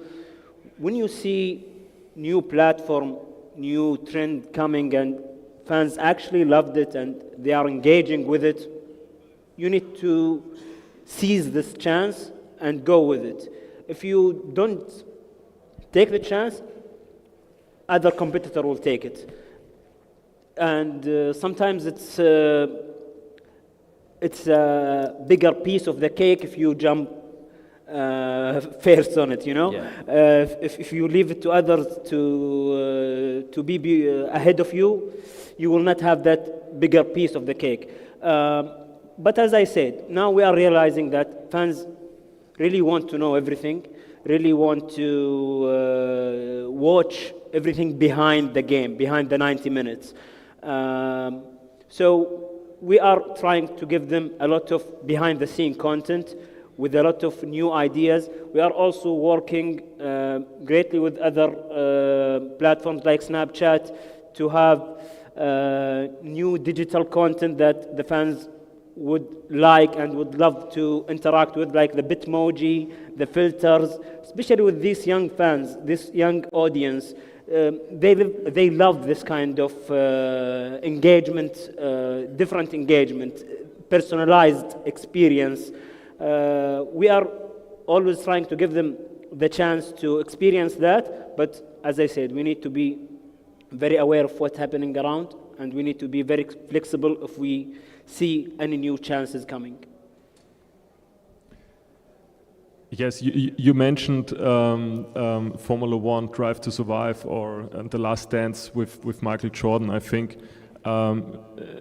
these are two examples how to put the fan in a focus and give the fan insights into personal lives of the athletes.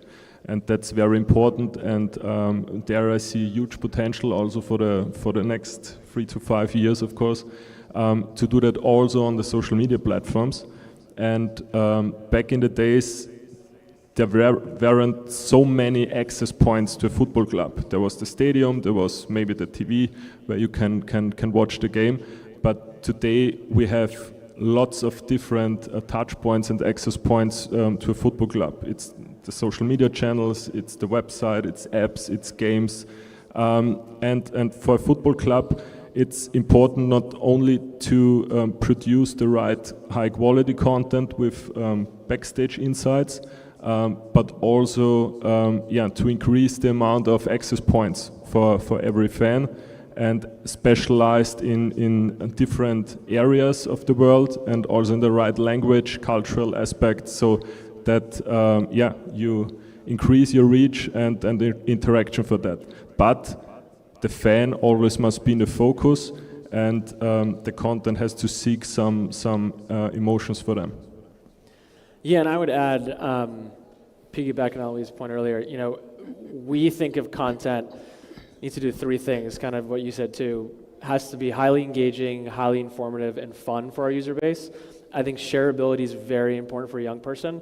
They want to have a community with their friends. So developing tools beyond just content to make it easy to share with your friends and family is extremely critical to keep them kind of coming back and doing more. You mentioned this kind of the great stuff we're doing beyond content for some of our partners on our platform. You know, we have Bitmoji, a really fun way to express yourself in a personal avatar. You can dress yourself in your favorite jerseys and shirts now. And also lenses, augmented reality. You can try on the Alan shirt today and buy it in our app, right? Which is really cool. something we were always told by our partners at the leagues and broadcasters and rights holders is that 99.9% of fans never get a chance to actually go to the stadium to watch their team play. They're mostly at home. So how do you engage those fans at home? It's with these really kind of fun and informative technology integrations, and what we're trying to do at Snap is bring those in a way that makes the experience complementary to what you're kind of watching on TV. And again, really, really fun to share with your friends. If you're not sharing them with your friends, your chances of you kind of coming back are relatively low. So adding those tech integrations is a very important piece for us, and bringing the experience of being at the game to a fan at home through technology, through your phone, through your Snapchat app, in our case, allows you to keep those people kind of more involved in feeling like they're actually at the event itself. I'll just give one example of how the fans now actually receiving the content, and how should you measure your content in terms of engagement. I remember something happened like a few months ago. We were like working on a plan for the club's anniversary. Weeks of planning and creating content for this particular day or 2 days to post some contents about the club's anniversary. And that also includes Cristiano Ronaldo. He was part of this content because he is now part of this club. The funny thing happened, like during this day or one day before, we had our Snapchat videographer on the training, waiting for the players to come out of the tunnel, and Cristiano Ronaldo came and say, "Salam alaikum." Done, snap it. We got more engagement from this coincidence content of 2 seconds than what we planned for a whole month for our anniversary of the club. So it's give you an insight of how you need to be flexible, aware, and to learn from this young generation and how they receive the content. Amazing. Any further thoughts? I would just add one thing. I think there's a lady called Angela Ruggiero, who's a former US Olympian. She runs a sports lab in Boston at Harvard. She has this concept of liquid content. The idea being just as water finds its own level, your content will actually find its own level depending on this different segment. But the only assumption there is you don't treat fandom as one homogeneous block. You assume that there are 5 or 6 different segments and then try and see where it sits. So I think this whole concept of a liquid content, I think, really helps you to think through, where is it best working? Well, hopefully the expertise of these gentlemen will lead to more streams becoming rivers and then, ponds and lakes and all the rest of it. But thank you very much. It's been a pleasure from my perspective listening to you, and enjoy the rest of your day here today. Thanks for joining us. Thank you.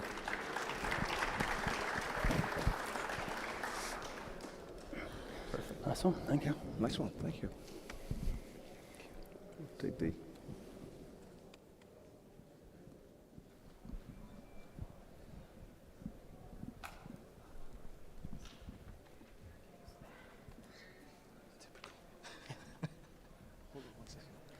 Thank you once again to our speakers, and moving on to our next discussion that goes hand in hand with our previous topic. In a time where technological advancements are reshaping the landscape of sports, Asia stands at the forefront. It stands at the forefront, driving both innovation and transformation within the football industry, from pioneering initiatives to groundbreaking strategies. Asia is not just adapting to the digital age, but actively leading the charge in transforming how we experience and engage with the game of football.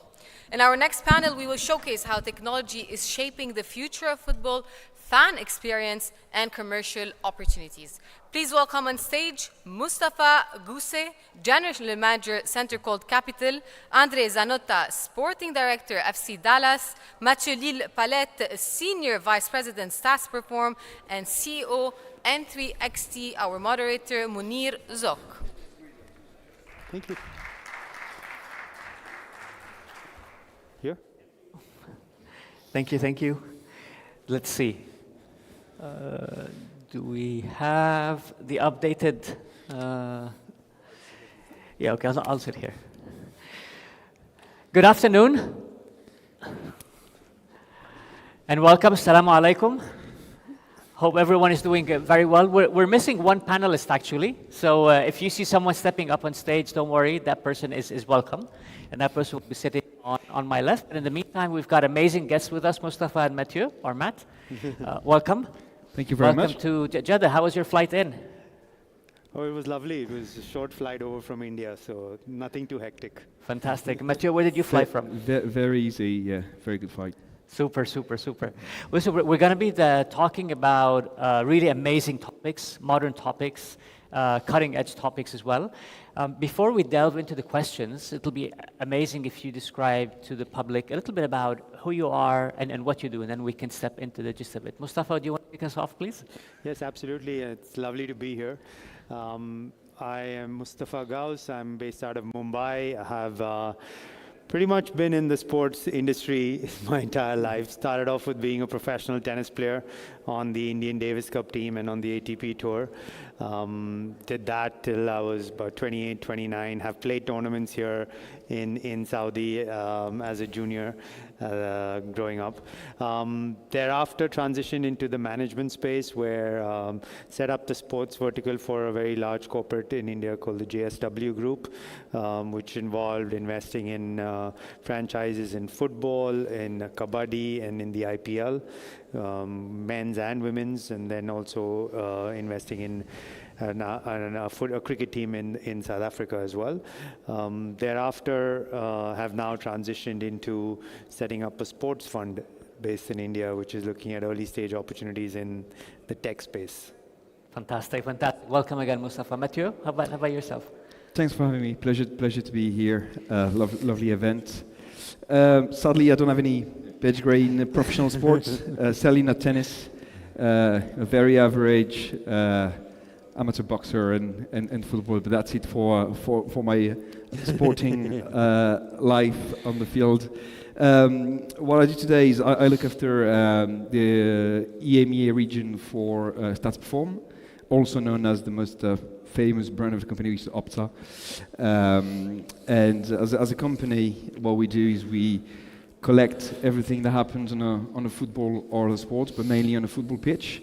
All goes into a database, and with that database, we create products that we then address to all the stakeholders in the sports industry, really, whether you're a football club, a league, or an athlete directly. You could be also media, of course, big tech, anyone that needs it, basically. That's what we do. Amazing. Thank you, Mathieu. Andre, welcome. Thank you. Good to have you with us. We were just going through a quick round of introductions to present yourselves to the audience. And yeah, would you please? Sorry being late here. I was caught outside, but it's an honor to be here to participate in the World Football Summit and share the panel here with important people in the industry. I'm the sporting director of FC Dallas, one of the founding members of Major League Soccer in the U.S. I'm from Brazil, worked in some of the top clubs there, also as a sporting director in Santos, Grêmio, before joining Dallas in January 2019. So I'm going now in 2024 to my 6th season in Major League Soccer in FC Dallas. And it's been great. It's been great to participate in the growth of MLS and seeing the change and how football has, or soccer, as we say there, is becoming more and more popular in the country. Amazing. Well, welcome to the panel. Welcome to Jeddah as well, Andre. Mustafa, let's start with you.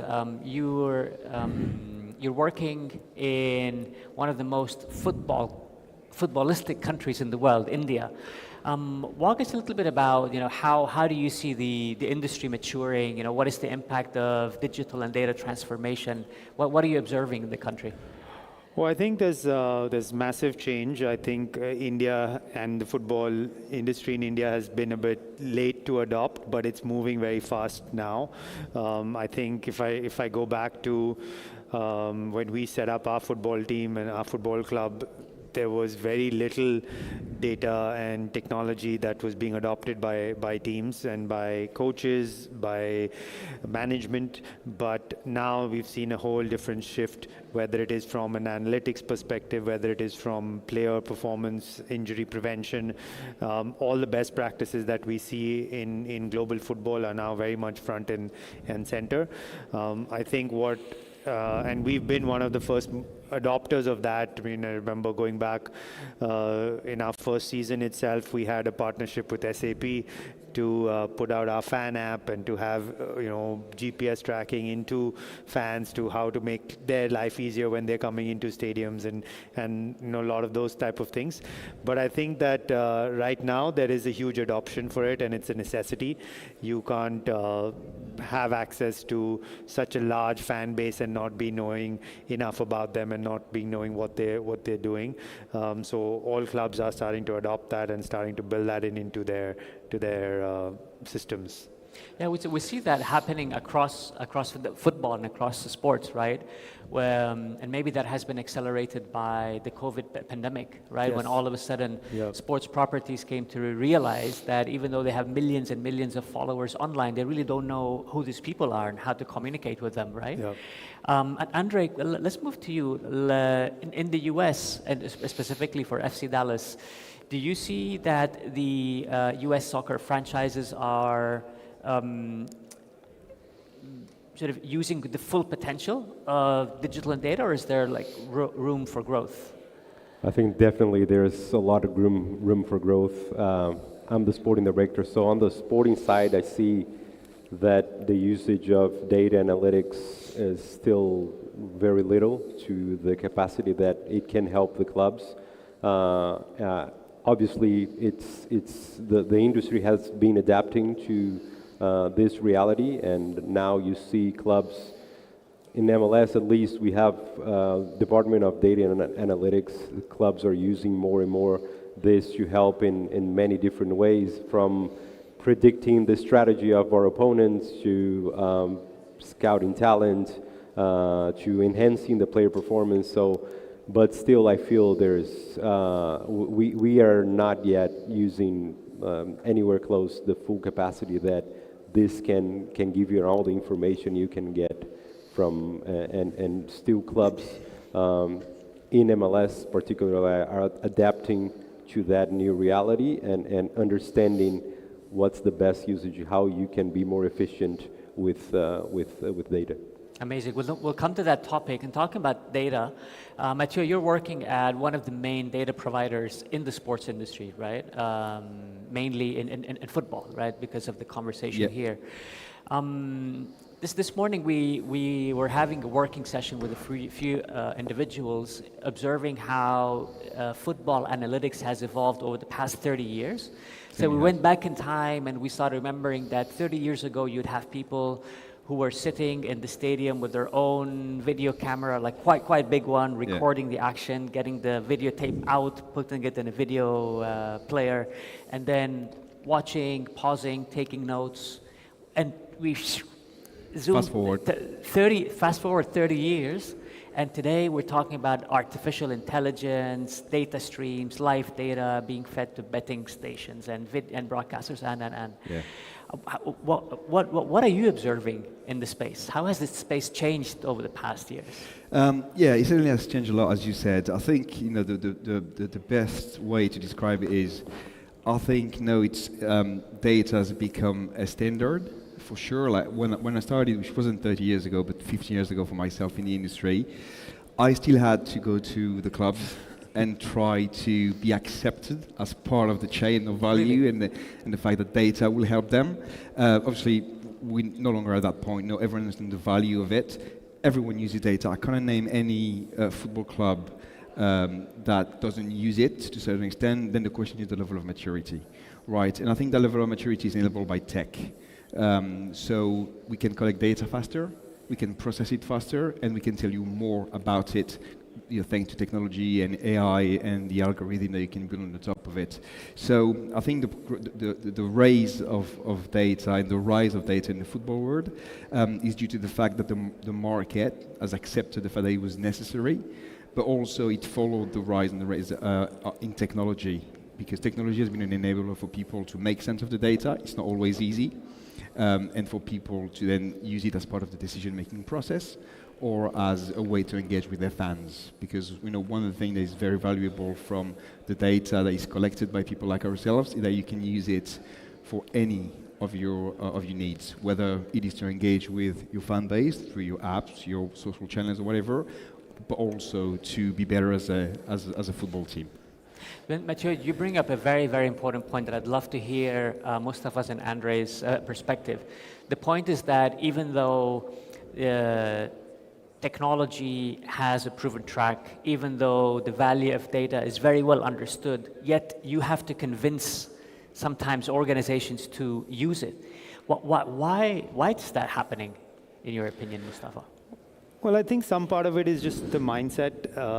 You do interact with, if you talk about from a performance standpoint, you do always have some coaches which still have a huge dependence on touch and feel, and they're not fully convinced on using technology and analytics to the full extent. And then at the flip side, you would have management teams that are also not yet open-minded on that. I think slowly and steadily, as it's becoming more and more mainstream, you realize that it has to be adopted, and it's just a matter of time where everything is based on that. Yes, you still do need that touch and feel element,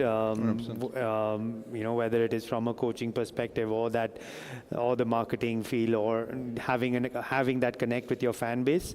But the back-end support and the amount of information that you can get using data in the right manner is hard to ignore, and it's silly if a club is not really adopting it to the max that it can. And then, Andre, do you agree with this? Yeah, I do. Football's been played for more than 100 years, and there are some things that are so traditional that it's hard for you to convince, or those people that have been in the industry for so long. One thing that came to my mind is just the scouting process is something that we're constantly changing and improving to find talent.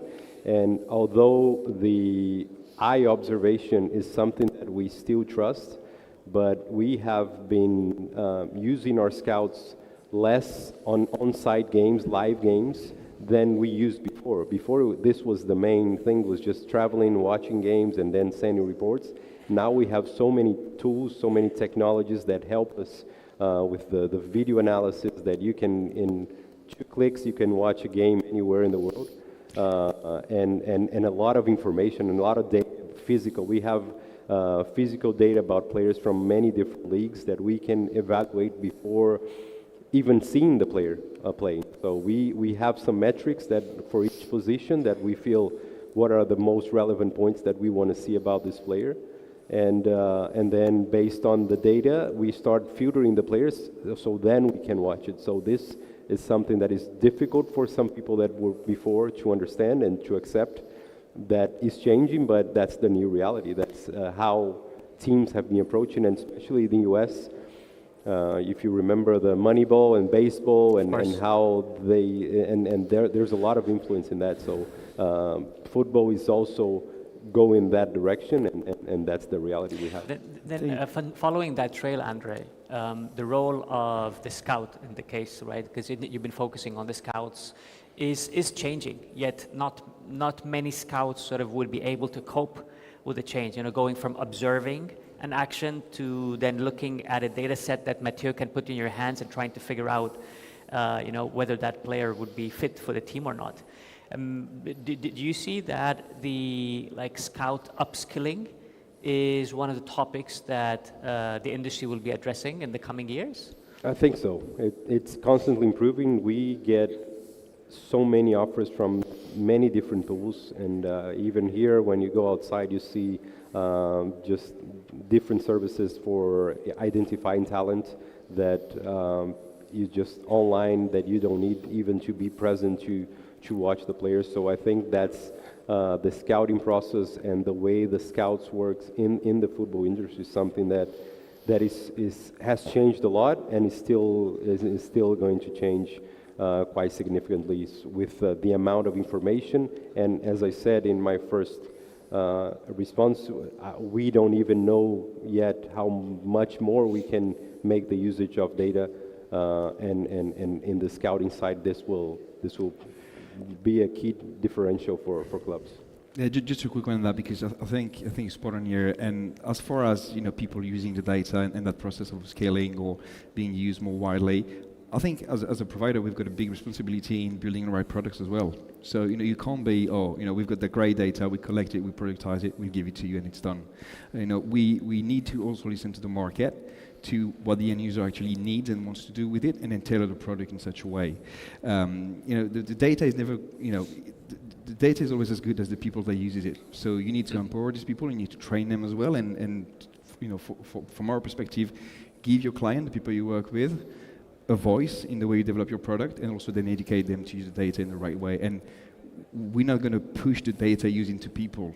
It's for us to adapt to something that's been done for years. Scouting has been done, scouting is as well as football, so you need to find your way around it and enhance it, because at the end of the day, as much as I love data, and this has been my job for 15 years, data is always only going to be a tool. You need to make that tool sharp and usable, but it's always going to be a tool. I think go ahead, it's Mustafa, also please. just a factor of legacy sports versus new emerging sports, right? That there is a certain way people have done things in the past, and there is a mindset that they want to stick with that, and that is the right way, as opposed to maybe a few new emerging sports that are way more open-minded and don't know anything else. This is their using data and using technology is how they've started off. Yeah. I think it's that transformation that we're seeing right now in football world over. And the transformation that you mentioned, Mustafa, is happening on the sporting side, but it's also happening on the business side. Yeah, Mathieu, you are a company that feeds data or generates data and distributes data for so many different stakeholders. Let's shift a little bit to the fan engagement perspective. Yeah, how is data being used in those domains? It's being used by anyone that wants to talk about football, which is the great news for us. So there's some space for data in any channel that you want to use to talk to football. And then the use is very diverse based on what you want to do with the data. But also what we're trying to do, and this is why, again, having the right products is great, but also having local teams is really important, is data is being used according to the fans you're trying to target. So, I don't think the FC Dallas will use the data to talk to their fans in the same way that PSG would, or a club in Australia or in India would. So you need in the way you build the products, you need to let that space and let people take the ownership. You need to help them do that. But what we see, and the trend we see everywhere is, again, I'll go back to the tech. Everyone is more, that generation is more tech savvy than it's ever been. They know technology. And I said earlier that data was a standard. People expect data. So what can you do to make that data easier to use for them, more accessible as well, and to make sure that they can use it knowing the meaning of it? So it's a lot of education. Is I can work in with our clients to understand what is the fan they're trying to target, whether it's the country, the age group, or even the purpose of going to the fan with data, and then tailoring that use with them so they can actually own the experience and share with the right people at the right time. I love how you're framing it. It seems that you're saying, listen, data is like it's almost like a motor vehicle. So it's like a car. It's a tool that allows you to travel, to go carry on your duty, but you have to learn how to use it. You have to learn how to interpret the signs around you so that you can actually go about driving the car. No, similar thing with data. And just to pick another one here, I remember back when I started, the first discussion we had, whether it was clubs or media, that people were worried that data was going to replace people, that were going to take jobs. And actually, if you had done anything, it's created jobs. Data scientists, data analysts, data journalists. These are people that use the data day in and day out. They created, their job exists because the data is needed and we need the people to use them. Absolutely. I mean, it's an amazing opportunity to upgrade skills, amazing 100%. Opportunity to explore new opportunities as well. And what you mentioned is currently happening with artificial intelligence, right? Everyone's talking about how AI will eliminate jobs. Yeah. Whereas looking at the positive side of the picture, AI can generate new opportunities and create more efficiencies, right? Mustafa, when we were having the conversation last week as we were preparing for the panel, you mentioned about the case of Bengaluru FC redesigning the member portal, right? Yes. Walk us through why did that happen, and then what are some of the outcomes that you are observing or expect to observe? Yeah, I think it was. I guess just like we've been talking, it's about moving forward with the times and what's needed. The demand from your fans is way more than what it used to be. The expectations from sponsors and partners at the club is more than what it used to be. And as stakeholders, you also have understood and learned about what's happening globally and looking to adopt those. So it is about having more of these data sets with which we can then either have to go back to sponsors and partners on how well they are monetizing their relationship with us, and at the same time as a club you want to provide for your fans more, because they are loyal to you. At the end of the day, it's how much further can your dollars go, and I think that's the core thesis behind revamping the membership program. We want to also be able to now reach out to fans outside of our core markets, outside of the city and the state and to the country, as well as outside of to the Indian demographic and population living in different parts of the world. So I think those were the key thought processes with it. It's first season. It's been good so far. We have to keep building on it. But I think we're on the right path for this digital transformation that we're looking to achieve. Amazing. And Andre, going back to you and to the US, the role of a sporting director, just like the role of a scout or head of commercial, head of marketing, head of data, and so on, is evolving maybe at a quicker pace than what it did in the past, no? What are your expectations for the few years to come? What should a good sports director focus on? What's additional skill sets or what new perspectives do you think they should be considering or adopting? Yeah, that's a good point. For me, as a sporting director, you have to constantly be aware of what's happening in the industry, obviously, and what other clubs are doing. We share a lot of knowledge in MLS. Last week, for example, we spent 3 days, all the sporting directors in the same place with the league to discuss many things. So you kind of know what the other clubs are doing and in different areas.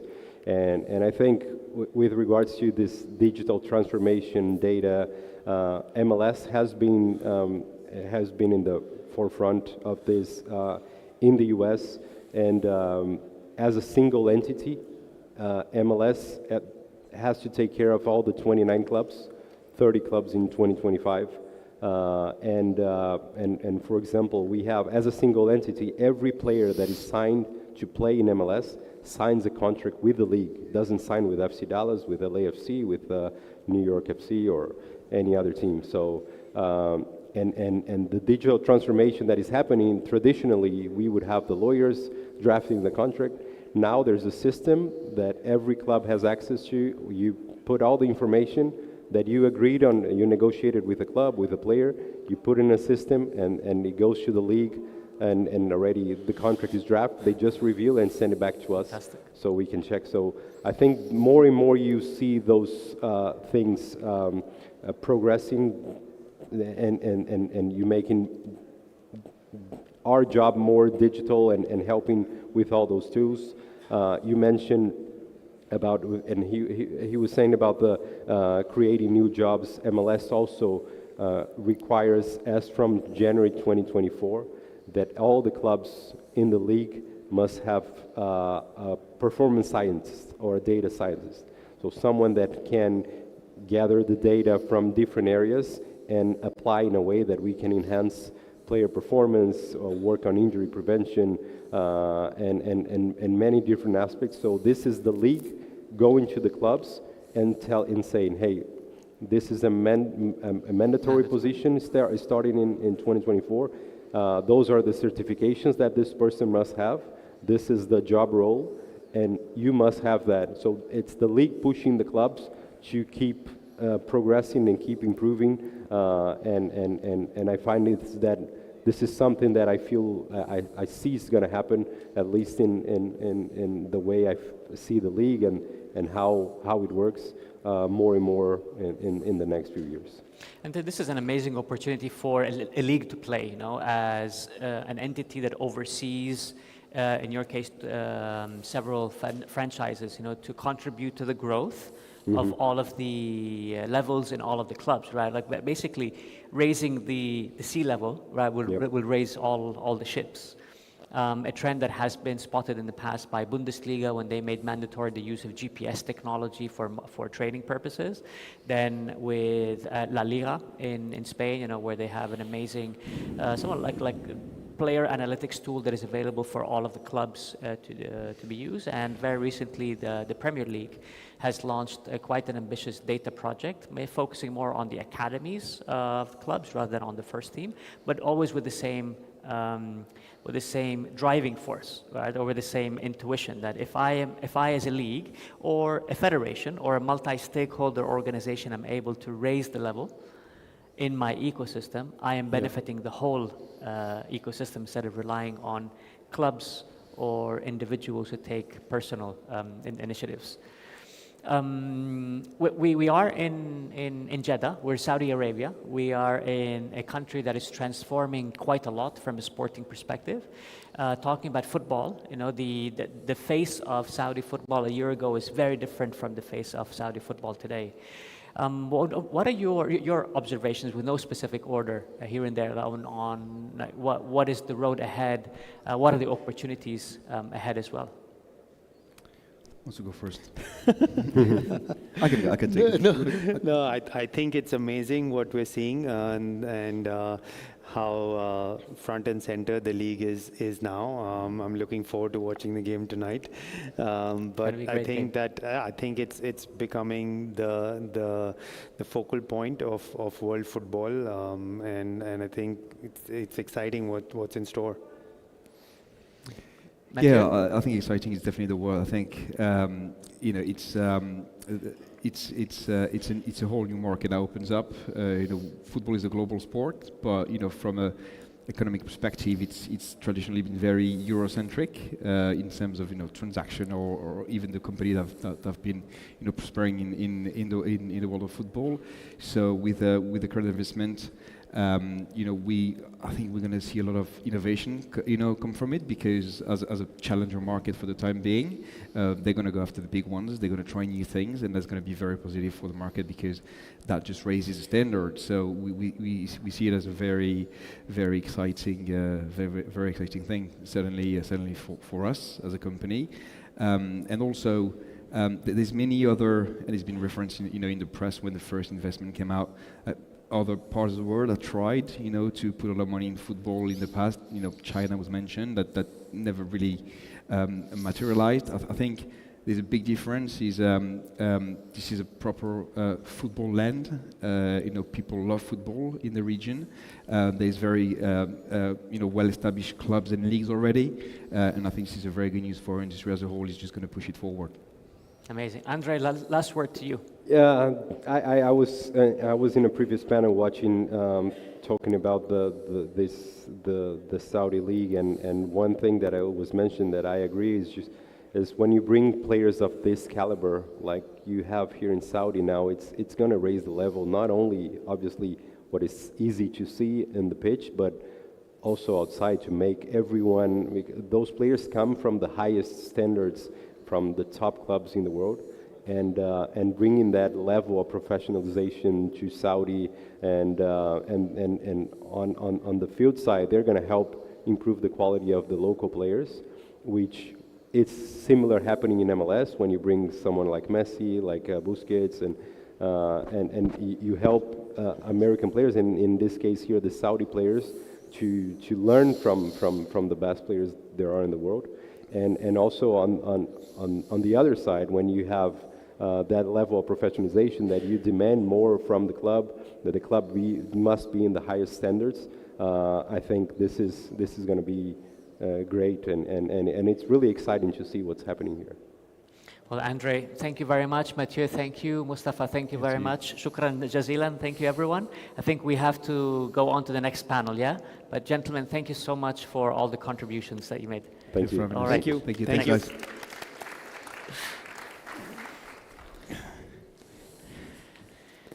Thank you to all our speakers today, and thank you to all our attendees who are still with us. And we are definitely not done, because the question remains, what's next? Not just what's next in our panels, but what's next in the world of football. Our next session is a special session hosted by Junta de Andalucía, focusing on their new approaches to sports development and the role of technology in building a vibrant sports ecosystem. So together we're going to embark on a journey showcasing glimpses into the exciting tomorrow of football. Please join me in welcoming David Hernando, Head of Strategy, Sports Booth and Area 12, Jose Arabal, General Secretary for Sports at Junta de Andalucía. We were supposed to also be joined by Jose Angel Mayayo. However, he apologizes because he lost his voice earlier today and he won't be able to join us. He will be replaced by Rafael Navajas, Head of Business Development at Interactivity, and orchestrating the session is Carlos Canto, CEO, SPSG Consulting. Thank you.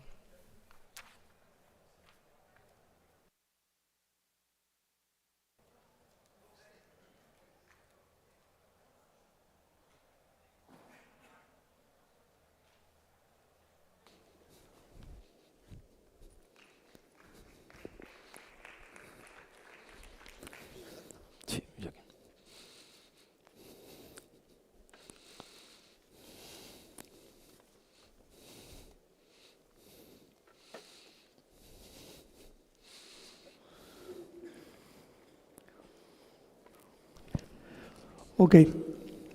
Salam alaikum. Good afternoon, and thanks indeed for taking your time and being here with all of us and our special panel guest that I'm going to introduce to you. The topic of today is innovation, and tomorrow, what's next for sport. I would like to make just a couple of minutes introduction about the topic.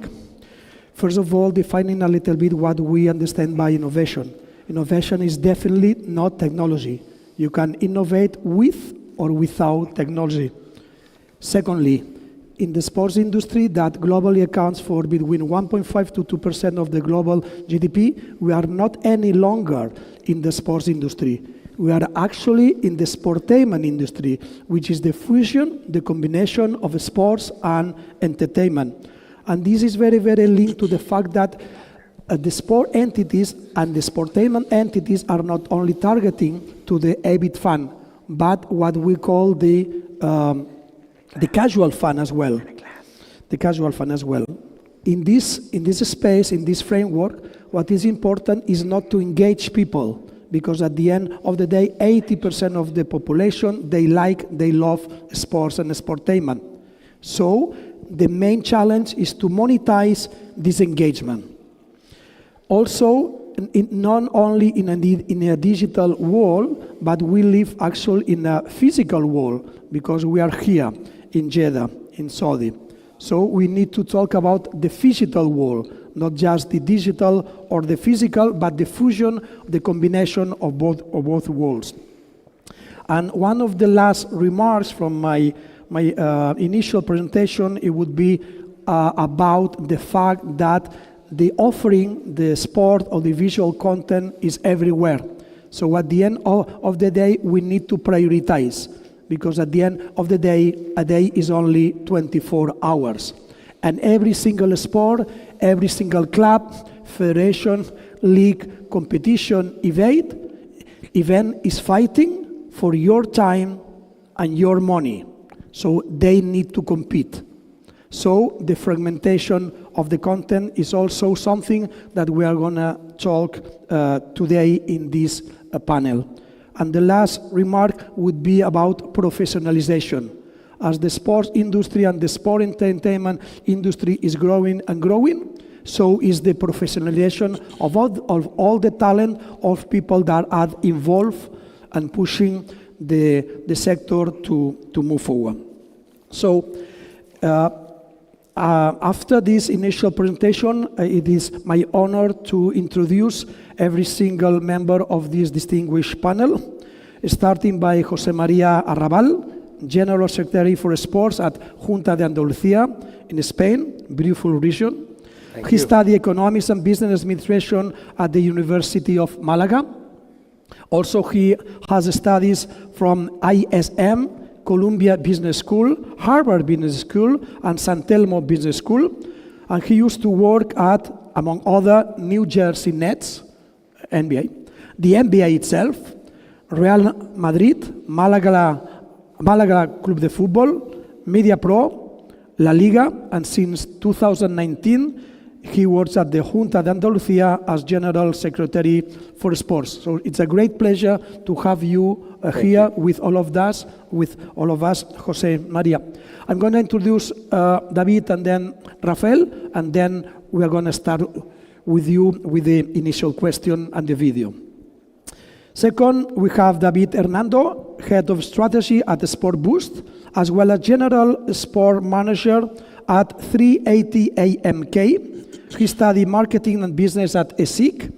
Also, he has a Bachelor of Business Administration at Copenhagen Business School, and he used to work at firms and companies such as Orangina Sweps, the Best of You Sports, and recently at 380 AMK. It's a great pleasure to have also you here with all of us, David. And last but not least, Rafael. He's substituting José Ángel Mayay, who is sick. Rafael Navajas, he's the Business Development Manager at Interactivity, and he studied engineering at the Córdoba University, which is part of Andalucía. It's a great pleasure to have you here as well. Thank you. Rafael. So, José María, let's start with you talking about the main challenges of the sports industry moving forward from an innovative perspective, meaning technology as well as non-technology. But before your initial speech and presentation, I would like to share with the audience a video that you put together. Please, video. Thank you. This is not an ad. It's a warning. I know a place that will break you into 1,000 pieces, that will enter through those cracks and will stay and live in you. Run. Run. No, better stay in Manhattan. Get an apartment in Berlin. Stay away from them. Stay away from Lorca, Paco, and Picasso. Don't ask about Lola. Don't listen to the poets who have been here. Ay, Caballo Grande. Ay, Lord Nieve. Ay. But in spite of everything, it occurs to you to visit Andalusia. Don't say I didn't warn you.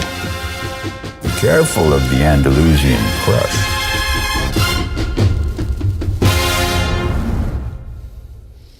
Just a beautiful video. Big applause. Well, thank you so much, Carlos, for your kind introduction. Masah al-Khair. Good afternoon, everyone. It's really a pleasure and an honor to be part of this panel in this beautiful country of Kingdom of Saudi Arabia, which I cherish and admire and respect so much. In front of so many friends, I truly treasure, respect, admire, and learn so much with, and especially being part of a panel together with two young Spanish companies, which I know, and I'm lucky because I have had the chance to share many experiences with them. It's really an honor. I mean, you just said it, Carlos, and I think it's a great point. Sometimes we confuse innovation and technology. Technology is a mean, it's not an objective itself. And it happens quite often when we chase and seek technology just for the sake of having the last, new thing, right? And sometimes we lose sense, we lose track of the objective, right? Innovation is not necessarily technology, understood as the last gadget or the last software or the last technology. You need to understand exactly what the objective is and how you're going to activate and trigger all the tools at your disposal. I think that's quite important because in many occasions, again, we put the system or the means before the objective. In our position as a government, as a public entity, we understand that we are obliged to have the vision, and we're especially committed to put the conditions in front of the players of the industry for them to really, roll out and deliver, the experiences and the solutions. Sports, at the end of the day, is a very powerful platform, a very powerful driver that doesn't only pull entertainment or sports itself. It's a driver of values, health, prosperity, technology, of course, environmental, development, so on, so on. That's the way we see sports, obviously football included, as a, polymorphic, phenomenon where you can activate so many wagons behind that machine, and that's the way we intend to do it. Just to give you some examples, the way we approach sports as a driver, and football among them. Well, in Andalusia, the last Andalusia region, by the way, larger than the 13 countries in the European Union. In the last 5 years, we've come from a 42% rate in terms of sporting practice to 50%, 56%. That's meant savings in terms of healthcare over 5 billion euros. We have gone from 300,000 athletes, licensed athletes, to over 600,000 with a pandemic in between. Our high-performance athletes have grown over 75%. In terms of international events, we've come from 8 international events in 2018 to 280 plus this year, 2023. And it's not only a catalog of very nice global events, they're drivers themselves, and that's the way, we like to tackle, we like to approach innovation, and obviously technology is a very important tool on that sense. Actually, and this is, I'll try to make it short. My last comment on this introduction, we're blessed because we have so many companies, startups on the technology side of things in our country, but also in our region in Andalusia, such as Rafael's and Jose Angel's, very talented, and as a government, we intend to put together all the conditions for Andalusia to become a reference worldwide on sports tech. We have the sporting tradition, but we also have the talent, important to understand, and as a government, to be sensitive to the private sector. It's actually critical. I come from the private sector myself, and to be able to develop the right mindset to service, our community in order to deliver the right opportunities for all. Thank you, Jose Maria, for such a nice and very, very insightful introduction. David, what are the main challenges in terms of innovation, taking into account what has been highlighted also by Jose Maria, which is that innovation is not technology. You can innovate with or without technology, and you at Sport Boost, you have different experiences and examples. Tienes que defenderlo. Arriba.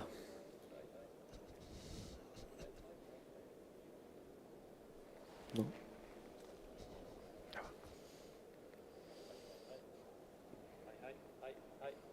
No. Para encenderlo. Hi. Ahí estás. Okay, sorry about that. Thanks for the audience, of course, for the organization for inviting me, the panelists. Yes, as you were saying and Jose Maria just mentioned, and I think it's very important, is innovation is not just about tech, but more words that you said, like culture, mindset. And talking about that, I think in sports, in football, some of the main challenges might be those, no? Because we are focusing so much in the day by day on the results orientation of objectives that there is not even sometimes time or dedication to create a culture of receiving innovation and boosting this new inspiration for the whole company. So I think that might be my thinking about the main challenges. Of course, some others that we've been facing at the time of working innovation for clubs and federations might be some more general, okay? Like, for example, the scarcity of skills within the team, or the definition or wrong definition of planification or a deployment of the technology. Once it's accepted, you have to get hands dirty, you know, and it's not very simple.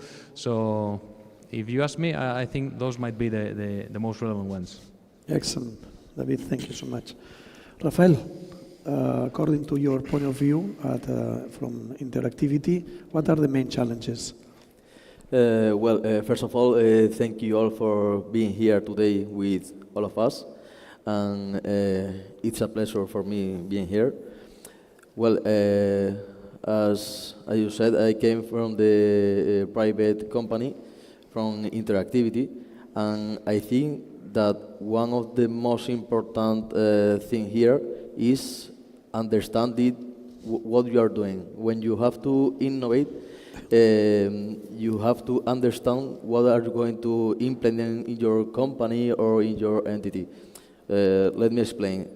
In our case, everything started in a research group from the University of Córdoba, who reached more than 20 million euros from European funds. And we used all this money to study what was the best way to communicate and to interact with the audience. So I think that this is one of the most important things that you have to do. And thanks to all these studies and research, we could create interactivity. We are a second generation OTT developers, and I say second generation because we have some difference with the first generation, like Netflix, HBO, or Disney. The first one is the type of content, and the main difference is that we don't see the content like a business unit. We see the content like the vehicle to implement new ways to integrate business model or new ways of to monetize your content. So I say to finish that you have to understand what you are doing and where you want to get. Excellent. Let's move to the next topic, which is basically the change in how the sport content is produced and consumed. We have new sports or formats of new sports such as King Leagues, for example. We have, again, new formats of existing sports. Cricket 2020, 10 to 12 years ago, instead of the 5 days cricket test. We have the next gen in terms of events. We have golf events of 6 holes instead of 18 holes, or 3 days instead of 4 days. We have the, obviously, the LIV, etc., but also new platforms, new channels, and also new formats of content, being the highlights, I would say, one of the most important, because at the end of the day, every single sport, event, league, federation is again fighting for the same 2 types of resources, your time and your money, and also sponsors. How do you envision, or what's your opinion in terms of how the sport content is produced and consumed right now and moving forward?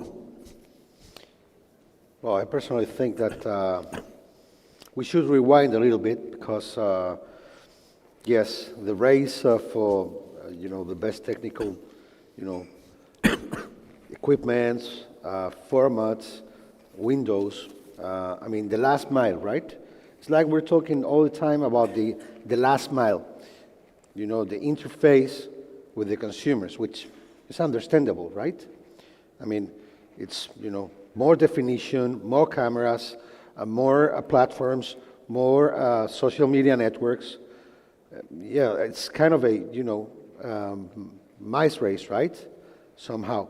But, we should probably rewind a little bit and go back to square one, in the sense that, what about the product? What about the product? Because sometimes we have taken for granted that sports as we know it is kind of untouchable, and it's not. It's not. We have had certain experiences. It's so much fun to be honest, by the way, because in our case, well, we deal with 61 federations times, 10, 12, different disciplines per federation. And we love, don't get me wrong, we love sports in the traditional way. But the way our customers want to interact with the product is one thing, and what they want to see is a different thing. So perhaps we need to review a little bit and revise a little bit. Among those experiences we have had, a couple of them come to my mind. For example, if we talk about football, well, we're hearing all the time that Gen Z, they don't stay, 90 minutes in front of the TV screen to watch a football match. Well, we recently hosted in the city of Malaga the finals of this Kings League event, Kings and Queens, promoted by Gerard Piqué, who you might know, former player and entrepreneur. Well, we had full house. The tickets, 30,000 tickets, were gone in an hour and a half. And those, youngsters, the fans, they were there 9 hours. 9 hours. I was there from the beginning until the end, because my mind was blowing. Like, man, we have accepted that they're not going to be 90 minutes in front of a TV, and they're 9 hours in their seats. So, it's a different lecture. It's the language, right? I mean, far from a boring, I'm not saying football is boring, of course, don't get me wrong. I'm saying that in their minds, their understanding, a phenomenon that, blinks the eye constantly to them, with surprises, with a lot of stuff going on, makes it more appealing, and makes it more, more digestible, if I may use that word, right? That's, in my opinion, a very important learning. Another one, which I personally love, golf, right? Andalusia, only in the provinces of Malaga and Cadiz, over 150 golf courses, full of tradition. Valderrama, Ryder Cup, Severiano, Ballesteros, golf tradition, big thing. I remember being there I'm not a golfer, but I pay attention, right? I love sports. So I remember being there for certain golf events, and if you're, speaking, even, chit-chatting with someone while they tee off, they you, like shh, the traditional golf. Leave golf. I'm sure many of you have heard, particularly here in Saudi, where it's been fostered and promoted. John Ram recently announced that he's going to leave golf. Again, from being shoot at the tee off to welcome to the jungle, literally. Guns N' Roses, as loud as the speaker, gives. Welcome to the jungle, fireworks, flamenco dancing, LEDs all over, DJs in the different, stops. Well, as an outcome, other, golf platforms, which we respect and cherish so much, by the way, and we think they can coexist perfectly. They actually coexist in Andalusia. But I'm sharing a, reflection here. Other golf platforms average 67 years in their audience. 67 years average age of their audience.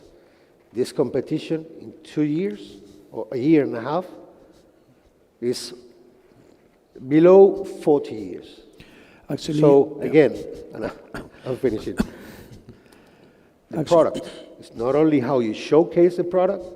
Let's think about the product itself. Let me also mention SailGP. We've been just in Dubai. I mean, what they've done with the sailing world is mind-blowing. It's really, capturing the experience, for example, of Formula One to the sea, which is massive, and even, improving it in many cases, right? So we have plenty of examples, and the good news is that the opportunity is there for those with the courage to not to take things for granted and to do the right reflection. Actually, you have mentioned golf, and we can mention that two of the most successful traditional golf events are the Ryder Cup and the Solheim Cup, mainly because they are allowed to shout and to express their feelings as players play. And another example is hole number, I think it's 16 or 17 at the Waste Management at Arizona, when they actually built a stadium around the par 3, and this is the only hole where the crowd can cheer and drinks and whatever they want. And this is a great, great experience in comparison to the very, very quiet rest of the 17 holes of the tournament.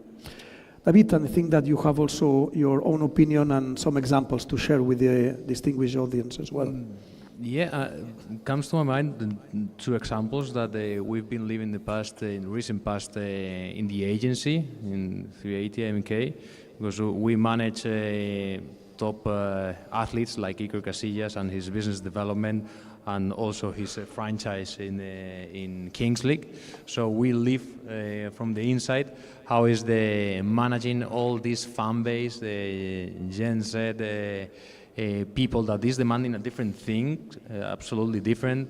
All the programs that we have to create during the week with the integration, for example, of the casters. You were just mentioning how is putting the feeling in the broadcasting during the competition. You have the access to Iker Casillas himself, in the table commenting all the different things that are happening in the field, and I think that's. He was one of the referees in the event in Malaga.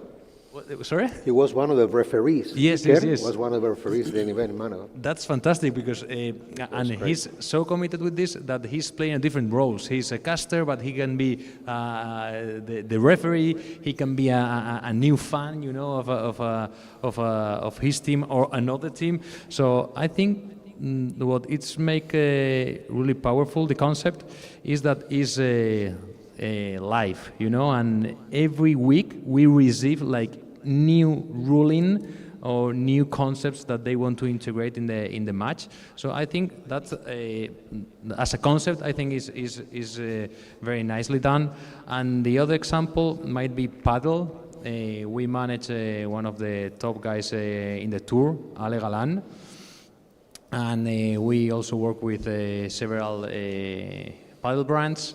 And it's fantastic how the sports has increased in the last years for the users, you know, because and it's not something that I think comes from the professional world that then goes to the amateur, but it goes the other way around, you know, in the pyramid. So it's been much more accessible. It's sports that is very social. So this, I think, as we are all talking about innovation here, is not just putting tech inside the sports, but thinking out of the box. Once you are playing the game as in a professional tire or maybe in the amateur one, I think there's room for making new things happen. The paddle is a great example where it is originally from Argentina and then Brazil as well as Spain, obviously, from a social perspective, but evolve into a kind of elite sport with actually two tours fusioning or joining them as well, which also makes sense. Rafael, your part in terms of how the sport is consumed and produced comes more from the OTT/streaming perspective. Can you share with us your experience, please? Well, for me, it's you said the word evolve, and to continue with this, I'll say that it's really important to remember. It's really simple to explain. For example, talking about the websites, when everything started, there were a lot of people that thought that they didn't need a website, or they didn't understand how to use it. So, and I think that it's going to be the same with the OTTs and the ways that we consume the content. What I want to say is that in the future, all the clubs, companies, or different corporations will be able to have their own OTT to consume this content. And this is because I just want to remember you, when I say you, I am talking about the clubs, that they have their own content. So if they want to make their own business, not on YouTube, to have just a little slice of the business, you have to implement new ways like interactivity OTTs. And this is because now I'll say that the timing is really important here, because when we started with this company 8 or 9 years ago, it was really difficult to explain it. And nowadays, we are glad to say that we are working with companies like Football Club Barcelona, Real Madrid, and I think that in the future, Córdoba Football Club. Yeah, I have to highlight that you have to create your own TT with your own content. Not only elite clubs such as the ones that you have mentioned, but also grassroots events, right? You have the experience to work with Madcap, for example, which is one of top 3 football grassroots tournament in the world. Right? Of course, and as I said, it's not only about football. We are in the World Football Summit, but we work with companies like Iberdrola, Cepsa. This is why I told that we want to democratize the OTT market. Excellent.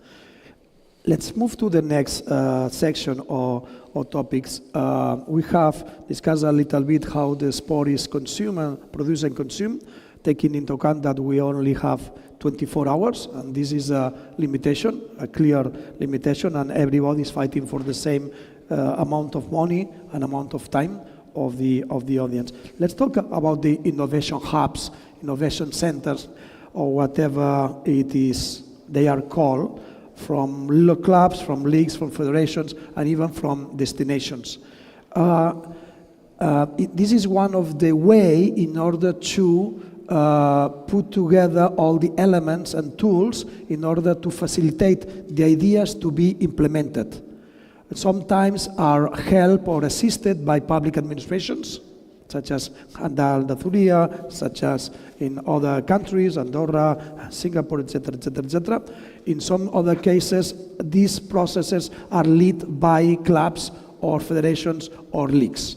What are the main trends and opportunities, and how do you work in this space, the innovation hubs or innovation centers? Well, again, I mean, I think it's important to have a clear picture on the roles. On the roles every party is going to have, because when we think about a hub, we instantly think on a certain physical location. But more than a certain physical location, I think that it's the right framework. And obviously, in order to have the right framework, there must be the right mentality, mindset, the right game plan, right? You know, I'm talking as I'm talking as a public entity in this case. The way we approach it in hand with our entrepreneurs. For example, we are part of a cluster, a sports tech cluster that has been promoted and created by Andalusian football clubs, particularly Cadiz Football Club, also present here, by the way, together with Sevilla Football Club, among other private, startups and entities, such as the Confederación de Empresarios, the Entrepreneurs of Businessmen's Confederation, right? With our official support, right? So, again, it's important to listen. It's important to give everyone their place on the field, because otherwise it's not going to work. The game plan is not going to be successful. We understand that as a public entity, we're not supposed to kick the corner shots and strike them at the same time. That's impossible, right? So we as a public entity have to make sure we settle the right conditions for those companies to score and do the job, particularly, especially if they are born and raised in our land, right, in our territory. But, however, companies that bring value. If you bring value to our land, you belong, you're one of our family, I'll give you a couple of examples. It's been known recently. Actually, it's officially open. Google has been landed in Malaga, in Andalusia. Well, we're very proud because Google, Vodafone, Oracle, all of them have their stable presence in Andalusia, and we believe that they obviously have so many options worldwide, and the reason why they established there is because we intend to listen and understand their needs. Needless to say, when those companies and entrepreneurs are, local, it's especially sensitive for us. But either case, as long as you create value in our land, you belong, and where you were born is just, coincidental, right? So yeah, that's basically our take on that one. David, in your case, Sport Boost is a private company, and it's backed by some former players and legends. Can you share with the audience a little bit about your experience? Yeah, just to a quick intro to Sport Boost and what we do. We have our investment activity, okay? We have 10 companies in portfolio. We invest our own money, evaluating and scouting more than 300 solutions annually. And as I was saying at the beginning of the panel, this is led by Iker Casillas. And we are leveraging for all our portfolio companies, our network and our expertise in the football and sports world. And this is how we operate with our startups, and then we also operate with sports properties like clubs, federations, associations, or even La Liga, that we work with them at the time of scouting technologies that they can integrate in their value proposition, maybe in broadcasting, in servicing for clubs, fan engagement, stadiums. So taking this into account, and going back to the question of the hubs, it's not easy to create a hub inside your company, inside your club. We have some few examples, like, for example, FC Barcelona. They have a structure, they have even a vehicle for making investments in startups. They're quietly active during the last months, but it requires time, skills, and team dedicated for this, so it's not easy. And with this thinking, we came to an idea 3 months ago of creating a hub, a cluster, okay, led by us and World Football Summit. And this is something that we are presenting here for first time. We've been evaluating the different challenges that are facing the clubs, as we were mentioning at the beginning, and we finally came up with the servicing of the project that we feel that they need, okay, the sports properties. They don't have, as I was saying, the time, the resources, the skills, but they don't even have like a private and confident room where they can share their expertise, the good and the bad ones, okay? So we want to create these clusters so we can lead that conversation. We can make these meetups among the sports properties in the different World Football Summit events and some other initiatives, so we can be their, let's say, their company, you know, that is pushing them to the innovation and trying to foster the innovation culture in the sports properties. So we are planning to gather between 10 or 15 clubs internationally that wants to join this club of innovation, and we call it Area 12. And of course I invite the people here to join our speakers corner tomorrow, that they will explain it in a little bit more of detail. But yeah, I think it's not easy. Innovation is not easy, so and not at the reach of everyone. It is clear that innovation also needs cooperation between or among different entities. Absolutely. Which is the case also of interactivity, right? Are you part of any of these hubs, or what's the origin of the company, and how do you envision all this? We collaborate with different programs and incubators, but here it's interesting to say that interactivity burns because of Founder Institute, who is a incubator from Silicon Valley, I think. And Bartosz Cañete, one of our CEOs, did the program, and thanks to this, he started thinking about everything, innovation, and thanks to this, interactivity started. So, and I have to say, now I'm not going to talk about interactivity, now I'm going to talk about me, because before started working with interactivity, I was an entrepreneur, and I have to say that thanks to all these type of programs and incubators, you can create incredible teams. And I don't want to say teams like the staff that works in the company. Teams are all your providers, the companies you work with, and also the team you work day by day on your company. Let's talk about briefly about the sport tourism, and basically this is a question for Jose Maria.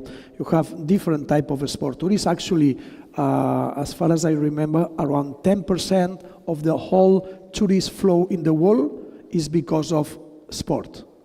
Around 10%, more or less. Yes, as you know, in life there are only three things: truth, lies, and statistics. So this is a statistic. Anyway, we can consider sport tourist type of events, whether it would be on tour, one-off, or even amateur events. We can consider sport tourists also as events that happens at the destination once you are at the destinations, not being the event, the primarily objective to travel to that destination. We can also consider stage, training camps, etc.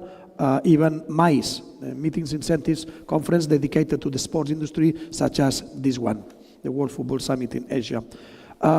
Andalusia is investing a lot of time and resources strategically in terms of trying to become one of the leading sport tourist destinations in the world. What's the main strategy that you have designed and you are implementing? Well, absolutely. You're totally right. I mean, we intend to see it from different angles because traditionally there was only one dimension in that sense. We try to approach it at least in 3 dimensions. But I would say 5 dimensions would define, better our approach. Definitely big events is one of them. 283 events, like I said, of the likes of the Davis Cup finals, to give you an example, quite recent. As many of you might know, the Davis Cup finals are played on a final 8 format, right? This year, Spain was not qualified, and the finals were taking place in Malaga, Andalusia, Spain. Well, I mean, it was full house every day. Full house meaning 60,000 people plus overall along the whole week, including 5,000 Finnish, 3,000 Dutch, 6,000 British. I mean, obviously you need the right infrastructures, but this is the right content in the right place, in the right infrastructures. And obviously the reward is a jackpot. In the last week of November, which is theoretically the worst week of a year for hotels, etc., it was actually full house. Second, I would say, performance, as you said. I mean, hundreds and hundreds of European clubs, and not only European clubs, they spend their winter breaks in Andalusia, where we have dozens of, football training, venues.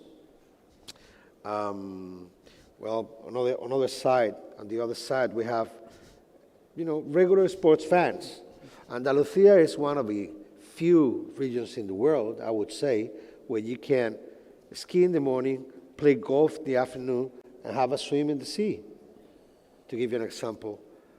And then also MICE, as you said, World Football Summit, a good experience we have. NBPA, National Basketball Players Association. We organized this tech summit, around a basketball retreat. And last but not least, the possibility and the opportunity to see all those international events as a way to position yourselves. I'm proud to announce you that today it will be known that Andalusia is partnering 4 NBA franchises as partners: Chicago Bulls, Los Angeles Lakers, Brooklyn Nets, and New York Knicks. Okay. So that's in a nutshell, our take on that one. Congratulations. We have only 3 minutes. I'm sorry, but we are shy of time. Just 1 minute each, please, and that's all. We have been talking about innovation with or without technology, new concepts, new formats, new sports, innovation hubs, but at the end of the day, the idea should be implemented in order to really become an innovation. Otherwise, it's just another idea. And in order to implement, you need resources, you need processes, you need people. What's your say in terms of how important are people in the process to implement ideas, which means to create, generate innovation? 1 minute each, please. Maybe Rafael Can I start 1 minute, and it will be the end of the session.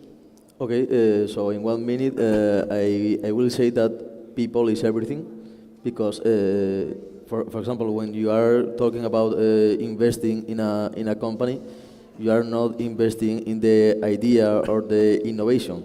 Yeah, it will be a really cool idea, but it will be executed by people. So I say that it's everything about the people, the team, and the methodology that you are going to follow or to continue. Excellent. I will go with another one that is different from the people. I will go to the corporate. And I think that the corporate has to be prepared for accepting innovation. For example, we see it every day. The communication channels within the corporate, they are not fluid enough, or they cannot gather the information from different departments, so it's not transversal. So I think that's very relevant. And also having the C-level on side and on board on the innovation process is critical, because they are the decision makers, and if you don't give the credibility to the project and to the people that is carrying out the innovation within the company, is kind of difficult to make it happen. Thank you. 45 seconds. Yes, Jose it's Maria. people's business. It's people's business. No matter the tool, no matter the software, I mean, people will make it good or bad, because, you know, those tools don't have the ability to, to establish that, you know, that sympathy. And in my humble opinion, that's the difference, the crush. We talked about the Andalusian crush. You haven't seen any beads, any, you know, portraits on that spot. It's about the emotional crush. That will always make a difference, and that's the way we see it. Good. So the panel has come to an end. Thanks indeed. Shukram, Rafael, Shukram, David, Shukram, Jose Maria, Shukram, all of you. And please join me with a big round of applause for the panelists.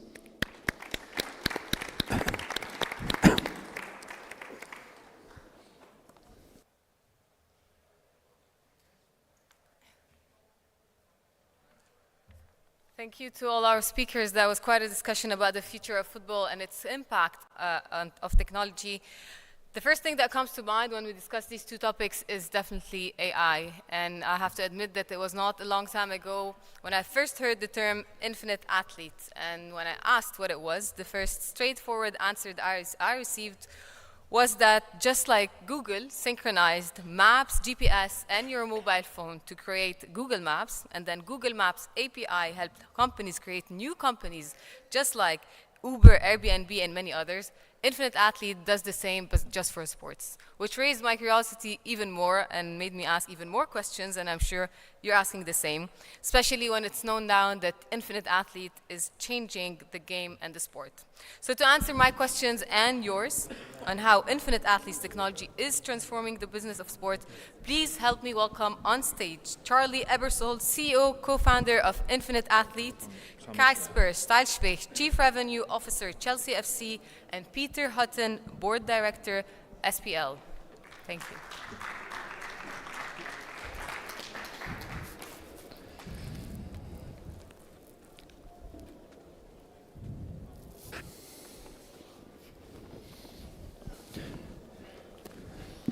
Thank you, everyone, for joining us. And thank you, Charlie and Kasper, for joining us up here. I thought, first of all, just to make a comment about the two businesses that we have represented, because Infinite Athlete and Chelsea have created a huge amount of noise and created a lot of talking points in their own worlds in the last 5 to 6 months, I think. So I thought I'd start by asking you both about your journey that got you here, because you've both had rich and colourful backgrounds in the sports industry. Charlie, starting with you, do you want to talk about your journey to Infinite Athlete? What were you busy with before you did this? Yeah, well, first of all, I want to say thank you. This is such a remarkable event to have come together as quickly as it did, and to have everyone from the world of football in one room. It's unbelievable. And Saudi for hosting this, it's extraordinary. I took a circuitous route to get to European football. 7 years ago, I started an American football league with the NFL as a partner. And I'd grown up in sports my whole life. My dad was the chairman of NBC Sports for 25 years. And so I'd seen sort of the core challenge of professional sports, which was it's a licensing business. And as a licensing business, by definition, all of the licensors don't talk to one another because they're competing. And so when we launched that football league, we built a technical solution that allowed every single vendor to be synchronized together and allow people to build on top of it.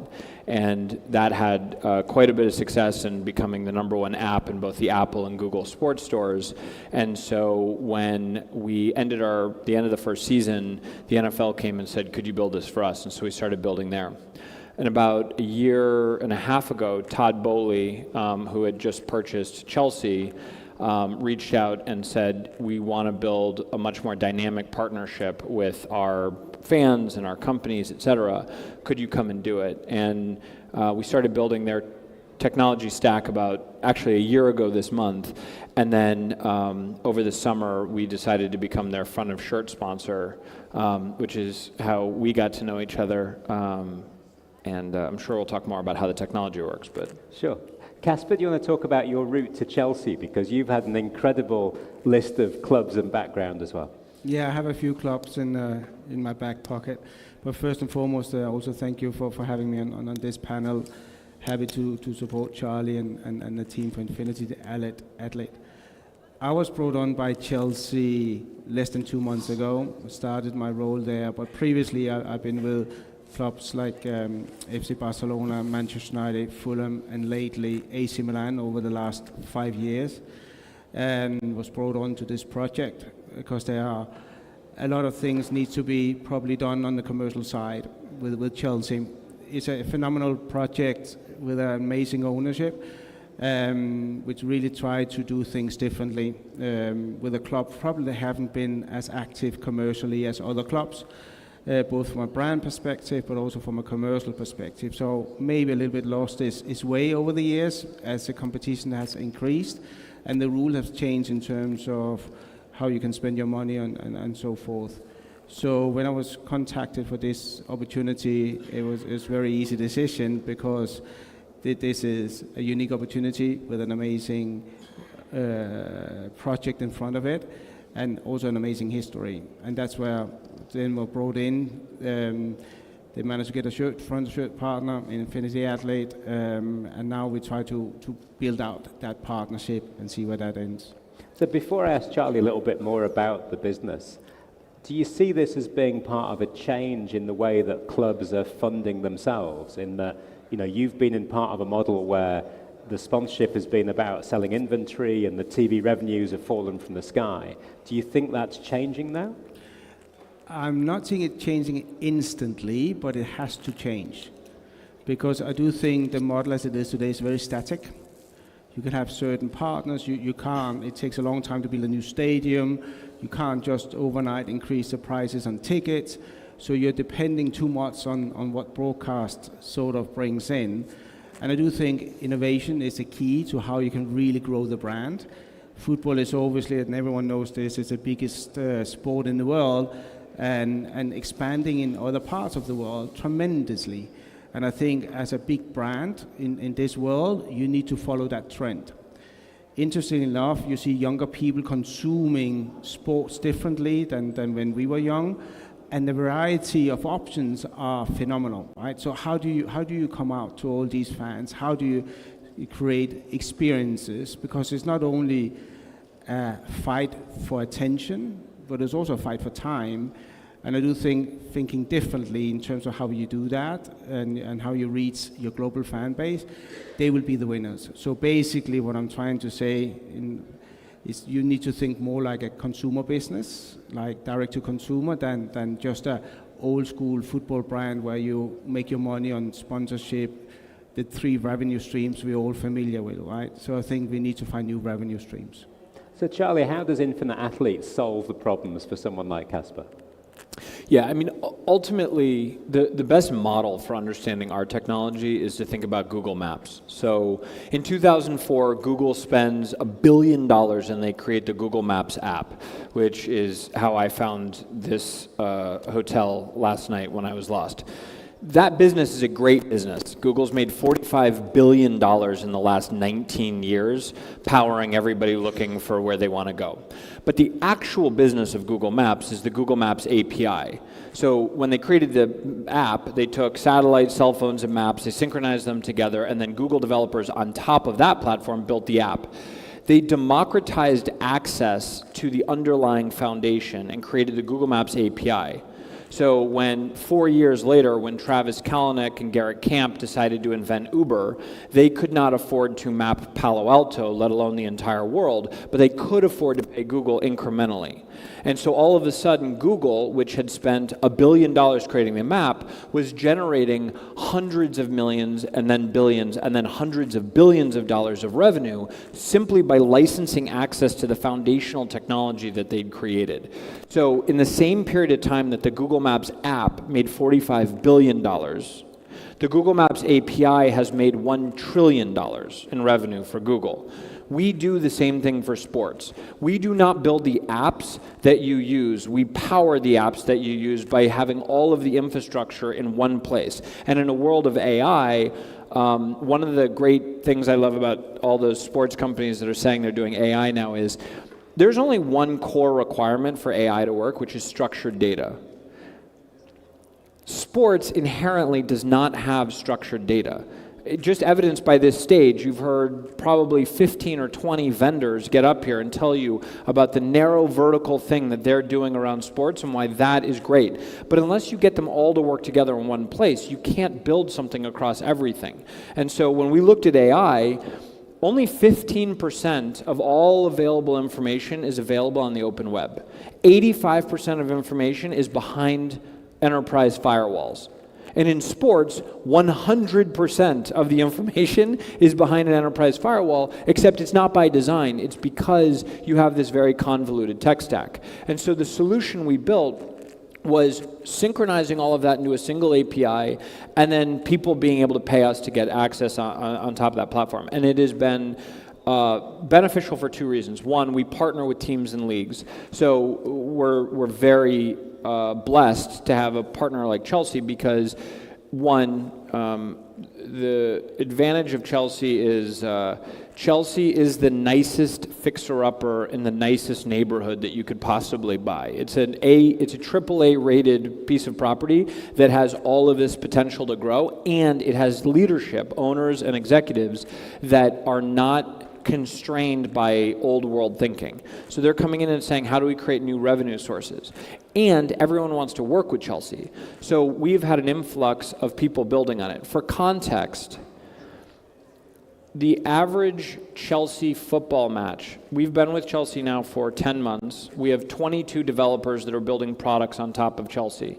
The average Chelsea match has between 12 and 15 million API calls a match. So when you start to extrapolate out how much data that is that's being utilized across all their vendors and how they're able to capitalize it, those 22 partners that are building on top of that API are completely new revenue sources for Chelsea that they would otherwise not be able to have. Some of it's invisible to the fans and some of it's highly visible to the fans, as will be evidenced by some of the things we're rolling out later this year. So, Casper, if I can ask about that, because clearly we're moving from a world where you have direct relationships with multiple suppliers to one where you're using Infinite Athlete as the tool that they're all working off. How has that changed your relationship with the suppliers or opened up potential revenue streams? I think it's not changed the relationship with suppliers, but I do think it makes us think differently. And it makes us open-minded in terms of what we can do else. And also figuring out what would the fans really want. And very often the fans don't know what they want until it's served to them, right? Like to use the example about 13 years ago when the iPad was launched, no one really wanted just a tablet with one button, right? Today we can't live without it. So, and I think the best one to tell us what the future wants is have these developer testing And I don't think there's a better testing ground than using football, which is live sport, which is the biggest sport in the world. So I think cracking this will hopefully drive revenues in a new format we've never seen before. Let me ask the difficult questions about the specific finances of this agreement. So how does a deal work for you, Charlie? Because you're going into a space that a club is not used to. It's not a cut and paste of previous deals. How do you work with leagues and teams and franchises? Yeah, so we have a couple of different frameworks that range from what we're doing with the NFL to what we're doing with Chelsea to what we're doing with some of the leagues here in the region and globally.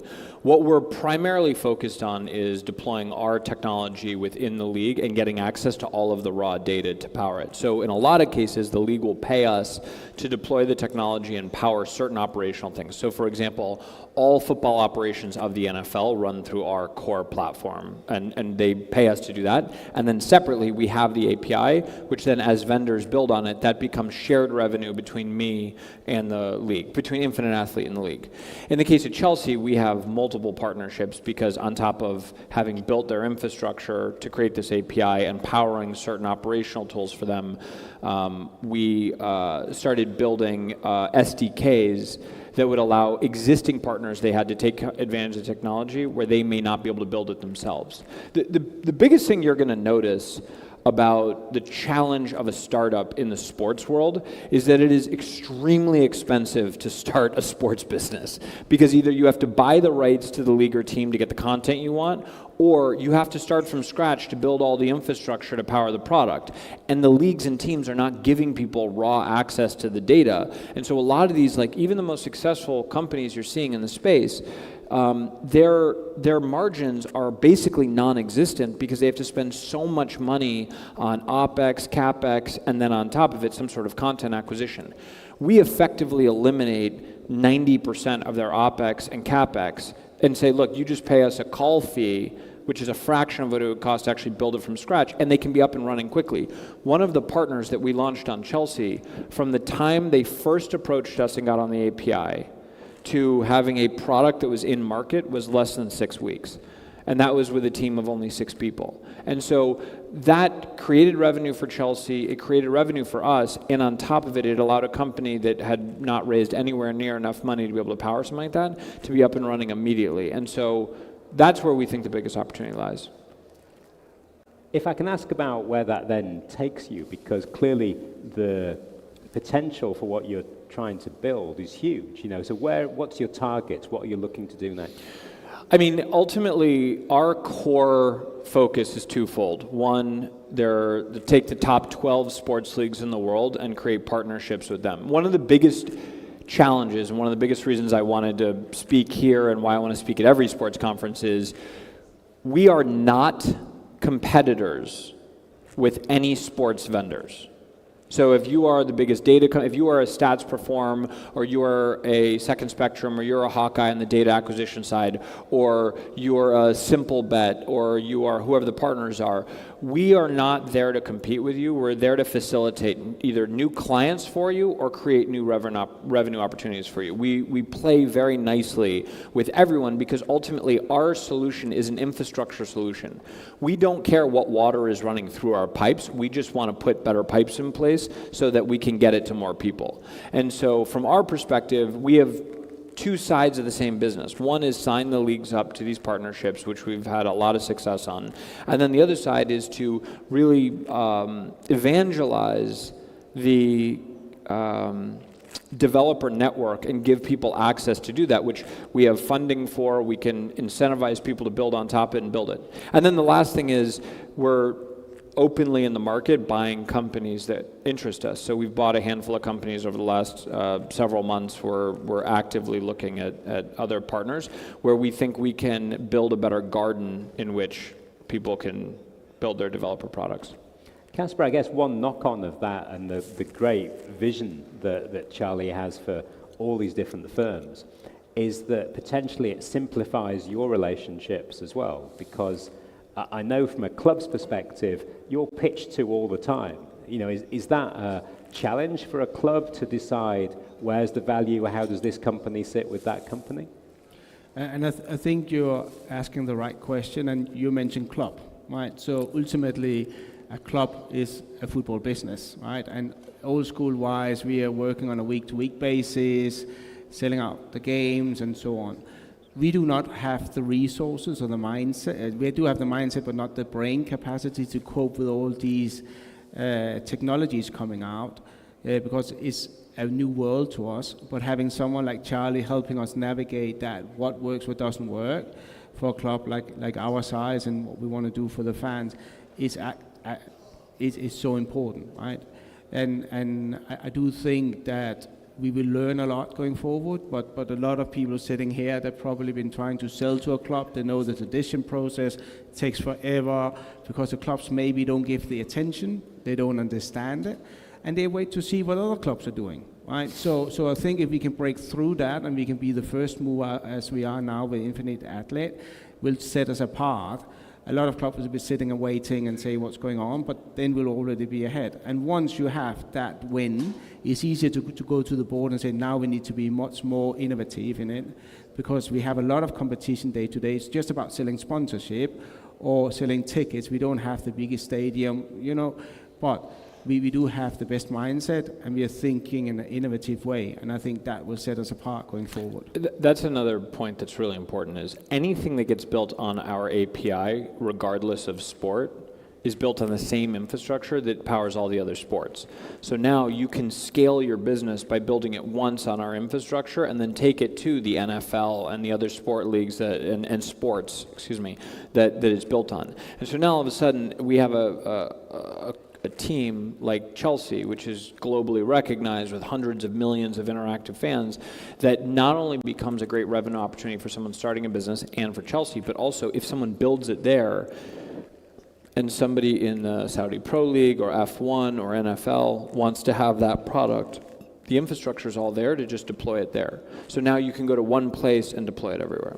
I think one of the reasons why we at the Saudi Pro League have been looking at it is this idea that it's all your data points coming together. And Casper, again, I'll ask you first, but maybe come to you, Charlie. Is that something that's a challenge for a club? Because often I see like the media side of the club has certain relationships with vendors, and the sporting side of the club has relationships with other vendors, but they don't necessarily talk to each other. I want the answer to this question too, by the way. No, but I think that's a future understanding that, but it has to come from the top, right? And we are lucky to have a very innovative ownership, so they will force that relationship that we need to learn from each other. And as you say, there are usually two verticals in a football club, but merging those together, you can really drive it forward in terms of that. Charlie? Yeah, I mean, I think the thing that's a league like Saudi Pro League is particularly interesting to us for two reasons. One, similar to Chelsea, you have a very clear line of control, and so you don't have a lot of the bureaucracy that the other leagues are sort of forced to have, and so you can get centralized vision and deployment. So that's really interesting. The other thing that's interesting is a hyper-passionate, very young audience that's consuming the content. And so now you've got people that are not only digital natives, but they're app natives, where making an app is the business that they're thinking of as the starting position. And so having something built here in Saudi, where you have 40 or 45 million fans, population, that's actively fan group of this, building what they want on the API, I think what you're going to see is in the global market, the things that get built here in Saudi are going to translate to FIFA and UEFA and the Premier League and La Liga and MLS and all these different places. And so from our standpoint, this is one of the ideal marketplaces to launch, because ultimately we can see that this market is going to drive innovation that will then immediately be seeded in the other places. One of the case studies that you've talked about with me before is about college sports and how you've been able to benefit individual athletes. Can you just talk us through that a little bit? Yeah, there's an amazing partner. When we launched our marketplace in June, so for context, we launched the marketplace in June. We announced it, I think, in September. One of the first 5 partners I think that built on it was this company, CuraStory. CuraStory is a influencer sort of toolkit for building social video platforms, not in sports. They want to get into sports because in the United States they've just opened up name, image, and likeness for athletes, and there are, you know, college football players in the US that have 500,000 or 1 million followers that want to be able to service content. And because content restrictions are so high around sports that you have to have an angle that's going to be able to give the player the ability to, one, deliver something that's unique, but also something that's not going to violate the existing broadcast rights.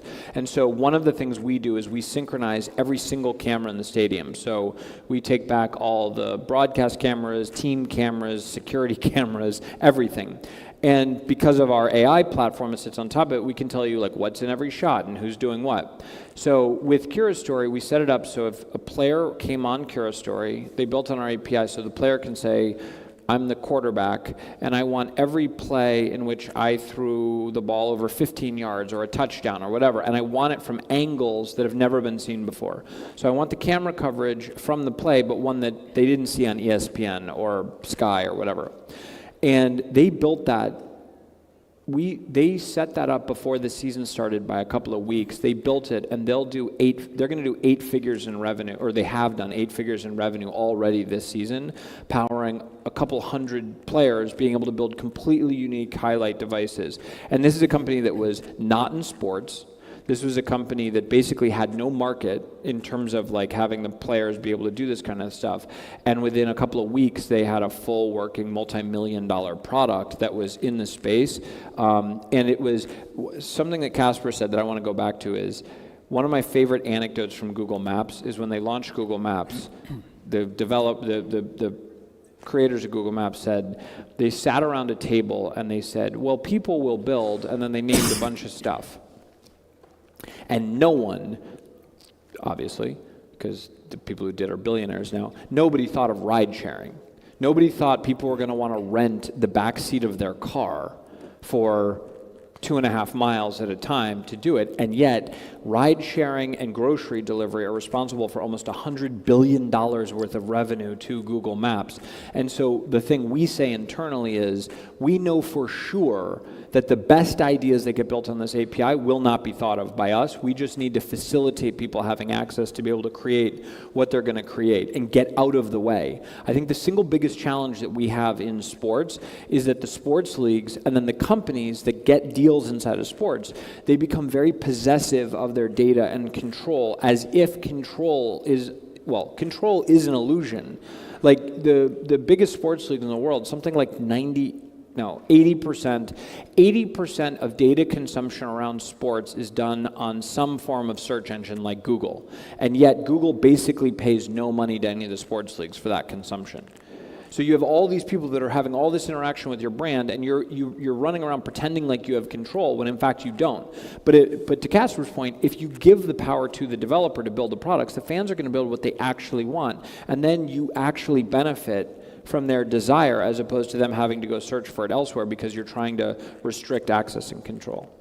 And Casper, I think that also sort of speaks to a challenge in the sports industry where you talk to a tech provider to solve one problem, but not necessarily all that tech provider can deliver. Yeah, plus there is a trend that people are consuming sports differently, right? So used to be one screen, you will watch it, now then you talk 2 screens, now you're talking 3 screens, right? So you watch it, you have your iPad, you have your iPhone, you talk to your friends, and so you literally, in the old days you go to the pub and watch it and you will do it socially. Now you do it sort of socially but through social media. So I think having that trend, and obviously that is not a technology which is driven by the clubs. We are just followers in that sense. But I do think that the sooner we as a club understand what's coming and can help influence or at least make ourselves accessible, the better, because ultimately we're doing this for the fans. There's a bigger problem even than that, which is we'll do a deal with the league and somebody in performance will raise their hand and say like, we want something for performance. And so we start building it. And then about halfway through them building it, we realize the media group and the social media group and the other groups are also trying to build those solutions, and they've never spoken to each other. Yeah. And so like one of the advantages of the API is that you go into a league and you build a single API. Like we have a tool in the NFL that was built for football operations that is now utilized by like 4 other departments of the league because they came to the API and say, hey, we want to build this thing. And we could say, well, actually, your other group has already built this. You can just utilize this underlying technology. And it saved them money, but also created tooling that then other leagues have bought, which they made money off of. So a lot of it is about just trying to get everyone to understand that if you have this, and this is probably the most difficult thing to understand. We actively are telling leagues to hire other vendors. Like we're like that. We think this company is the best at player tracking. We think this company is the best at video. We think this is like go hire these companies and bring them in to build this because we want the best product on the API. A lot of people are going to listen to all this speech and all the vision, and they're going to hear, you sponsored Chelsea's shirt. You know, can I now sell you my shirt? Can you say why, as a company that's dealing with business to business, you decided to do that deal with Chelsea? Then I'll come to you for Casper on your perspective. Sure.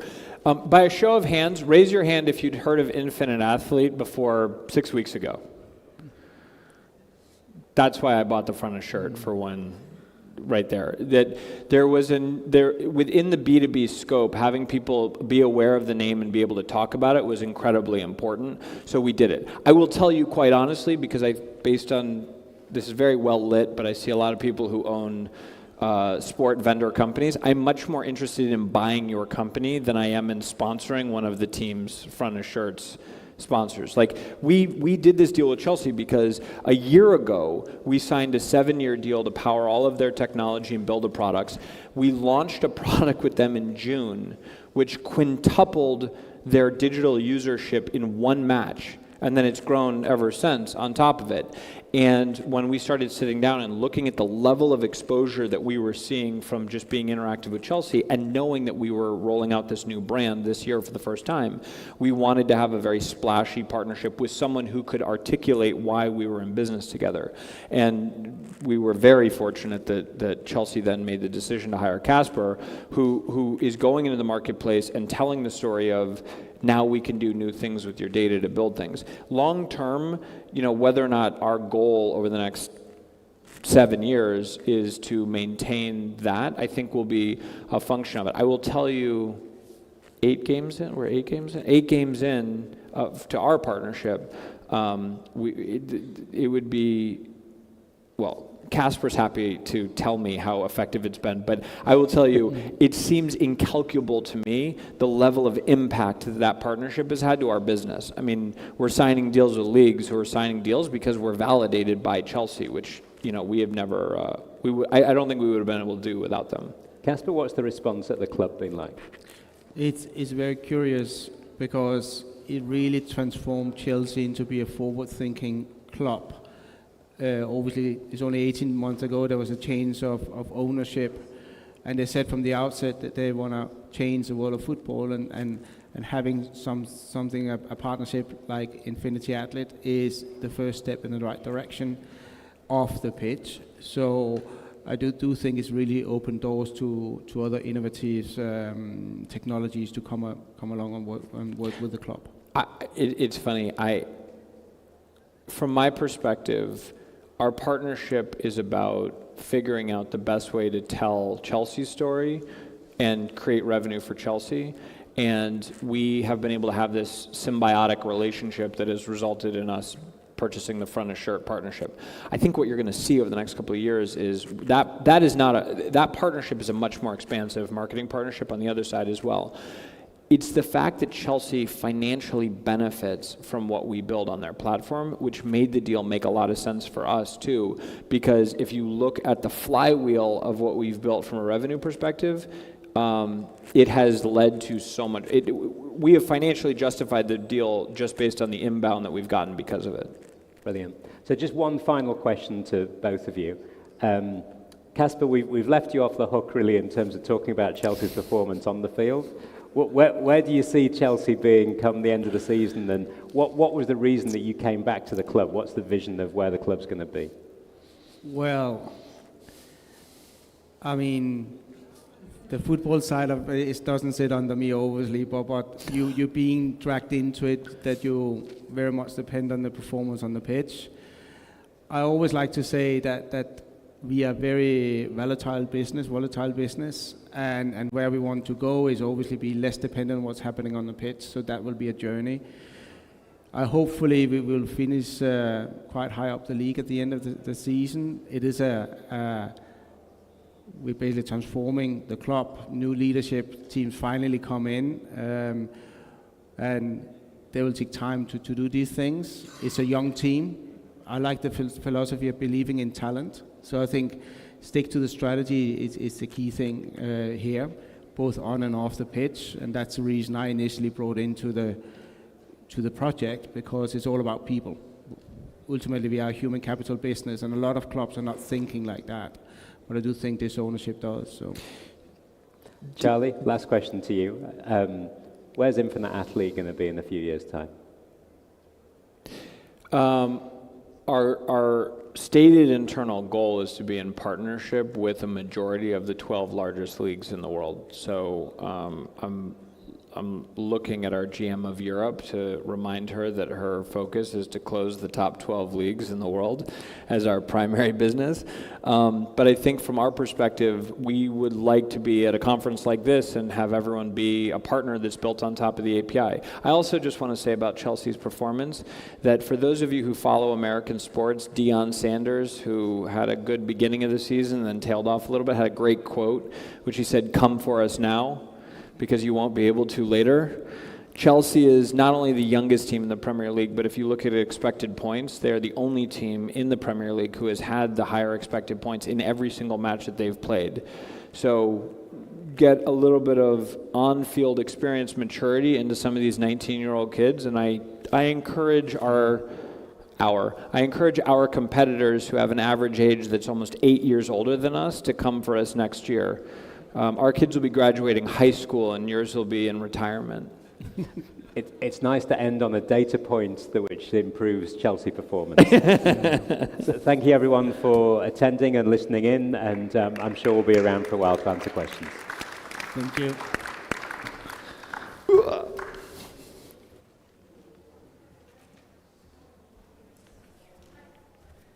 Thank you once again to our speakers. We have to admit technology is running too fast, to say the least. Up next is a topic that crosses the boundaries of football and sheds the light on the importance of building a brand with purpose through football.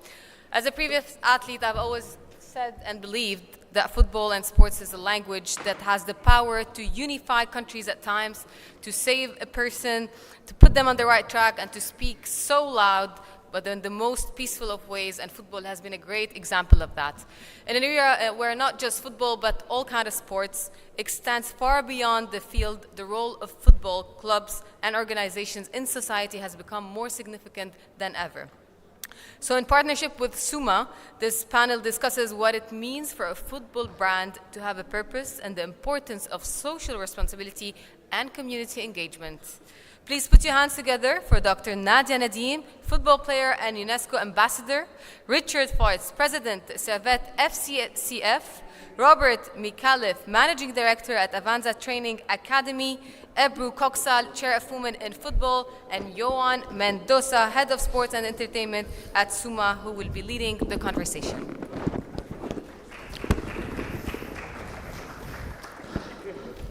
Shall I sit here in the lady? Good afternoon, everyone. Thanks for being here with us. It's a pleasure to be part of the World Football Summit once more, and truly honored to share a stage with such a powerful panel.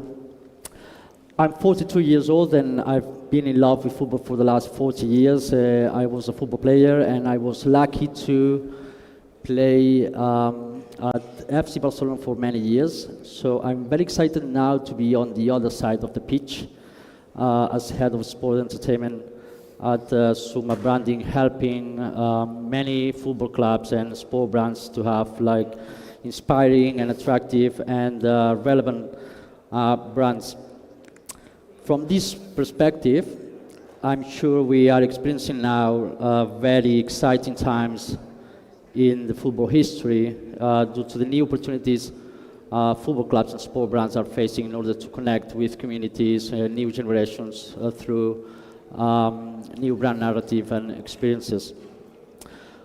Football is no longer what happens on the pitch. It's also entertainment, it's also lifestyle, it's also inspiration and culture. This is what we will talk about now. So let's get to it. I'm gonna start with Nadia. Nadia, you've been an inspiration for many people, especially for women. From your experience, what learnings or takeaways did you get from being a professional football player that any sport brand, football club should embrace within any marketing or branding strategy? Sure, well, thank you for having me. I think in terms of, I've been fortunate enough to kind of play for some of the best clubs around the world, and one thing that I felt was in common for the ones who was really successful in branding and marketing, like PSG or Man City, I thought they're really great in creating relationships to their audience, fans, target group, call them whatever you want, creating those relationships and then also somehow being approachable. When I say creating a relationship is, for instance, when we had media days, they went we used to be there for hours to do videos for Eid, Christmas, Chinese New Year's. I think this is to get closer to the people so the fans can relate to you. Once you do that, you have them where you kind of want to. And of course, there's also other ways you can do it. If you ask the new generation in South Korea, for instance, who they support in Premier League, most of them would say Tottenham because of Son. And so using individuals for branding marketing is also something that I know has been used a lot. And I think those are probably the two takeaways that I felt worked. And being approachable is something that on the women's side is really big. For instance, after national team games, some of us players will stay an hour and a half and take pictures and sign because you want to create that bond to your audience. I don't think that's really relevant on the men's side right now, but yeah, on the women's side, a big thing. Thank you, Nadia. Sure. Let me move to Ebru. Ebru, nice to have you here. You are a reference in many aspects. Mostly in the empowerment of women in the industry. The managers of the majority of clubs are men. From a brand point of view, what can women contribute differently and what can they add new so that football clubs and the football industry continue to grow and connect with these new audiences? What's your say?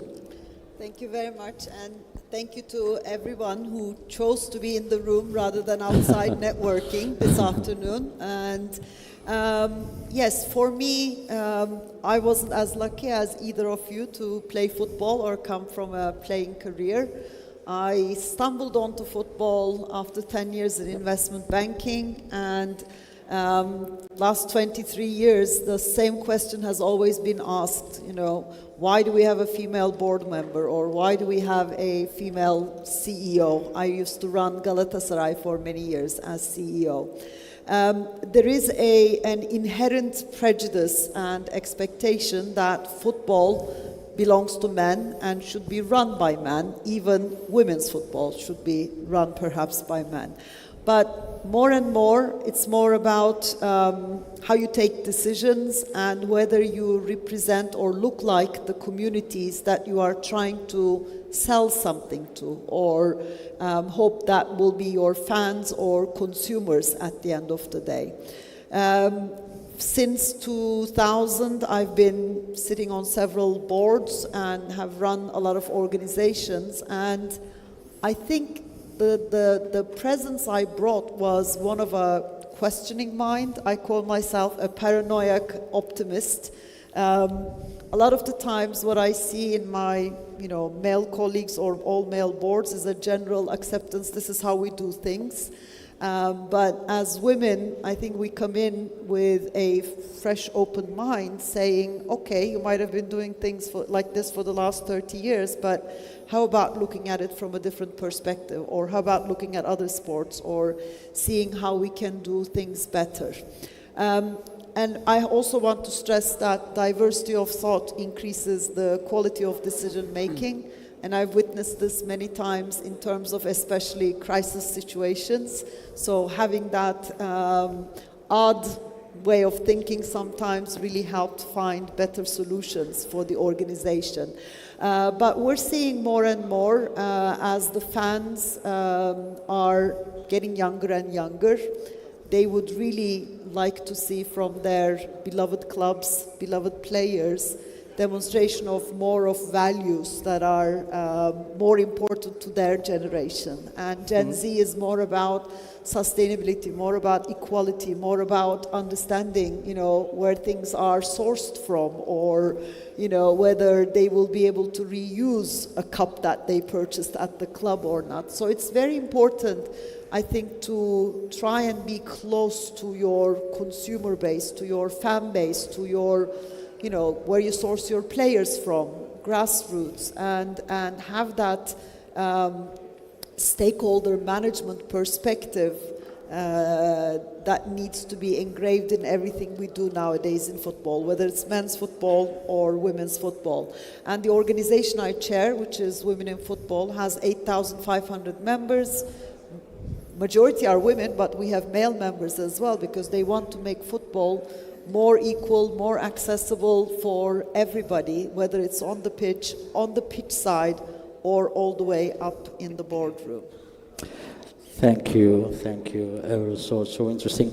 I'm going to move to Richard, so we can have a question for each of you guys, and then we can have like an open conversation about, but you just raised some interesting topics. Richard, you've been CEO of Servette FC in Geneva.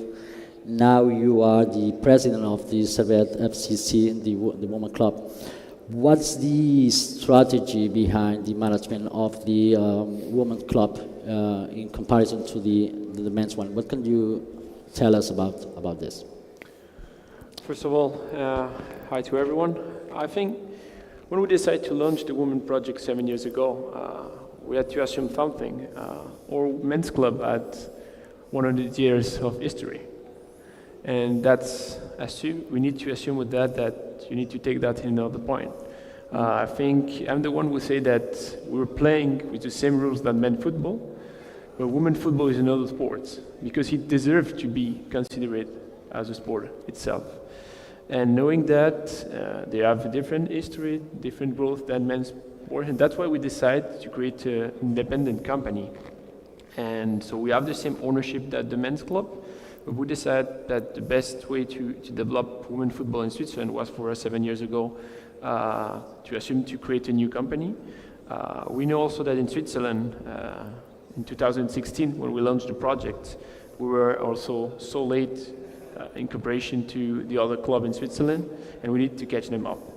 So knowing that, we decided to assume the fact to launch our own company, with the fact that it will be easier to get more visibility, more new partnership. We decided also to go and try to diversify the partnership, obviously saying that a lot of people ask us, why don't you go to the easy way and ask to the current partners to the men? And we say, no, we won't ask them. We want to go to other ones, try to open the mind of people, try to go to new audience. And nowadays, what we have, after 7 years of history, we won 4 times the championship, and now the men's partners are asking to join us. And I think we're also fighting for something else, because we're fighting to be good on the pitch, fighting to build an amazing academy, because we have the chance in Geneva to have an heteroclite community. But we also have to fight for equality. And when I say and talk about equality, it's not first of all about salary. But first in Switzerland, we have to assume that we have a special scholarship for athletes, but only for boys. And since this summer, because we were fighting for 5 years for that, we get to have the same thing for the girls. And I think when we talk about equality, we need to first think about having the same chance and then we will fight for having the same salary. Thank you, Richard. I'm going to move to you, Robert, from Santa Lucia FC in Malta. Well, there are small clubs that know that from strictly the sporting perspective, they will not be able to have a greater impact beyond your borders. Are you considering working in other brand territories beyond sport to have greater local engagement and more awareness outside your borders? What can you tell us about Santa Lucia and your approach? Thank you for the question. First of all, being from a small club, coming from a small club, from a small country, and playing, although top league in the country, but an inferior league compared to other European leagues, I think the challenges are huge. Even though the concepts and the philosophies and the management styles would remain the same as any other club, because you still have to recruit, you still have to do your marketing, you still have to do your engagement. The challenges are high. At Santa Lucia, we started 4 years ago writing a story, because I'm not saying negatively, but we had a positive shock that after 30 years we managed to get promoted to the top league. And for us it was a cultural shock, because it was another scenario. We started working on the foundations of the club, because we knew that now we have to face the reality of football in the country. So we tapped into a strategy, a long-term strategy, to build a strategic plan and improve our infrastructure.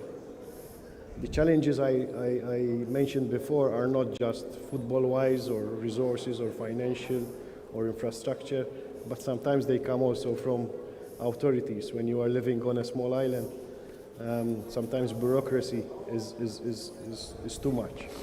But we started on a project. We tapped on a law which the government had launched 4 years back, and we submitted a project to develop our training grounds into an education and sports hub. After 4 years, we managed to get our permits now, and hopefully we start the construction, because we believe that before you try to engage internationally, you have to build a strong relationship and strong engagement and build a strong brand locally. So that's what we are doing at the moment. We are working a lot to build our fundamentals. Basically, although we're still playing after 4 years in the top league, we managed 4 relegation battles in 4 years. We're still playing in top league, which gives us an extra push to achieve our goals. But strategically, we want to build this education sports center, which will focus on player development, which ultimately will be our identity and our philosophy and our business model. Because without having the solid grounds, you will never achieve sustainability at the end. So hopefully now we will make sure that we will follow our strategic plan on a long term, identify exactly the values of the club, and build a strong brand within the local market. It will be not mature enough to think internationally now, not for now, for sure, but in the long term, when everything will be, and the project will kick off and will be up and running, hopefully we can then think also internationally. Because although it is a small club playing in a small and inferior league, the potentials are still there, because you still have 12 teams from next year, and from those 12 teams, 4 qualify for qualifications to Europe. So the potentials for good investments are there. So if you really build a strong and dynamic strategy and build around it, then I think you can manage in future to have a success model. Thanks, Robert. You are absolutely right. It's not about size. Sometimes it's about having a well-defined strategy, an attractive identity, and a differential proposal. Absolutely. I'm going to ask you guys a few questions, but feel free to jump into others' interactions, please, so we can have a conversation. I'm going to go with you, for example, Ebru, but from your answer, you can, guys, feel free to add. What could traditional football or its audiences, Ebru, learn from what the women football is contributing to? What's adding? What's your view on that? If we go back 2 tournaments, basically, 2 World Cups to 2015, the atmosphere in Canada was so different to what it was in the World Cup this summer in Australia, New Zealand. And you could tell both the increased interest in the numbers, obviously, needless to say, but when you went to the stadiums, you really felt that family atmosphere and the accessibility. As Nadia was saying earlier, of course, kids nowadays have their heroes, and it was really funny to hear this little boy jumping up and down, "Mommy, Mommy, I want to be like Sam Kerr when I grow up," right? So it's just that it's no longer about your male player heroes, but whoever deserves that love, because they've been so amazing on the pitch, contributed so much to the success of a nation. I think your heroes can be from either side of the playing pitch. But what's important is also the brands that have embraced the growth of women's football in the last few years have come into an open blank sheet. Right? It was a blessing when you think about it, starting from maybe only 1 or 2 sponsors where they had the space to themselves to really shape their activations and really own the space. And there's a lot of research around. I'm sure most of our audience have seen them. Women's football audiences actually care more about the brands that sponsor. They try to support them, they try to buy their products, and they want to ensure that the brands also see the benefit of working around women's football. Also, women's football has brought in new audiences. One recent study out of this summer, the Women's World Cup and the Men's World Cup in the UK, showed that there were 38 million who watched the Men's World Cup, but 26 or 27 watched the Women's World Cup, so not a huge difference. But 11 million of the 26 million that watched the Women's World Cup didn't watch the Men's World Cup. So it is a great opportunity to bring really new audiences into the men's game as well. I have a finance background, so I love when I can talk about numbers and stats, but another study that was done by ECA a couple years ago also showed that those hardcore fans like myself, I'm a born Galatasaray fan, we're only about 11% of the total population nowadays. So most of the youngsters are either big eventers or they follow their favorite player wherever they go. So there is no loyalty to the team, but it's really to the player. Or they just stick with their friends. If their friends are going to a match this weekend, they will. If they're not, they'll stay home and do something else. So how are we capturing these fluid fans, I think is the question. On one hand, it is a great opportunity to lure them into first women's football. Maybe their values are more aligned there. And then try and maybe bring them to watch other sides of football as well. So I think, in short, women's football doesn't have to follow in the footsteps of men's football. We can take very different approaches, especially taking into consideration the demands of the fan base, and try to feed in the way they want to be fed the content. Sure.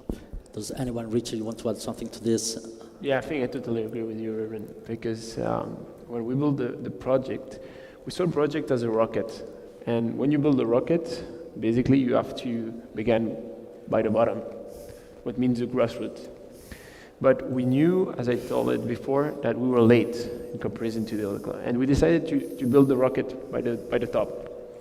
And people were surprised, but I say, okay, we need to build it by the top. Why? Because the top is the first team. Yeah. Bringing people from abroad will help us to grow all the rest of the club.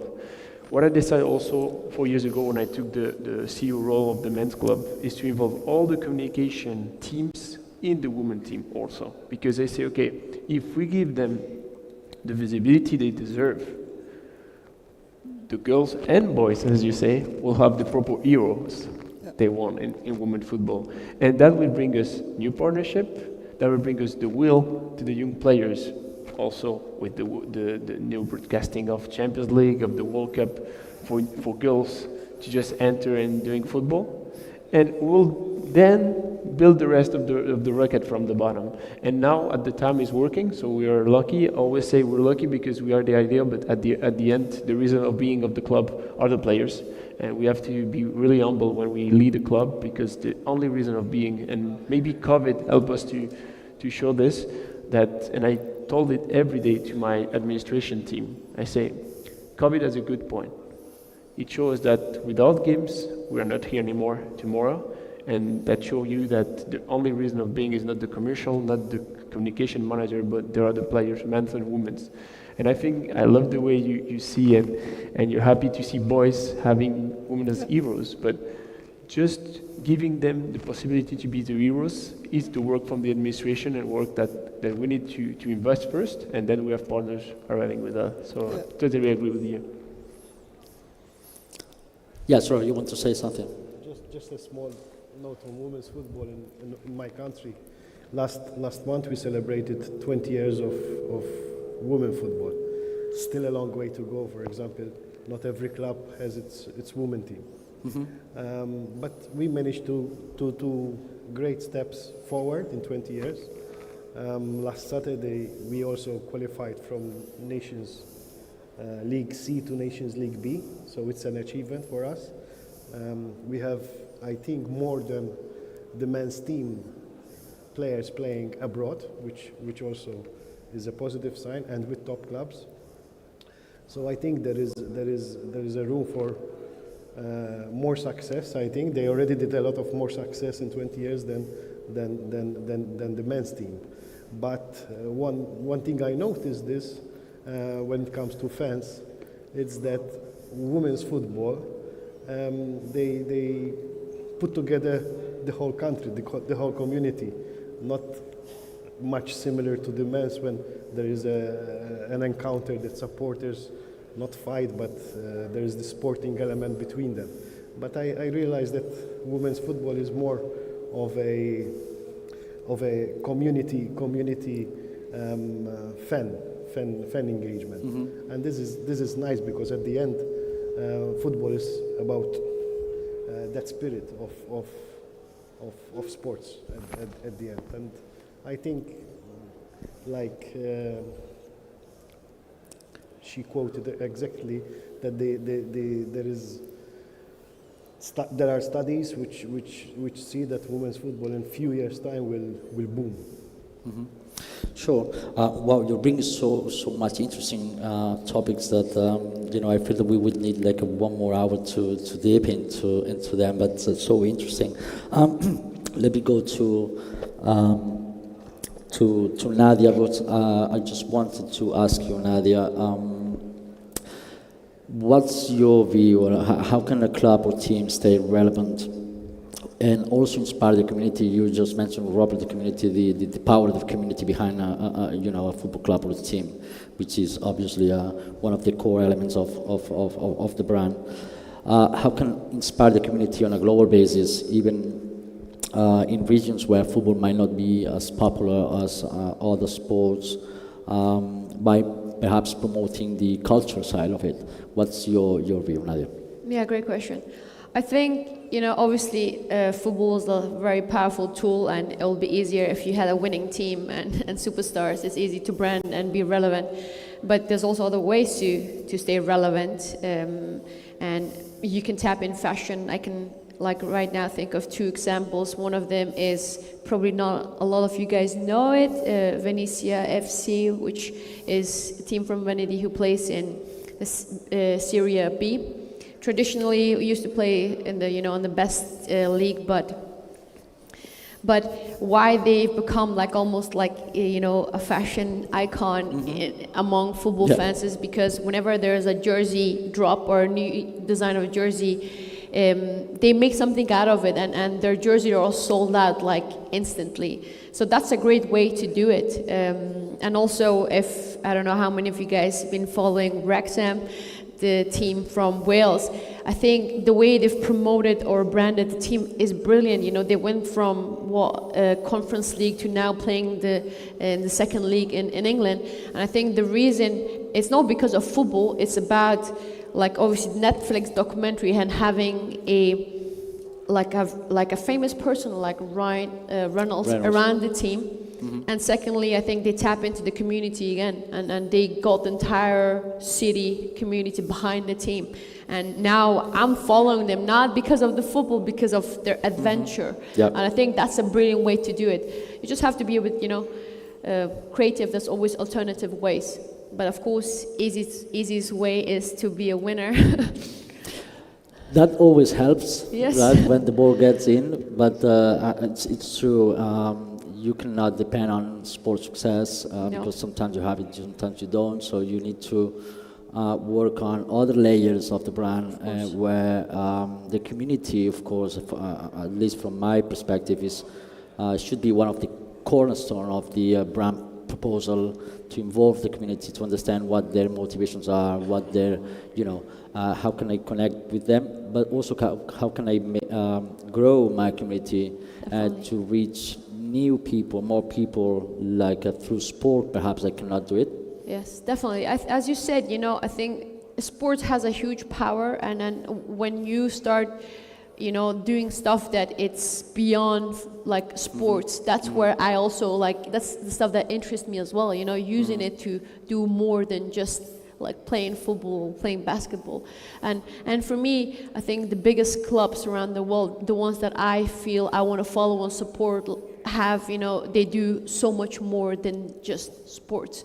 Have foundations, try to give back to community, have so many programs to help get people involved. And this is, again, going back to your first question when I said creating a bond. That's the best way to brand. Create a bond and be authentic with your values. Because at the end of the day, again, I want to people who are authentic and have values that are aligned with mine.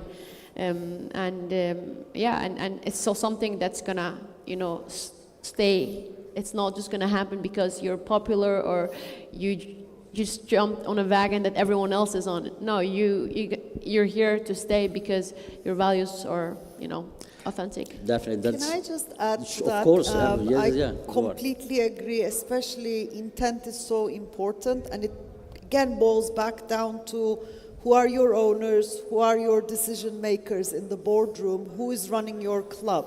Right? And Angel City obviously is a big example. Their whole purpose was to be integrated with the community, give back to the community, and their whole drive to get a sponsorship but pay back 10% into the community, I think brought in more and more sponsors and more spectators. And equally, if you again look at Premier League as an example, currently only 11% of the board members in the Premier League are female, and there are actually, out of the 20 clubs, 11 who have no women on their boards. But those who do have a board member or have half and half almost executive teams are also doing a great job in terms of women's football, because they're not doing it just to tick a box, but they're doing it sincerely to drive attendances, to drive sponsorships, and look at Arsenal, who recently again broke another attendance record. Equally, Manchester City for a very long time, like you, has been marketing, giving equal airtime on their social media to men's and women's. So it really starts at the top. The owner, maybe the CEO, maybe the chair sets the tone for the rest of the organization. Yeah. Sure, I totally agree. I think we are running out of time. I think we have 4 minutes left. I'm gonna ask a question for you all, just to get your view on that. Thinking more about brands, not just about clubs themselves, what are they missing if they want to stay relevant in the next coming 10 years? What's your message that you want to send out to brands related to sport? Richard, if you want to jump in on that matter. I think for us, the goal will be to stay a model in Switzerland. Obviously, a model means being one of the first and the best club in Switzerland, but not only on the pitch. I come back to that. I think we need to be a model of the pitch mainly, and that means we know that today, and we can talk about Servette or technical staff is only men, because we want the best for the players and the people with the most experience on the bench. But that means we have a duty, and since 5 years we are the club in Switzerland. We have the more and more trainer every year form and women trainers, because I think we have the duty to help them to get those paper and those diploma from UEFA to be the next one on the market. I think that now if we compare it, the Swiss Championship and the Swiss League, there is 10 teams and we have 2 women on the bench and 8 men. But if we compare the people who have the diploma to coach, is 1 woman for 40 men. So at the end, we're growing on this, and we need to reach in 10 years, and I hope so, that we were just looking for a profile and not a man or woman. And I think if we will have this discussion in 10 years without talking about men or women, we'll reach maybe something interesting. Thank you. Robert, what's your say about this? What's missing? No, I think many of the clubs, we've seen a lot of clubs recently with financial problems. I think one of the most important things is sustainability. We don't have to think always how to win the next game, but we have to think how our revenues and our generation of revenues and expenditure does not, the expenses on, for example, payroll and wages is not much more than our revenue, because then we will face problems. So we've seen this. There's a lot of hearsays going around on systems which maybe will be introduced on financial fair play. We saw the financial fair play. So I think sustainability is one of the most important things. Thanks. Nadia, what's your demand to brands? What's missing? I think being authentic, as Ebru was saying, sometimes I feel, especially in the women's side, you do a lot of things just for show. It's not pure intentions. You do it to tick the boxes, but it doesn't really gonna change anything, and it's gonna be temporary. If you really want to do something that's gonna stay in for a long time and it's gonna bring the change, it has to be authentic. It has to come from a good place. Because that's, for me, only way that it's gonna stuck. Ebru, you want to add something? For me, it's really understanding who your stakeholders are and holding the pulse and ensuring that there's something in the brand for every one of your stakeholders. Thank you.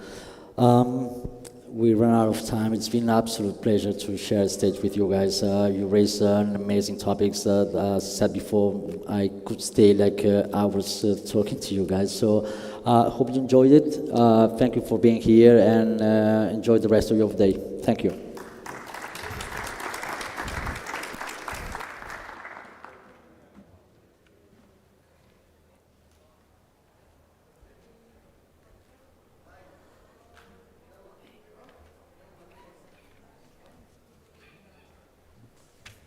Thank you to our speakers. I'd like to also say congratulations, she's not here, to Nadia, who has won yesterday the WFS honors with us here last night.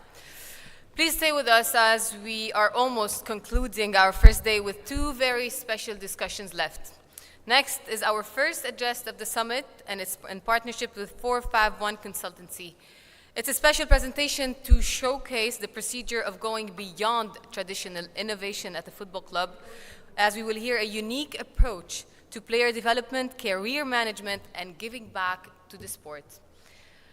I think we're going to have to wait just a little bit to clear the floor, and then please put your hands together to welcome John Viola, Managing Director at 451 Consultancy.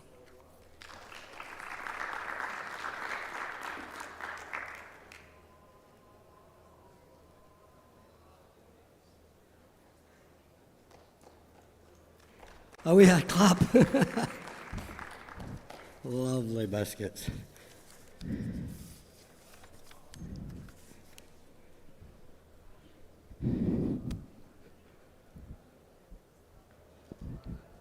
Salam alaikum. Welcome. I'd like to start this chat by asking a couple of serious questions. I'd like you to raise your hand if you really love your football club. Let me see you raise your hand if you love your football club. Great. I'd like to ask another question. Raise your hand again if not only if you love your football club, but you want them to prosper, grow, win the league, make the fans happy. Raise your hand again. Brilliant. We're in the right place. So, I'd like to talk about where you are just now, your club. Where is your club right now? Well, maybe the structure at your club isn't exactly giving you the satisfaction to help your club grow. Maybe your commercial department doesn't have the expertise to get the funding to help fund your club on the playing pitch. Possibly your academy hasn't got the right expertise to be able to bring in the right coaches. Maybe your stadium isn't fit for bringing in the right people. Possibly your recruitment isn't up to scratch. And your recruitment at the club of coaches and players has put you in a situation where you're not able to grow. You're not able to go up the ladder. The coach that you brought in recently hasn't done the job. He's been mediocre. The players haven't been up to your standard. So, if that's where you are now, where do you want to be? Picture this. The structure at your club has a vision that's taking you up the ladder in the league and giving you success. The commercial department has learned all about funding, how you are able to get the right amount of income into your funding for the club and your commercial department to fund your football department. Your academy is growing. You're putting in seeds to make players grow, to make a pathway to the first team. Your recruitment has got to such a level that you're so happy that you're bringing in the best coaches for your team and also the best players and being the envy of your league. How are we going to do that? How are we going to get you from where you are to where you want to be? We're going to do that by our step-by-step club elevation system. So what is that? What does that actually mean? This is a plan, a blueprint that's going to take your club from the negativity to the positivity. From the coaches who couldn't do the job to the top coach in the league. From the players who were not interested to the players who are working for your team. But before we talk about that in a bit more detail, I'd like to talk a little bit about who I am. My name is John Viola, and I've been in this industry for over 30 years. In fact, I worked out this week, it's 33 years this month, working in the football business, travelling the world, elevating football clubs, helping them progress, teaching them exactly what it takes to be able to become successful. I've lived in the Middle East and dealt with all the top clubs and top players all round the world. But it's not all about me, it's about you. And I'd like to ask this question. Have you ever thought, you're looking at clubs and saying, why is that club mediocre and not getting anywhere in life? But these other clubs are flying and getting promotions and winning cups. Have you ever thought about that before? Well, there's the summer of 2016, and this top Premier League club with massive history has just been relegated to the English Championship. Now, if anybody knows about anything about the English Championship, you'll know that it's notoriously difficult league to get out of. The new owner, Tony, a Chinese man, has just bought the club, and within 12 weeks, he sacked the inexperienced manager. He appoints a new chief executive, Keith Wyness. He phones Keith. Keith, we need to find a new manager. We need a plan. We need to get promotion. Immediately, Keith thinks, wow, the hardest club to get out of. We don't have a manager. We're near the bottom of the league. He quickly gets to work, and within a short period has an experienced manager. There's still a lot of negativity at the club. They're in disarray. But they managed to steady the ship and keep them in the championship. In the start of 2017, the new owner, Tony, who is a notorious businessman, asked Keith to come to his office. It was a bit like going to a headmaster's office. I'm sure you've been there before. And he comes in the room and he's sitting there at his big brown table with the array of cups behind him. And he's looking supremely intimidating. Keith, he says with an aggressive voice, we need to get up and it's your job to get us promotion. The next couple of hours were spent talking about how do we make this happen. And jointly, they got to the situation of thinking, wow, here's a light bulb moment. Have you ever had something that you think about inspirational and you know, wow, this is just going to work? They decided to change the whole ethos of the club and bring in and implement a new, young, dynamic, driven management team. Now, of course, there was a transitional period, and during that period it was very difficult. But things started to happen. They implemented a structure to the club. They got rid of the negativity.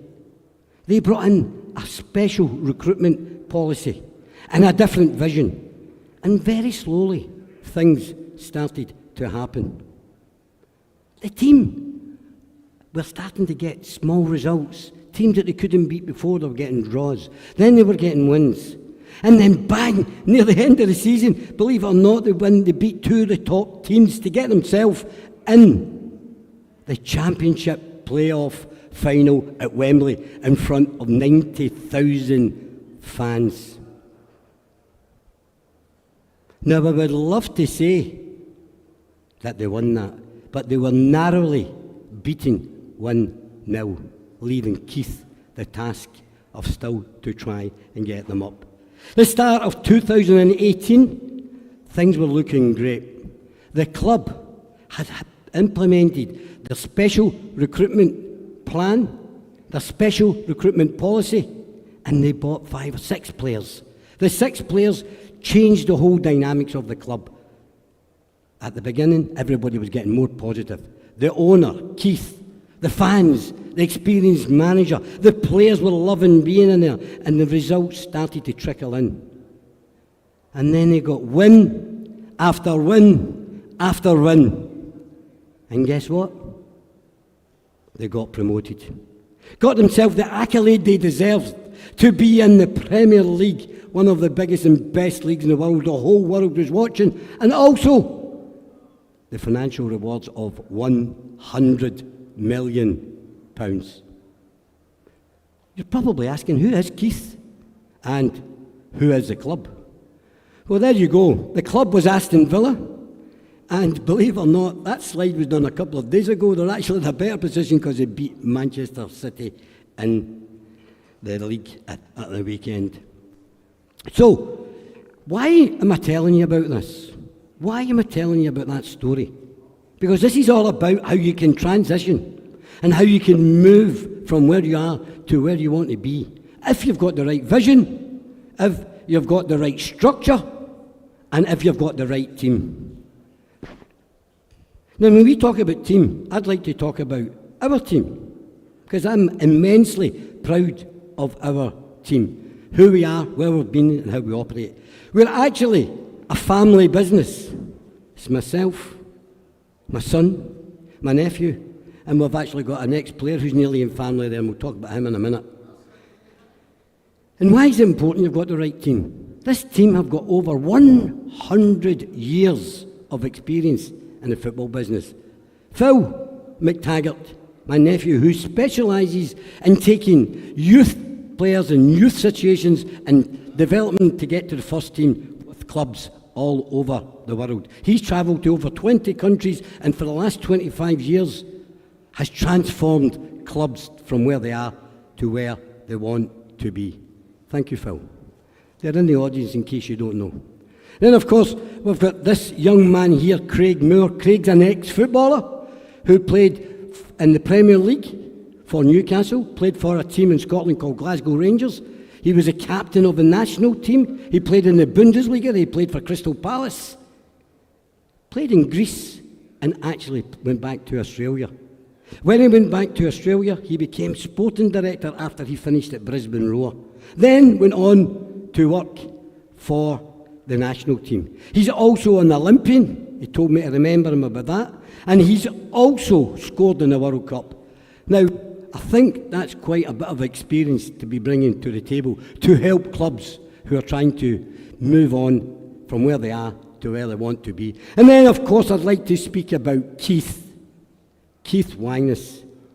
Keith's background, he's been working with us for the last 10 years, but his background is that he was involved with British Airways.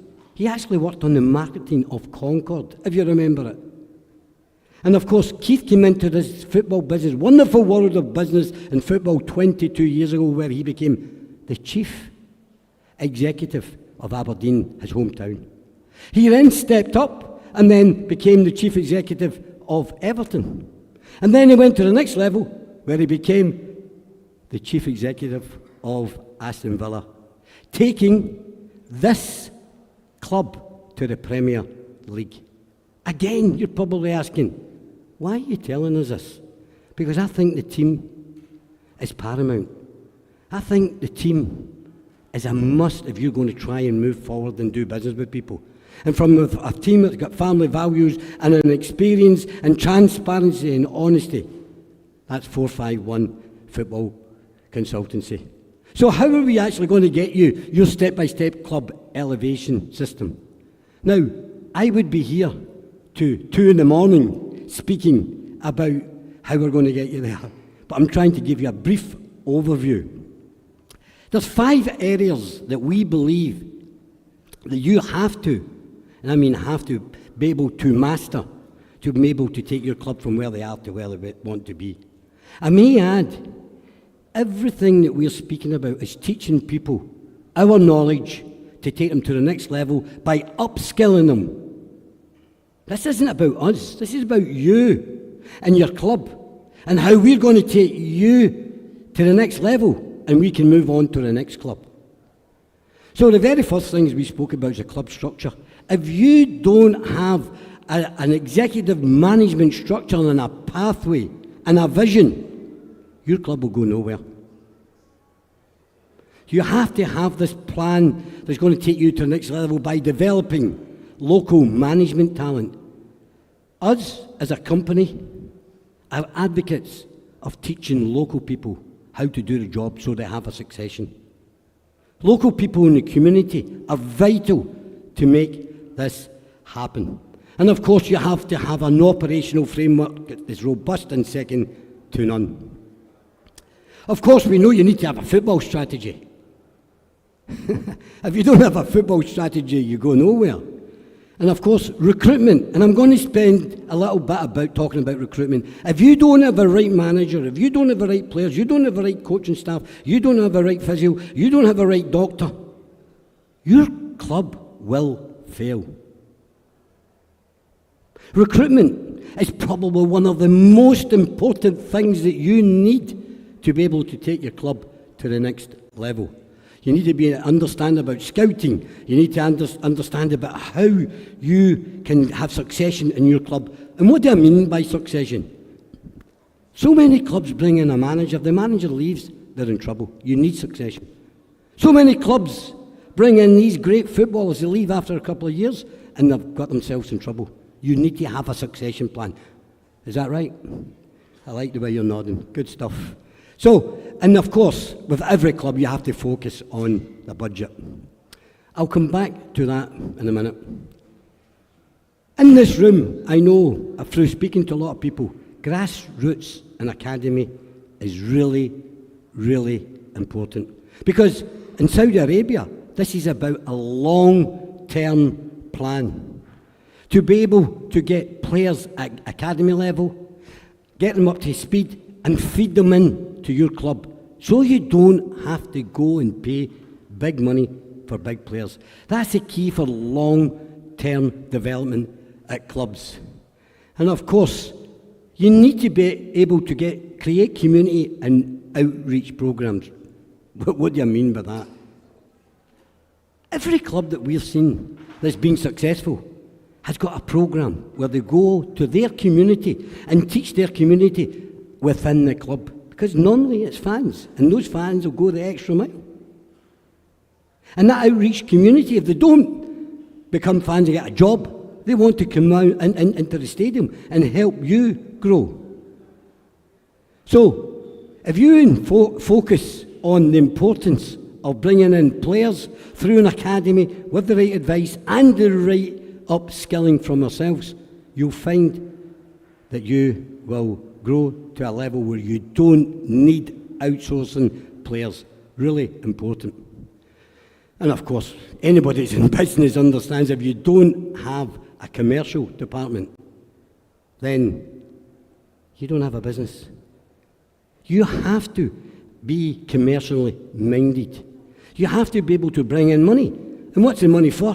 To be able to buy coaches and players. And of course, developing sponsorships and partnerships is a must at every club. You need to be able to be commercial. Hospitality and matchday revenue, I'm sure anybody who's in the business will understand it's a key part. And being commercial will help you fund the footballing side, as I said, to take you to success. I'd like to talk about facilities. If you don't have the right facilities, then it's important that you understand about facilities. And why am I saying this? Because some people say, okay, it's just a stadium, it's just a training ground, it's just an academy. But I'll give you a little story that most players, and we have been involved with transferring players and being involved with bringing coaches to clubs, the first thing they ask is, show me the stadium. If you speak to somebody about a club and they say, my team is Real Madrid, they go, wow, your stadium's amazing. They talk about the stadium. If you speak to a player, they say, show me the training facilities. So it's key that these facilities, which are your jewel in the crown and representing you, are up to scratch to be able to go forward. So this is our general step-by-step guide about how your club can go from where it is to where it wants to be. But how does it work? It's great talking, and so many people talk in this business. But we are action men. We've been doing this for over 30 years. The very first thing you've got to do is get a club audit. That's a fact-finding mission. What do you need? Do you need the commercial department sorted? Do you need your recruitment? Do you need a new manager? Does your training ground need redeveloped? That's the first thing. The second thing, you put a time out for it. How long does that take? 1 year, 2 years, 5 years, and that roadmap you've got to stick to. And of course, as a partnership with our company, we execute this together. So that's how it works. As simple as 1, 2, 3. Club audit, roadmap, execution. Good to see you guys. We clap for nothing. So, Keith, who's our international consultant, who you know has got a massive amount of experience, couldn't be here today. He says, but please, could you tell everybody, but my words are about how we're going to develop clubs. And I'd just like to repeat what he's saying. Everything is centred around the community. It's community development and, most importantly, the progression and implementation and the upskill of local staff. Can I ask a question? Does that make sense? Raise your hand if that makes sense. Yeah? Yeah, we've still got some people with us. Good. This ensures that a concrete succession plan is in place, allowing newfound growth to be fully sustainable. It's about us teaching you how to take your club to the next level for success. I'd like to speak about this club because it's really close to my heart. Only 9 months ago, we were approached by this owner, David Kereslidze. He says, look, our club is in disarray. We don't know how to go forward. Please help us. We've done an audit, and we're still going through the roadmap.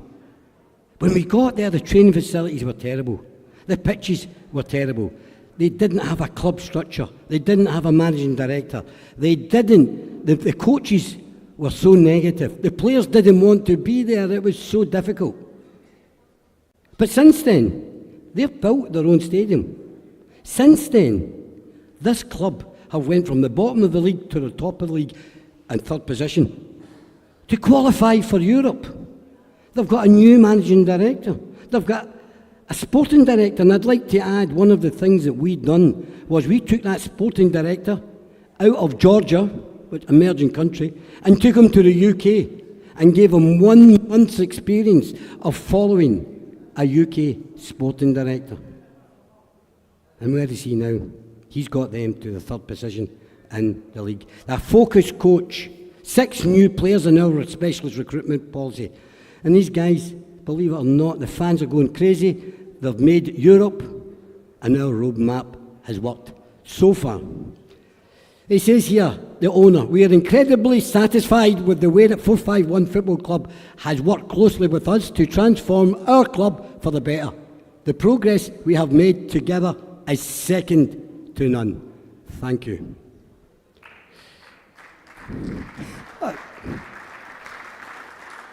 I'm just about finished, ladies and gents, but if you're really serious, and I've seen a lot of you put up your hands saying you really love your club, and if you're really serious about taking your club to the next level, and you want those fans to be happy, and you want those fans to be winning cups and leagues, getting into continental Europe, and living the dream, we've done it for many, many clubs. I would urge you to have a look at our website, 451forclubs.com, if you're serious to get started today. Let's sprinkle some gold dust over your team. Get them success, get the fans happy, get them winning the league. And more importantly, you as a club are on the map. Shukran.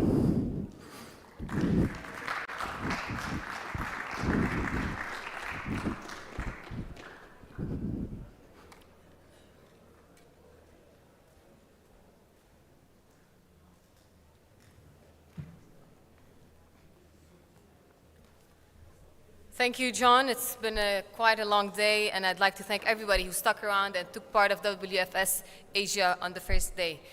Here comes the final act of the day as we bring you one final stellar conversation, especially when the topic is one of the most popular and competitive football leagues in the world and has produced some of the greatest football clubs and players in the world. And when I say El Clásico, we all directly say La Liga, the league that has always had a great influence, impact on the global football scene.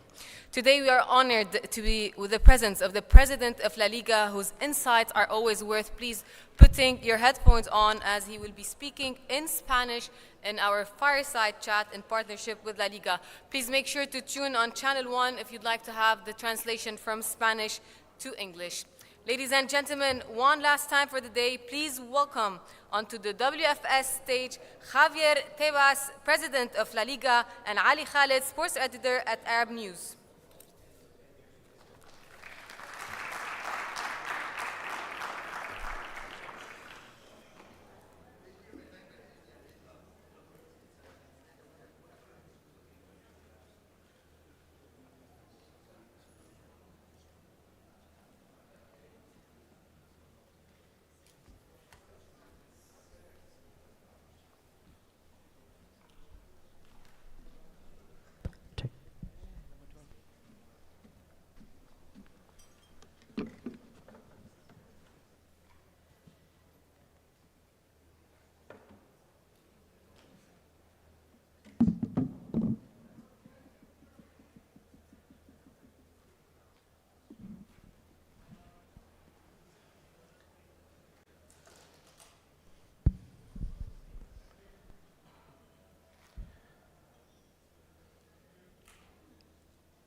Okay.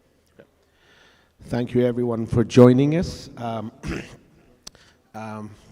you, Mr. Javier, for joining us for this panel. And just making sure you've got your mic on. Yeah, so we'll start off. Please tell us more about the internationalization of La Liga and why it is so important to be in the MENA region.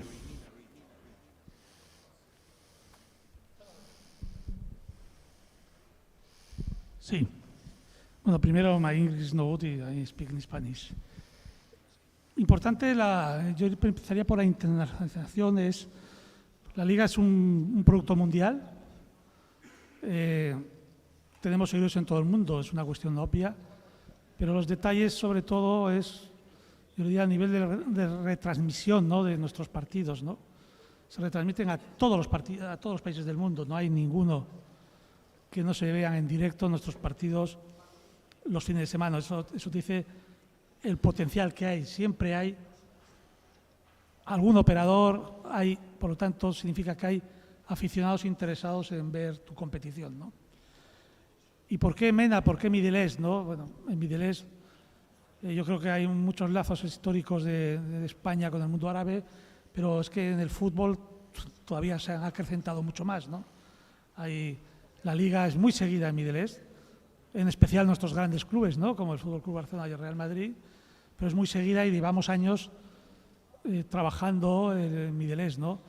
Creemos que es muy importante la presencia física, ¿no? Y de hecho, nosotros tenemos una oficina en Dubái desde hace, yo creo que 9 años ya, ¿no? Hemos tenido delegado en Riyadh y ahora tenemos nuevamente en Riyadh delegados en varios países de Middle East. Tenemos un convenio importantísimo con la Federación Iraquí, que está aquí su presidente, al cual saludo, ¿no? También trabajamos con todos los países de la zona porque hay muchos aficionados, se nos siguen muchísimos y es muy importante estar en el sitio para entender bien todo y que todavía sabe más de nuestra liga y nos entiendan bien. You know, obviously the MENA region, Middle East and North Africa, you know, there's lots of different countries, different languages, different cultures. How can you reach out to each country with all these different variables, all these different factors? How does La Liga work to reach all of them with their different cultures, as we mentioned, and different languages and different styles, different lifestyles? voy a poner un ejemplo, ¿no? El mundo de las redes sociales, ¿no? Que hoy nos permite estar en todo el mundo, ¿no? Eso no es presencia física, pero es presencia digital y donde tienes que llegar en idiomas diferentes y también entienden el fútbol de una forma diferente. No es lo mismo cómo cantas o cómo cuentas un gol en la India, por ejemplo, como lo cuentas en Middle East o incluso dentro de Middle East. Hay diferentes, dependiendo incluso del jugador, de qué zona o de qué país es o de qué etnia puede ser de la zona, ¿no? Entonces nosotros en la Liga, hoy en redes sociales, estamos ya en 20 idiomas diferentes, de la forma que hablamos. O sea, estamos en redes sociales desde Swahili, idiomas que estoy seguro que muchos desconocemos, porque yo los desconocía, como el Pidglis, pero bueno, por ejemplo en la India son 3 idiomas los que hablamos, y ese es el ejemplo que también lo llevamos en cuanto a la presencia física, ¿no?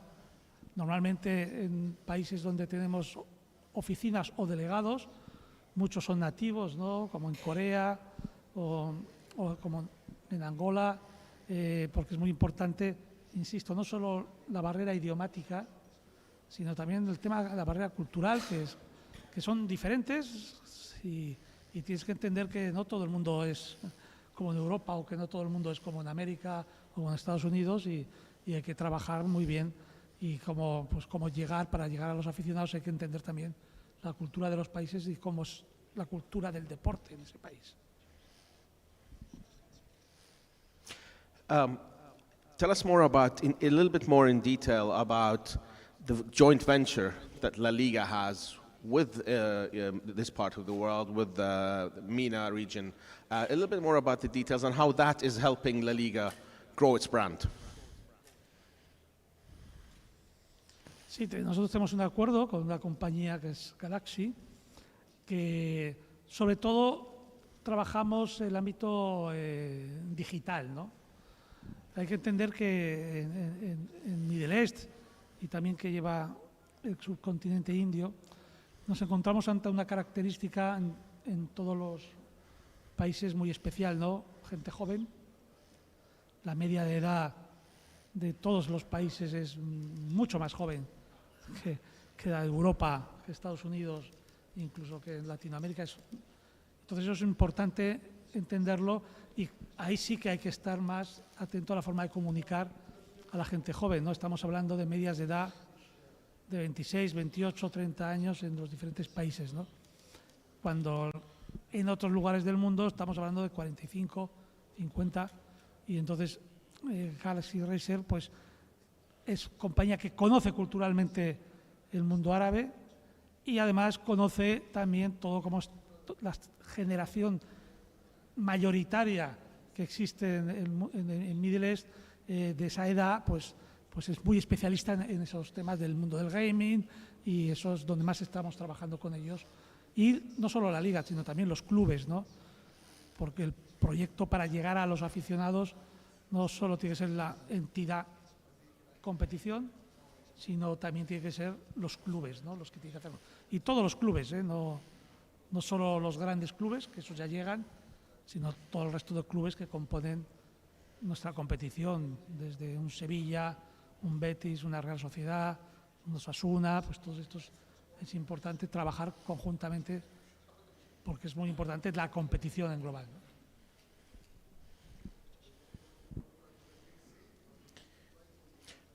Coming specifically, speaking about Saudi Arabia specifically, what has been the motive behind La Liga's commercial actions and agreements in the Saudi market in particular?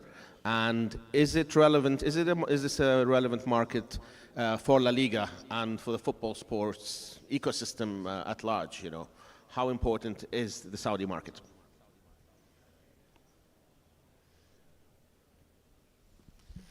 Mira, cuando se habla del mercado saudí en la industria del deporte, y me voy a ir a la industria digital y audiovisual, se viene diciendo que el 75% del mercado de Middle East es Saudí.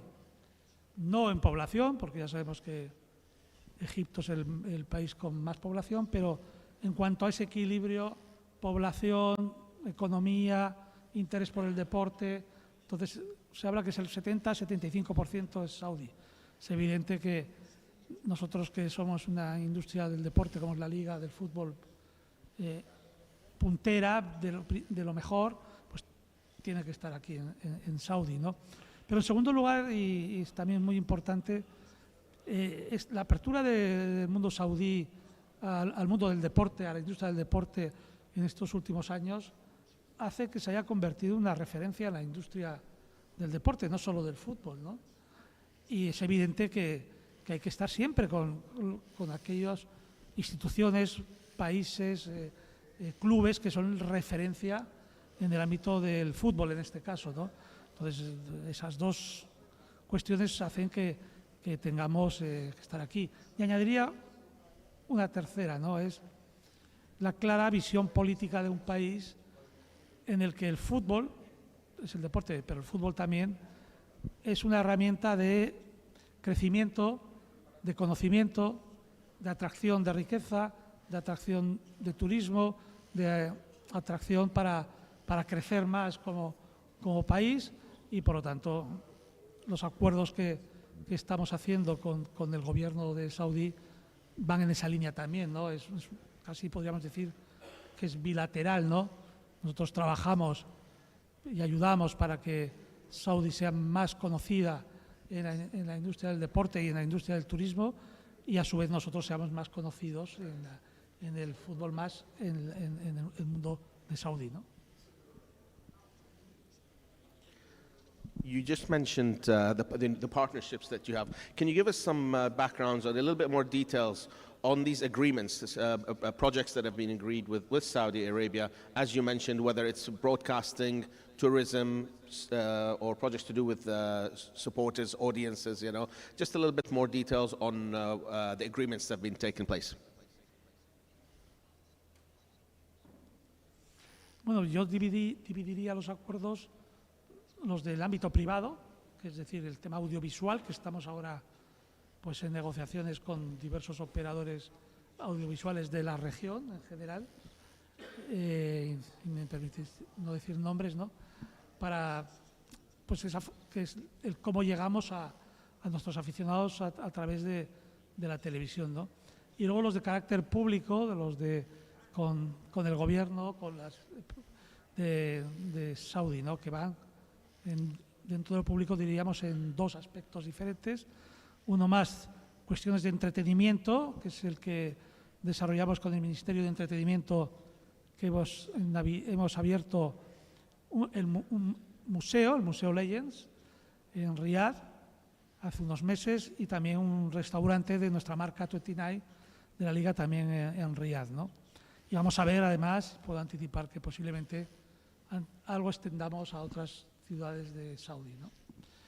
Y luego el otro, bueno, aquí hay más cuestiones porque también está un proyecto de academias in situ aquí, y otras de viajar gente joven a entrenar a España en nuestro centro y en los centros de algunos clubes, ¿no? Y luego ya está más con el Ministerio de Deporte, donde también está el tema de las academias deportivas, de metodología de trabajos, que es el que más también estamos haciendo con ellos, ¿no?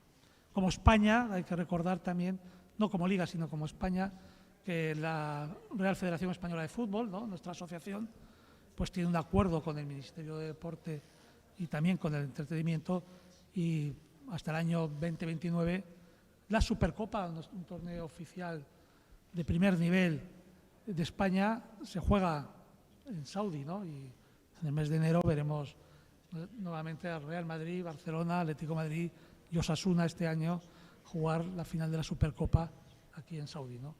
Son muchas cosas las que hacemos en España desde la industria del fútbol, y todas en carácter bilateral, ¿no? Para crecer unos y otros, ¿no? having mentioned these partnerships that you've spoken about, and also mentioned before that the 75% of the Middle East, the audience is in Saudi Arabia. How do you see would you say the relevance of the Saudi market is bigger than elsewhere? You'd say in the Middle East and North Africa? Vamos a ver, a nivel audiovisual es el mercado más importante. No olvidemos que con Irak son países y Egipto con mucha población, ¿no? Con la diferencia que Saudí pues tiene una penetración del mundo de la telecomunicación mayor que otros países, ¿no? Al desarrollo podemos decir por no haber vivido conflictos, que es el caso de Irak, ¿no? O Egipto, que siempre ha sido un país más inestable. Aquí tiene una buena penetración de la televisión de pago y de las OTTs, buena penetración de las telecomunicaciones, ¿no? Hay 3 compañías muy importantes del ámbito de telecomunicaciones en Saudi, que las 3 además dan televisión también de pago, y eso le marca un poco la diferencia con otros territorios. Pero sumado a la población, ¿no? Más de 37 millones, 38 millones de habitantes con buen poder adquisitivo, hace que sea, como he dicho antes, un país muy importante para nosotros en la región, ¿no? Great. In the past, you expressed your concern about the developments in the Saudi professional league, in the football league, and in the way that the signings, that maybe from Europe or from around the world, have been undertaken by the clubs. Explain those the criticisms, those comments that you have, and what are your views on this right now? Bueno, en primer lugar, yo creo que se exageró lo que yo dije, ¿no? Siempre que habla Tebas se arma lío, ¿no? Y yo creo que se exageró, ¿no? Yo, además, dije esta expresión, ¿no? A mí no me preocupa, me ocupa. O sea, me ocupa tiempo ver que está la evolución de la Saudi Pro League, la que está surgiendo, ¿no? Y yo, más que crítica, hice una recomendación, ¿no? Está claro que Saudi ha tomado la decisión de ser, en el ámbito del fútbol, un actor relevante, ¿no? Quiere tener una buena competición, como es su liga, quiere tener buenos torneos, un mundial, que es lo máximo que se puede organizar, y desde mi experiencia para tener una buena liga, yo manifesté, y además lo sigo manifestando, que no solo se hace trayendo grandes jugadores. Primero, porque esa experiencia ya la hemos tenido en otros lugares. En China también hubo un momento que se trajeron. Y si no va acompañada de un crecimiento de la marca de los clubes, de una estrategia internacional adecuada para que esa competición crezca y sea conocida a nivel internacional, si no va acompañada de una estrategia de la marca de la propia competición, ya no digo el conocimiento en los mercados a nivel audiovisual, a nivel mundial, si no se va trabajando eso, no se va a conseguir el objetivo de que sea un actor muy relevante en la industria, en el fútbol a nivel mundial. Además, siempre lo comento, ¿no? El jugador es efímero, es decir, el jugador dura 3, 4 años, 5 años, se lesiona, como le ha pasado al pobre Neymar, ¿no? En cambio, si tú haces marca de club, si haces marca de competición, eso dura siempre, ¿no? Que es lo que le pasa a los clubes en Europa, ¿no? Podrán ir más y mejor, pero la marca ahí está, y eso es lo que hay que trabajar, y hay que tener paciencia en trabajar esa marca, ¿no? Pero si se trabaja, se tiene paciencia, se hace bien, no es un trabajo a 25 años, esa marca se consigue a los 6, 7 temporadas, se puede tener, pero hay que trabajarla, no hay que olvidarla, ¿no? Y hoy yo creo que hay que tener muy claro cómo lo tengo que hacer para conseguir una buena marca de la competición, una buena marca de los clubes, y junto con los jugadores, que eso ayuda, indudablemente, y mucho, pero no es lo único que hay que hacer, y eso fue lo que dije, ¿no?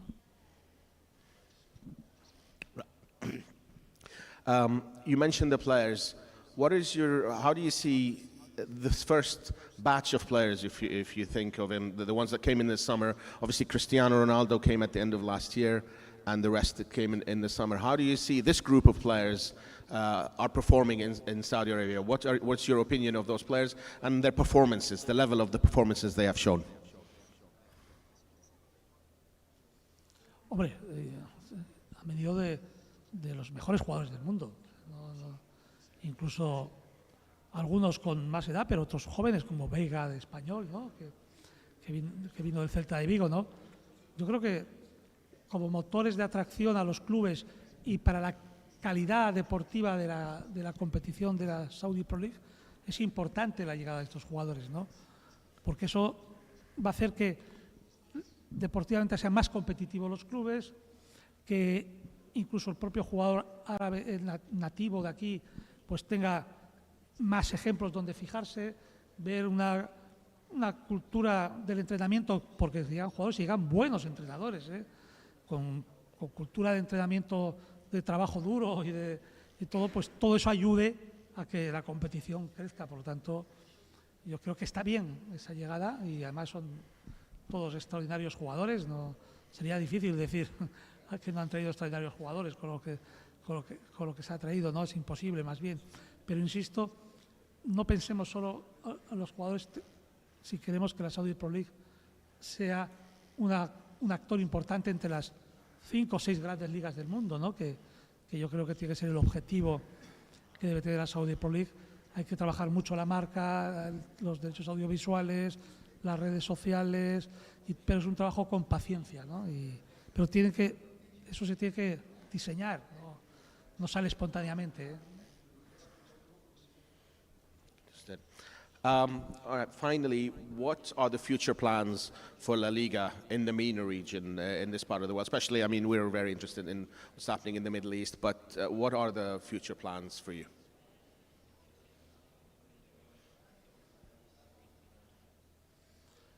Bueno, si hablamos de MENA, es una región amplia, ¿no? Nosotros tenemos diferentes planes en diferentes países, ¿no? Nosotros tenemos una estructura con la oficina en Dubái, pero tenemos una presencia física muy importante en Irak, donde estamos desarrollando un convenio importante para conseguir que el fútbol iraquí sea de los más importantes de la región. Es un país con gran afición al fútbol, con gran afición a la liga también y con un potencial increíble también. Es un país salido de una guerra, con población joven y con unas ganas de trabajar y de triunfar por hacer el fútbol increíbles, ¿no? Y yo creo que esa secuencia de hechos hace que le pongan muchas ganas y mucha fuerza y va a ser un país importante en el mundo del fútbol en los próximos años, seguro, ¿no? Pero también trabajamos en Saudi con el proyecto que tenemos con el gobierno, ¿no? Pero es otro tipo de trabajo, ¿no? Aquí es diferente, aquí se parte de una estructura de una Saudi Pro League que ya está, que tiene fondos, que está iniciando un camino de convertirse en una gran liga profesional, con una estrategia diferente a la que, por ejemplo, estamos planteando en Irak, ¿no? Pero también en Emiratos tenemos a nivel deportivo escuelas, pero también me gustaría un tema de la región que nos preocupa, ¿no? Y que cuando hemos hablado tenemos que trabajar todos en la región contra la piratería audiovisual, ¿no? La piratería audiovisual nos hace daño a todos, a las ligas de fuera y a las ligas locales, ¿no? Y es una zona del mundo donde hay mucha piratería audiovisual. Entonces tenemos que trabajar y lo hablamos con los gobiernos de las diferentes zonas de Middle East, ¿no? De los países con los que estamos. Por lo tanto, no solo vemos temas de deporte, sino también nos preocupamos por temas de la industria del fútbol, que si se van solucionando porque tenemos herramientas para que haya menos piratería, pues nos ayudará a crecer a todos un poco. Great. Thank you very much, Mr. Javier Tebas. We appreciate your time. It's been a pleasure having you on us. Thank you.